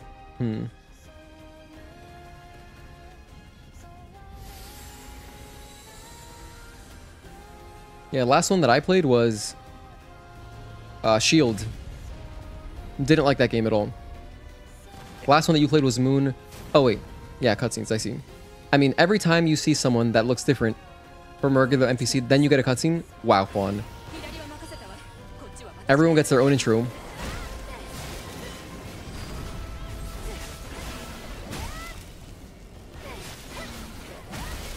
Post-game Ultra Sun literally saved your life? Really? In what way? Playing the game once through was good enough for you. Got rid of the game afterwards? I did the same thing for Shield, actually. I did the exact same thing, because I didn't like it at all. I was like, I'm never going to play this game ever again. So, I immediately sold it.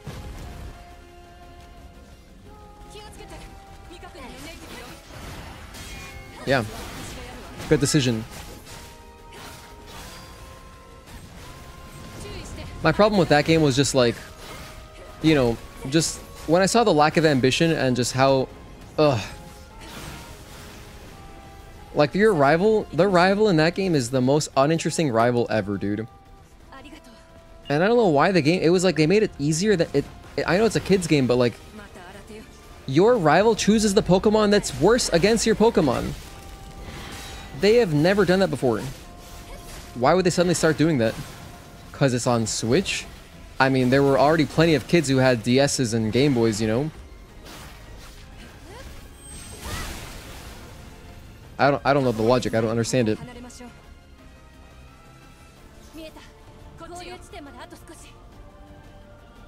I hear Scarlet and Violet are better, but you know, those games, of course, don't run well. Maybe Switch 2 will save them.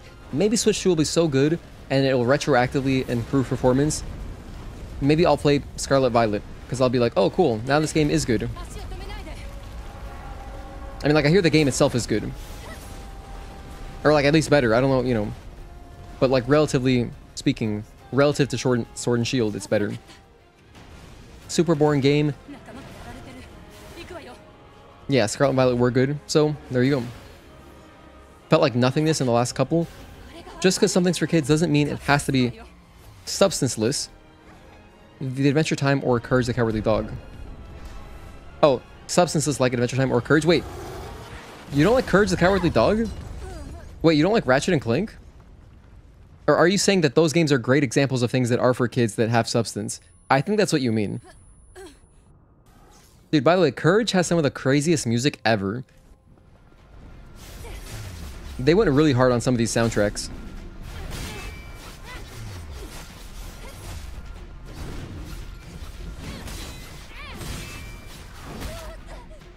Why am I getting hit on Brute?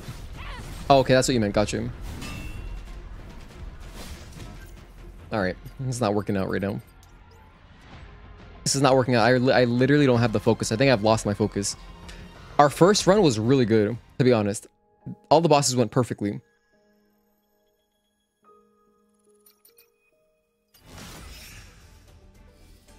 So let's do something arbitrarily different. You know what I've never done? I've never actually gone through all the bosses just to get these, the costumes. Should I just do that? Nah, I mean... Don't really need them yet. I don't need them for...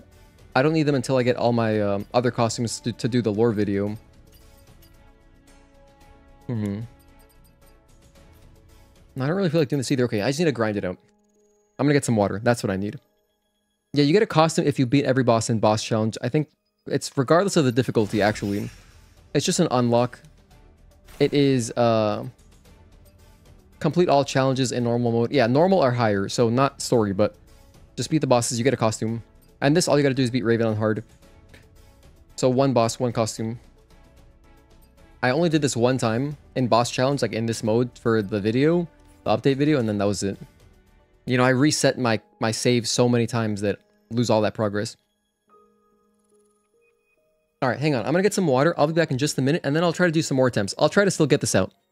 I want to bang out this, this Hitless, so hang tight. Thanks again, everybody, for tuning in.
All right, I'm back and I have water. I'm hydrated. Would have been better getting a costume as a reward for after every single boss. That's a lot of bosses. I don't know. I think that they've added tons of costumes to the game already. I don't know. I think the costume count is super high. It's like it's like 80 of them, right? It's pretty good. Okay. Let's try again. You know, Wake, since you were talking about Courage the Cowardly Dog and Ratchet and Clank and stuff that's like great for kids and adults, I was thinking, yeah, stuff like that is awesome. Because, for example, I was watching earlier today, before I started streaming, I was watching the 1987 Ninja Turtles with my girlfriend. You know, we're watching more of season 2. And that show is so funny, but it's very kid-friendly. Like, it's like not pretty non-violent. You know, it's just like, there's entertaining stuff that would make kids laugh, but then the dialogue is also very funny. Where, like, as an adult watching it, it's entertaining as hell. Like, the voice acting is also great.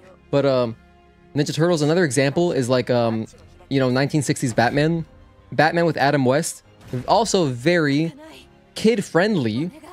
But it's like, you know, adults can really enjoy it because of the dialogue and, like, all that. It's just like, it's not made for kids, but it's kid-friendly. That kind of stuff is great. Because then it's really enjoyable for everybody.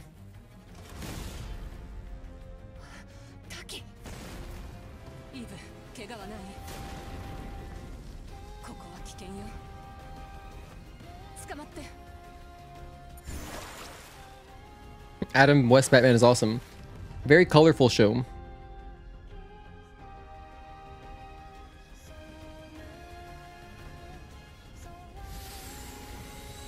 But yeah, dude, I've been on such a Ninja Turtles bender the past couple months. It's been so much fun.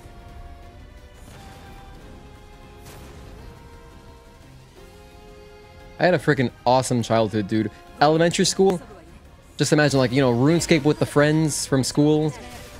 Freaking playing, like, games like Kingdom Hearts, Jak and Daxter, Sly Cooper, Ratchet and Clank. And then, like, watching 2003 Ninja Turtles, watching Dragon Ball Z on Toonami. It's absolute gas. I couldn't have been born at a better time. Oh my goodness, the whole Pokemon craze. Yeah, I'm happy. Happy with my childhood, although I know that 80s kids also had very cool childhood for different reasons, like you got to grow up with Ninja Turtles. That's also very hype. I got hit by that. Let's just keep going. If that's our one hit, whatever. If that's our one hit, then it's all good. That wasn't even my beholder, that was the one Taki was fighting. Alright. This guy stood still, he felt bad for me. I love the one episode where Batman and Joker have a surfing competition. Dude, Robin's my favorite character though. Because he just like puts up with all of Batman's nonsense. He's the best hype man also.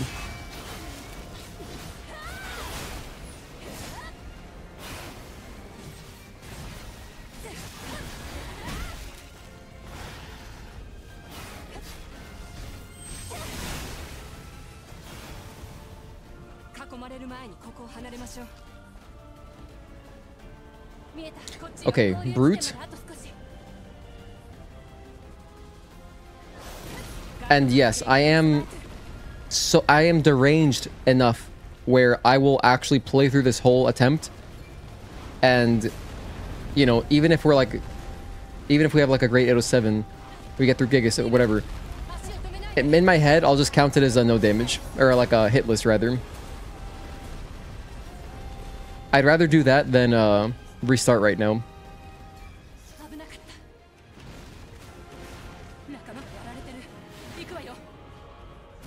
They have the stupidest episodes. I feel like, I don't know, maybe I don't watch TV anymore, so I can't really comment, but I feel like old TV is just so creative. I guess because maybe old TV feels very creative because, like, writers were appealing to people who you know, this was their main source of like TV is like their main entertainment, right? Or like maybe you go to sports games too, or you listen to sports broadcasts, but like when there's a bajillion TV shows like today, how do you even stand out, you know?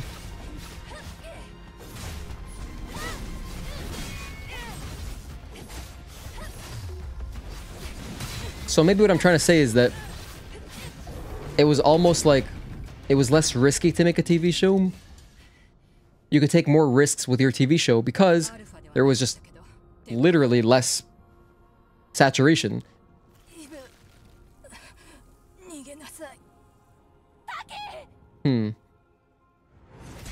At Walmart, you gotta buy the Eidos collection. I need to rewatch it. Well, yeah, you can buy the entire thing. It's pretty inexpensive, I want to say. Like, the whole Blu-ray set is... I think it's like 50 bucks or something. For everything. But I know there's also like the fancy big box version, which comes with a bunch of stuff. I think that is expensive. But if you just want the episodes, yeah. Not too bad. I saw it recently, not that long ago on Amazon. I think it was about 48, 50 bucks.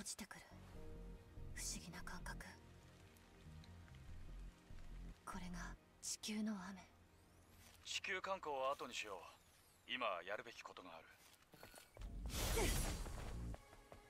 Okay, so we're at one hit, and it wasn't even to Brute. It was to a damn beholder. Let's just get a clean 807. Let's just get a clean 807, that's it. 広角型のネイティブ。この辺りだよ。よし、最終戦争で死んだレギオン兵だな。メモリースティックにコードが保存されてる。コードを入れてみろ。 And for anyone who wants to do this at home, I would encourage you to just try to grind it out as well. Try to grind out no hit, like a hitless, no hit, right? This is it's just fun, right? Because 807 too, man, they really made 807 so great. 807 is just a lot of fun to play through because it's not very long and it has amazing music. So it's just like a fun area to explore over and over. And I mean, this is coming from someone who I've even spent a bunch of time in the demo exploring 807. So I mean, even I've been through here so many times, and it's still fun to do over and over. However, I honestly feel that way about the entire game, but I feel like 807 is actually the best one. While I think Spire is the most exciting overall chapter of the game, 807 is like the best environment. At least for exploration, because, you know, they really made it... They made it fun to explore in how there's just a lot of stuff. Even though it's linear, there's still a good amount of stuff to explore, so it's enjoyable in that sense. Like, you do get rewarded for exploring. Whereas, like, Spire, there's basically zero exploration in Spire. Spire is fully linear. Matrix is... there's a tiny bit, but not as much as 807. So in order, really, actually, each act... 807, Matrix, Spire, it gets less exploration and more cinematic and action, like, you know, just good pacing and stuff. With the exception of the end of Matrix, which I think the pacing is not that great. Because the jump from Juggernaut to Taki is just a little bit too fast, in my opinion. I think it's too fast. There could have been a tiny bit more there. And I only say that because I feel like it, you know, Juggernaut got overshadowed really fast by the Taki boss, which is like... so awesome, and then it's like you forget about Juggernaut. You forget Juggernaut even happened because it happens so quickly. I would really like it if they made 809 just an add-on to 807. You mean like it happens right after 807?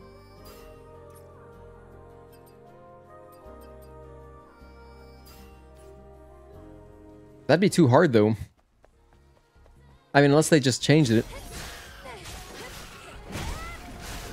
Like, if it was different, rather.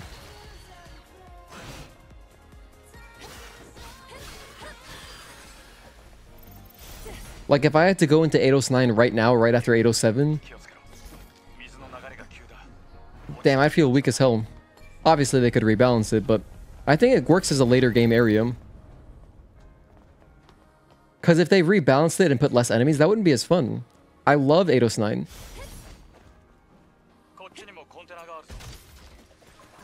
No, it's like 807 but an unlockable area. Oh, I see what you mean. 回収して損はない。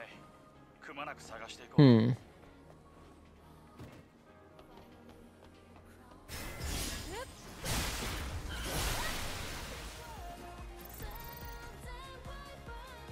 Yeah, I don't know. I like how in the movie Batman is running in the pier with a bomb and is comically running around trying to dispose of the bomb, but has nowhere to throw it because of the people in the pier. Just superhero things. Speaking of Batman, have you guys watched Batman Beyond? That show is good.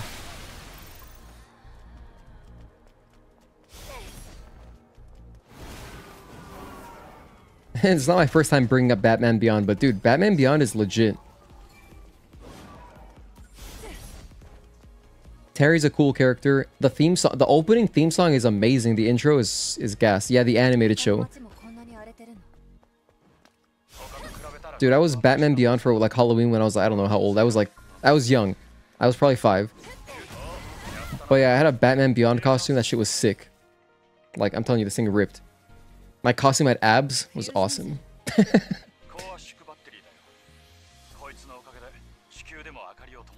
You like more 807 environments in Stellar Blade 2? Yeah, I think that they could use more biomes, more variety in general.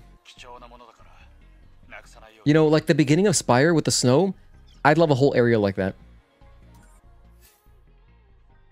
I would love a whole area of just like snowy environment. I think that'd be pretty cool.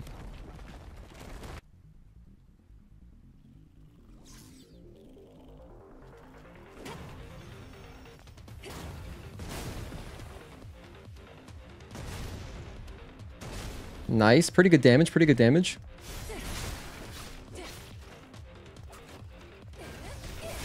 No, I wasted it.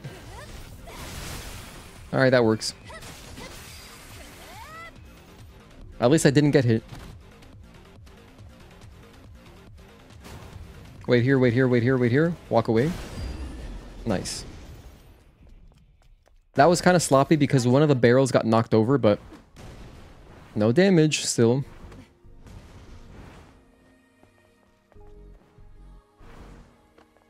I recommend Batman Beyond. Especially, my friend tells me about the original Batman animated series and how good it is. And I believe him. I watched the episode with Mr. Freeze and I thought it was great. But I don't know. But then Batman Beyond, I just love the aesthetic. So I've watched more Batman Beyond. I've watched none of the original Batman. I wasn't really big on those shows. Besides Batman Beyond, I wasn't really big on those shows as a kid. Like, I never watched Justice League either. I don't know what it was.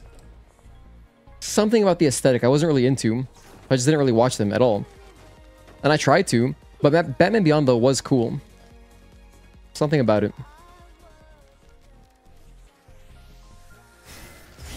Maybe because his outfit is red and black. And he doesn't have a cape. Oh my gosh, yeah, dude, I don't like capes. In Elden Ring, I was so reluctant to have a cape at all. And here it is, it's consistent. I like Batman Beyond, he doesn't have a cape.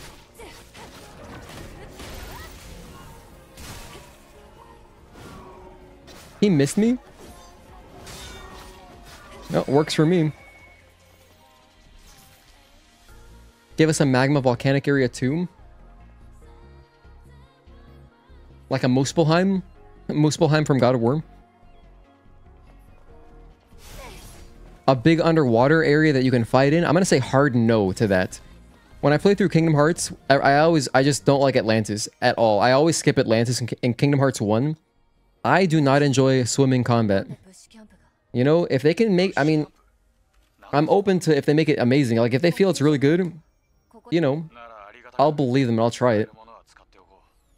But holy hell, do I not ever enjoy underwater stuff in games. Ever. I can't think of an underwater level where I'm like, this is awesome. Yeah, I can't think of any, to be honest.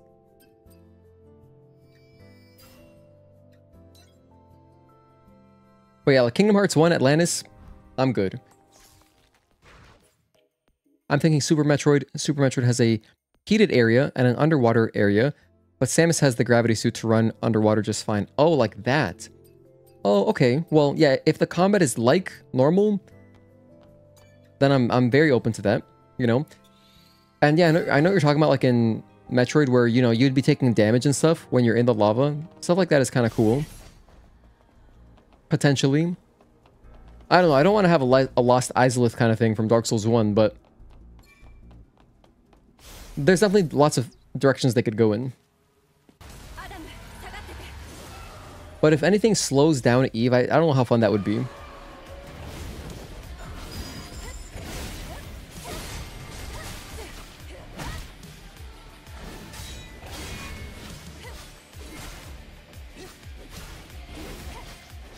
Bang, bang.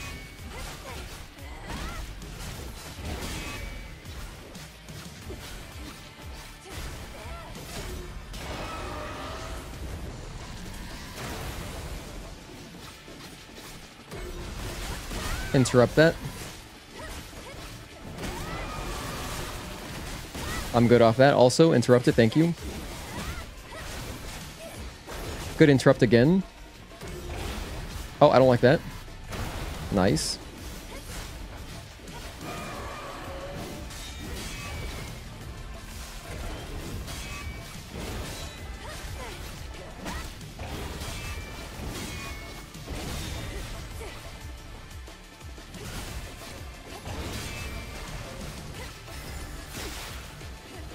Yeah, I don't want anything to slow down Eve. Just love seeing varied environments. I agree. They could have more environments. I think it's a very reasonable critique. You know, that Wasteland and Desert are kind of samey a little bit. I mean, they are. There's different stuff in them, but like as far as the color, they're like the same color kind of. So the color palette, the game could do for it would pay them to put a more varied kind of environment set in the game, because it would just make exploration more fun. Like even like I could honestly confuse some areas a little bit. Like some areas I might think, oh yeah, that's like a wasteland area. It's like, no, actually that's a desert area.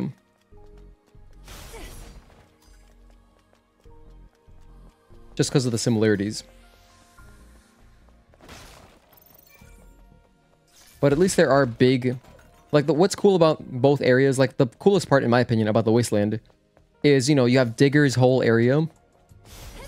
Like the scrapyard kind of stuff, basically. And then in the desert, you have the oasis and you have the city.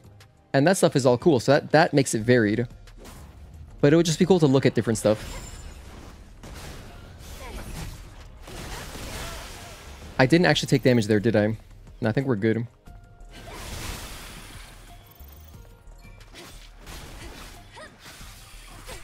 Oh, that is such a brutal hit.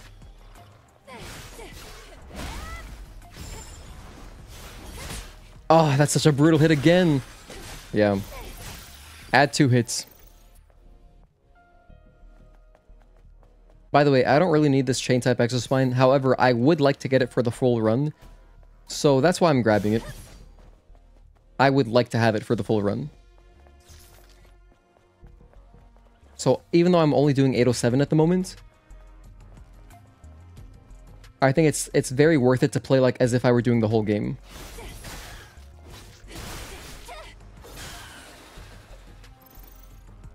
This guy's chasing me. Oh, this is a disaster. This is actually the worst possible. Hang on. I messed it up because I wasn't paying attention. I'm sorry. I apologize for my mental lapses. I'm not focused anymore, to be completely honest. Early on in the stream, I was focused. Pretty much. I mean, like, I was trying. I am trying, but I've lost complete focus. And so, we're taking some funny hits.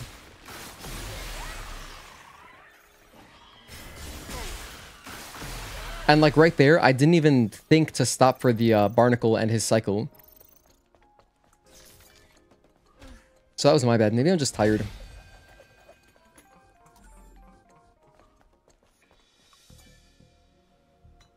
But either way, still good practice. Practicing tired is also useful.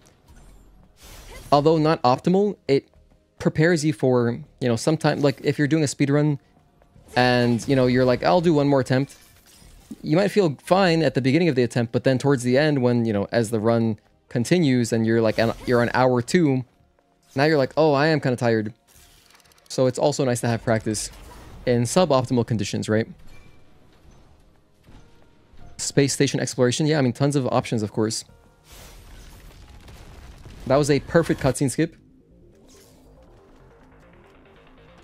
If you get launched into the dozer cutscene, that's ideal.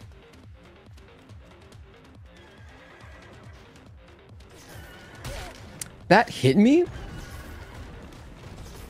I guess I'll add a hit. That hit me? What? Never seen that before. Interesting, though.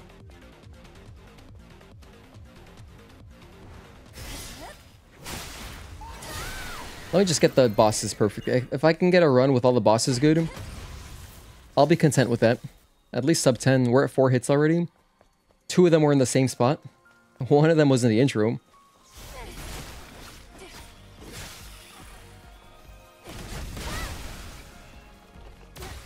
That hit me too? Oh man, okay. Amazing hitbox. I don't know if you guys caught that hitbox, but I was just under her tail. That was awesome. Alright, that's another hit. Oh my goodness. Comedy of errors. Really interesting hits that we've taken here.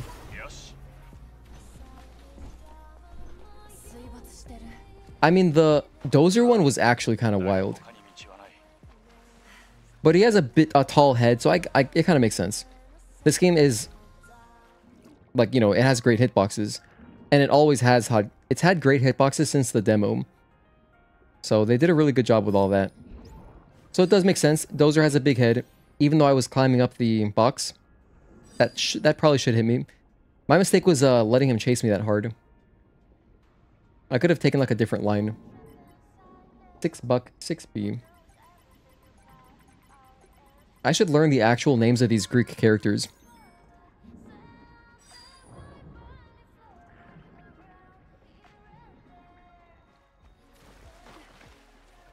Anywho, but yeah, I was talking about it earlier. I'm gonna post the giveaway instructions and all that February 1st. It's gonna be a short story kind of contest. And it's gonna be for a green DualSense, the new Chroma Teal one, which if you guys haven't seen the Chroma Teal DualSense, I recommend you check it out. It's so pretty. It has like metallic flake on. It's like shiny. There's some kind of flake in it. It looks awesome. Don't attract attention and let the monster see you. Well, the dozer that hit me is always gonna see us. But you can run differently to avoid it. Better. Hang on a sec. I don't think I grabbed my weapon core, did I? Did I grab my weapon core? I did, apparently. Alright.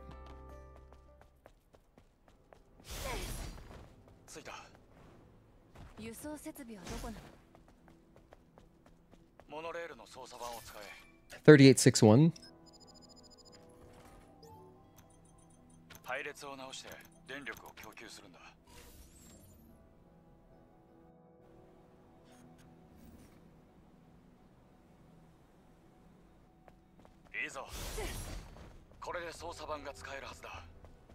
Alright, monorail time, and then we got flooded sector. Flooded sector. Basically no danger. Besides corruptor. Construction zone though, danger. Construction zone has really just 2 dangerous parts. And they're both cricket butchers. Pretty much it.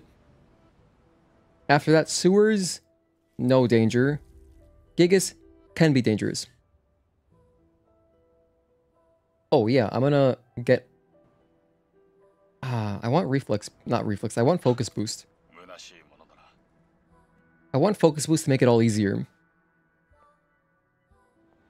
It'd be pretty good to have for corruptor, but I guess the most important thing is just to have focus boost by Gigas time.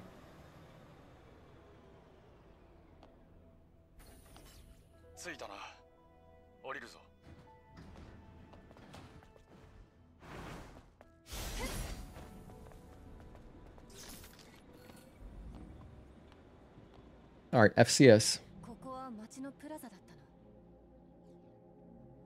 Top 10 soundtracks. Easily top 10 soundtracks in the game, I'd say.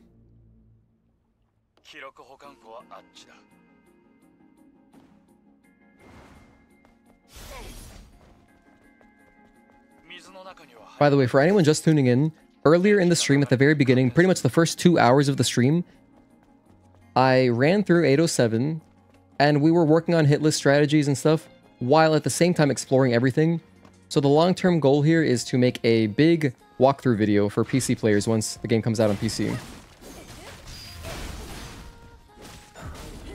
But at the same time, I'm practicing towards a hitless playthrough, like single segment hitless. It's gonna be like a month, like several months long endeavor. I'm pretty sure. It should take a very long time.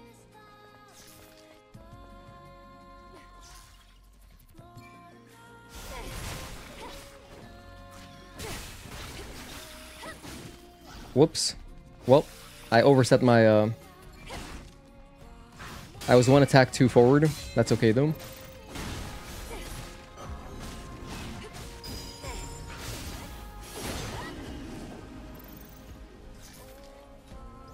Not a big deal because we have blink, so it's all good.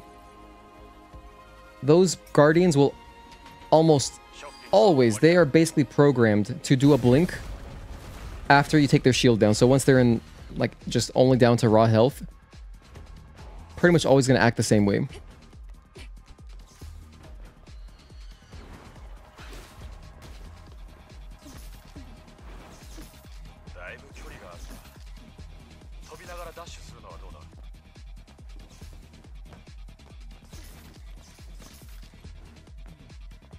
All right.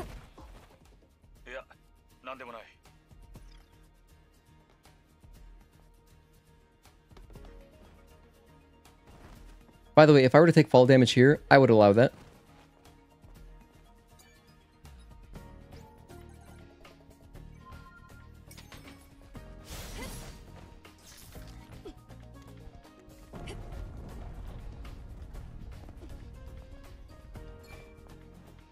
Okay, memory tower. In a casual playthrough, it's useful to know that you get a full heal at memory tower. Actually, never mind. I take it back. It's not helpful at all. It's only relevant in a speedrun. Because in a casual playthrough, you would just stop at the camp right there.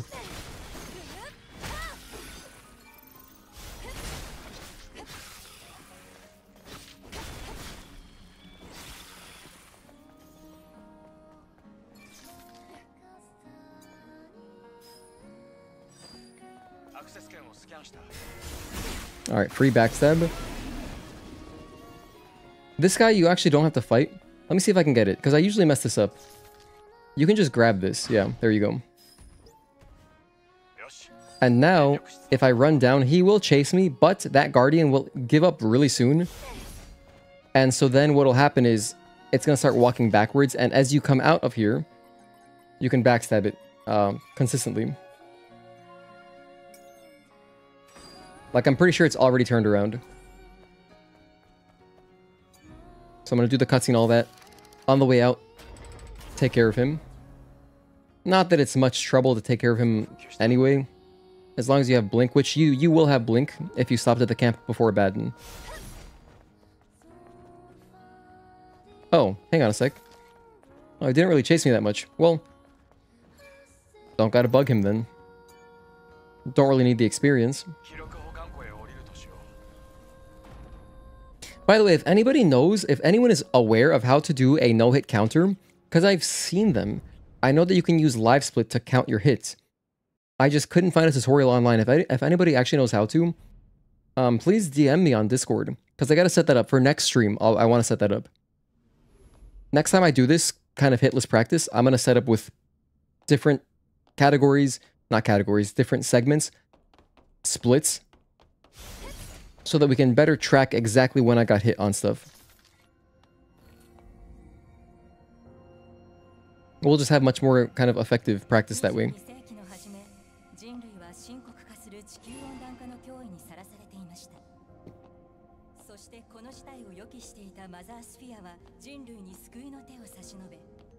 Oh man, and then imagine how useful manual saves would be. Damn. Manual saves would be an absolute godsend for practicing hitless, because like if I want to practice a specific tiny little segment of Spire 4, I could do that.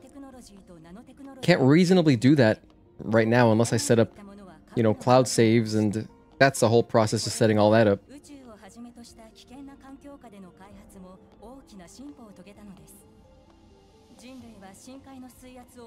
This is the last line of dialogue. When you see without the need of a spacesuit, you know you're at the end, and then you can get ready to start sprinting again.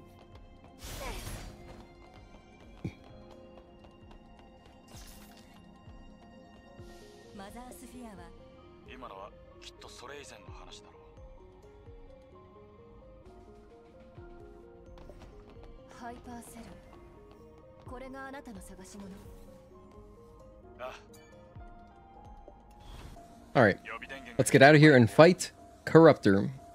I should sit up for this. At least a little bit. I don't have to sit up all the way, but I'll sit up.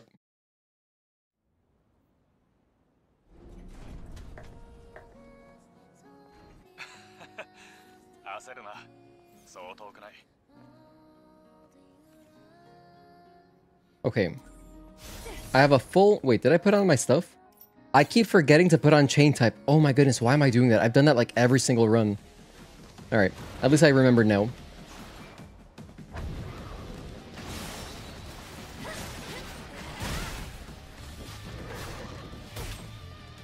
Instant hit.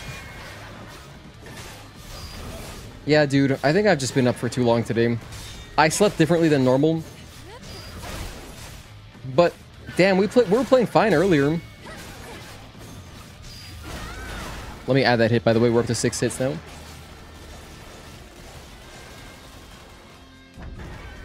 I think this will be my last attempt. Didn't even dodge that. That's another hit. Today is not the day. First attempt, though. First attempt was really good. We nailed every boss. First try. Subsequent tries, though, we're gone. Yeah, no. Good practice. Oh my gosh, another hit? Should I even tally that one? I will, though. That was a block. Technically 2 hits. Yeah, I'm not joking. Don't have it today. Dude, this is not a joke. This is not a drill. Alright, anyway. We just doubled our hit counter. It is good practice. You're right, though, Wake. Because, especially Construction Zone. Construction Zone has the most that, like, it's important to optimize. Because it has Cricket Butchers. That's the scariest enemy. It's actually the single scariest enemy we can actually face, I think. In 807. In my opinion, anyway. Because, you know, we don't have Repulse. Although, Repulse, I've learned today, isn't really that necessary. You can just sidestep. So if Cricket Slasher... Sorry. If Cricket Butcher is about to do the Repulse attack, just sidestep. Either way. In fact, I'm pretty sure you could even just side walk. You don't even have to do a dodge. And it'll work out.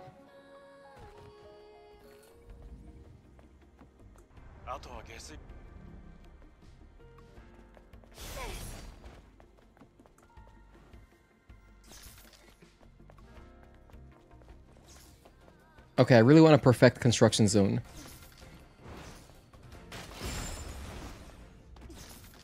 By the way, that little ledge that I walked up on, you don't even have to press jump there. Eve will naturally climb the ledge, like, as you approach it. So, there are some platforms like that in this game. Where you just walk over them automatically. Goodness, hold on. I have water next to me. I don't know why I'm playing on hard mode in real life. Let me just drink water. Okay, anyway. Can I backstab from the right? I don't think it's as consistent, but I'll try. Nice. I typically run in this way and then backstab him here. But it does work both ways.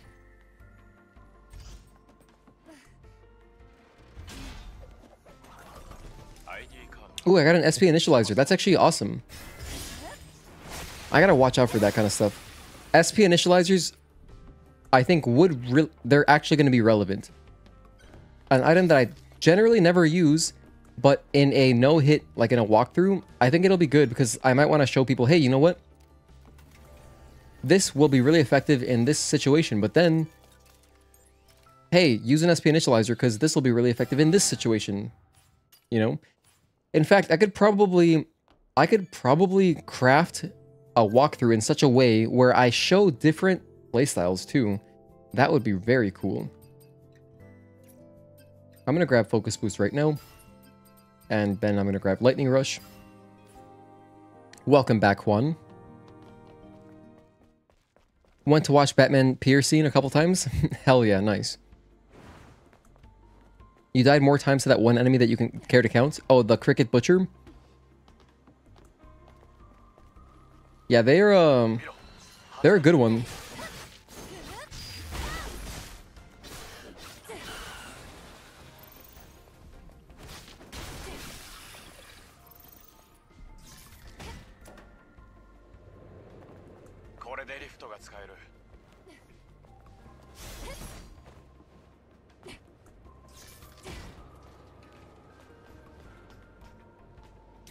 That specific one in that building? Ah, okay. Small cramped space with rapid fire slashes. I think that they're more crazy, like they're more intimidating in Matrix, I feel like. Because there's some rooms in Matrix where there's just like 2 of them. Or they're like close to another one. There's a few rooms like that actually. Or at least it'll be like a Cricket Butcher and a Slasher together. But I want to say there's a double Cricket Butcher room.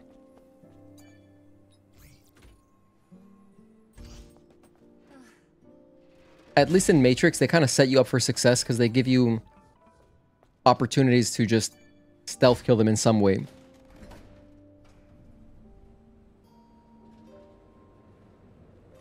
Hey Shikasu, what's up, man? In Matrix you can run away though and gain distance. Yeah, they give you ways to deal with them that is not fighting head on. I mean, most of them you can really just backstab or assault kill from the air. But yeah, Shikasu, and for anyone else just tuning in, we're working on Hitless playthroughs. We're doing some practice, mostly 807, actually all 807 today. That's the main practice today. And, you know, earlier, honestly, I feel like if I just went for a Hitless attempt, my very first try, I would have gotten a pretty decent hit count. But we are well past the point of, like, me being focused. I actually got up early today. You know what? I'm kind of proud of myself because my sleep has been screwed up for, not even joking, for like 2 months. And today I actually got up early. However, I think it is like, I'm just like, I could fall asleep right now. And so this is going to be my last attempt. So kind of a short stream today, 4 hours. You know, we're going to end around 5 hours. So, you know, kind of a short stream, but not too bad. Yesterday we streamed for a long time. We did Elden Ring and then an entire FF7 stream, which was very fun. By the way, for my wonderful channel members, I'm probably going to do more FF7 very soon. Possibly tomorrow night. So I will post, though, in Discord about that.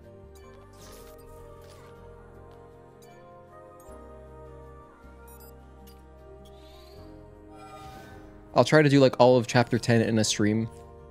Like, once I come home from work, I'm gonna want to play Final Fantasy. I already know.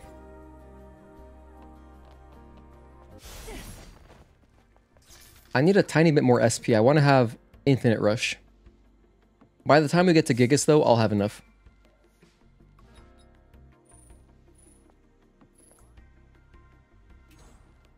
Also, I'm going to end this poll. This poll has been running the entire stream. I think it's safe to end it now. I think most people have checked out the Phantom Blade Zero trailer, which is cool.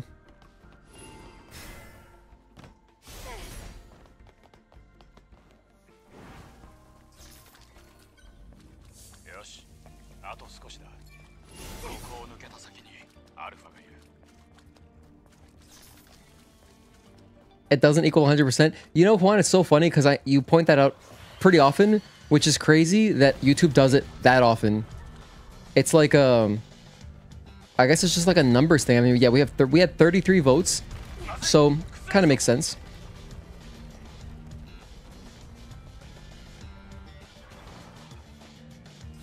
You know what? I should kill this guy. It's not guaranteed. If I don't kill that cricket boomer, there's a chance it'll hit me with its projectile as I'm climbing up here. These little handhold things. So yeah, I gotta remember, I should kill that thing every time. Phantom Blade Zero looks so good, it looks very cool, to be honest. Well, but what drew me in was the music. I was like so impressed, I was like, damn, this is cool. Like, they really made it cool. So, if the rest of the game has a badass soundtrack, dude, I would play that game.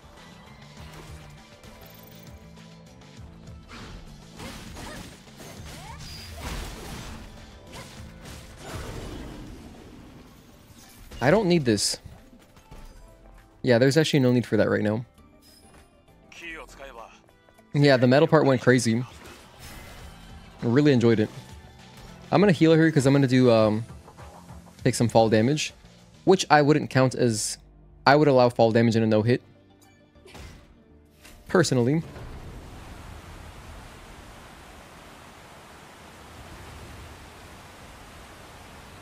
However, you know what though, Juan? I wonder if we got 34 votes, if it still would have not equaled 100%. At 33 votes, I understand. It's like, okay. This is the best they could do. You must need a nice even amount of votes. And you know me, I'm a big even numbers guy. I love even numbers.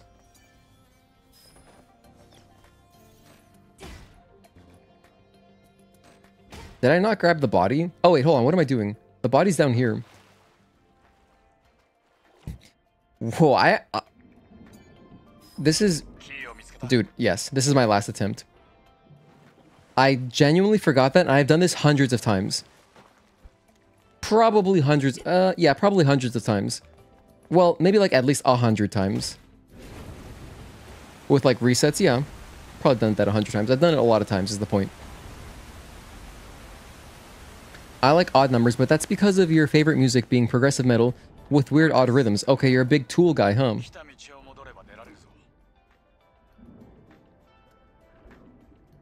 But I love progressive music also. One of my absolute favorite black metal bands, they have some amazing progressive songs. And that band is, of course, Enslaved's album. Well, I'm thinking of... There's an Enslaved album from 2004 called Isa. And my favorite song off that album is Neogenesis.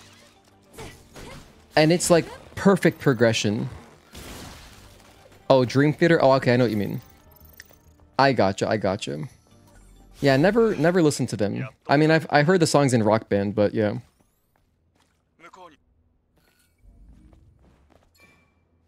Of course, I know about them.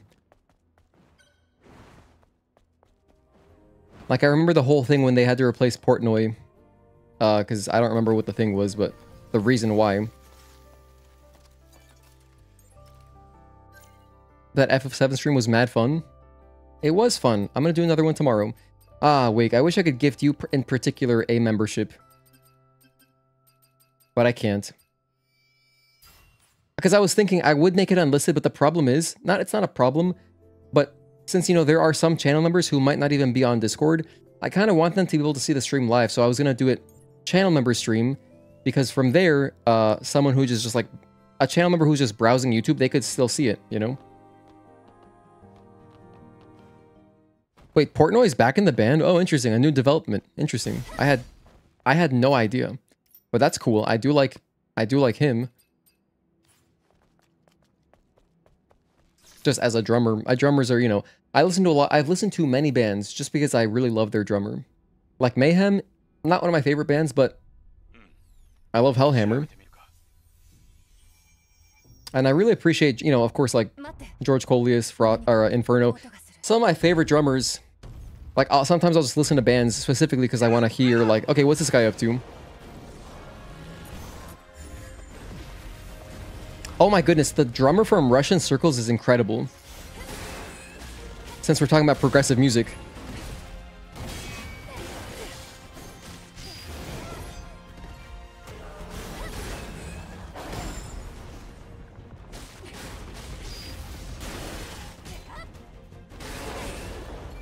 One, two, and three.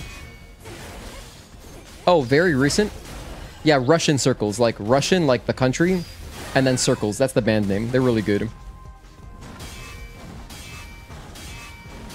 Jump, and 5.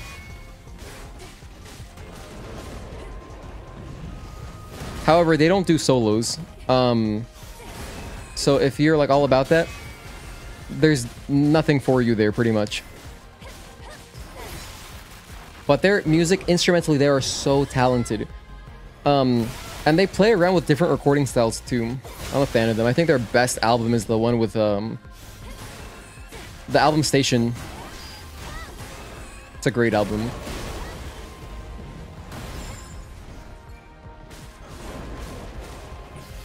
So we took a hit during the phase transition. Those don't deal damage though. But honestly, I should not get hit by them anyway. Even though it doesn't deal damage, I'll just count it as a hit. So whatever. I'm going to count this as an 11 hit attempt.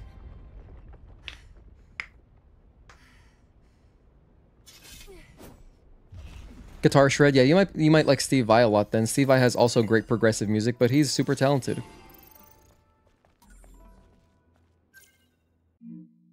Okay. That's the last attempt for the day. So we got an 11 hit. I mean, I took like 5 hits on... I literally took 5 hits on Corruptor. But we also took a hit in the intro. Dude, we're gonna get this next time. Look forward to a perfect 807 very soon. I might even do some practice offline because I also want to get a nice video offline with like no webcam, no layout, no hit counter. I want to do that. I think it'd be good. By the way, a Stellar Blade clone called Disorder came out 2 days ago. The graphics and the character look cool. Can't say the same about the gameplay. Oh, so it's not really a clone then. 1 hit intro. Yeah, 10 hits, 807. 5 of those were... I'm pretty sure it was literally 5 of them were to Corruptor. Yeah, I'm pretty sure I went into the fight with 5 and then I took 5 hits. That was brutal. And the very hit at the end, I'm gonna count it as a hit. Even though it's during a phase transition, which again, doesn't deal any damage, I think it's better to just avoid that completely. Yeah.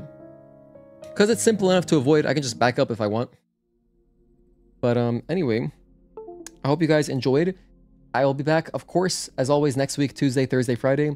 And I'll possibly be streaming Final Fantasy VII randomly for my wonderful channel members.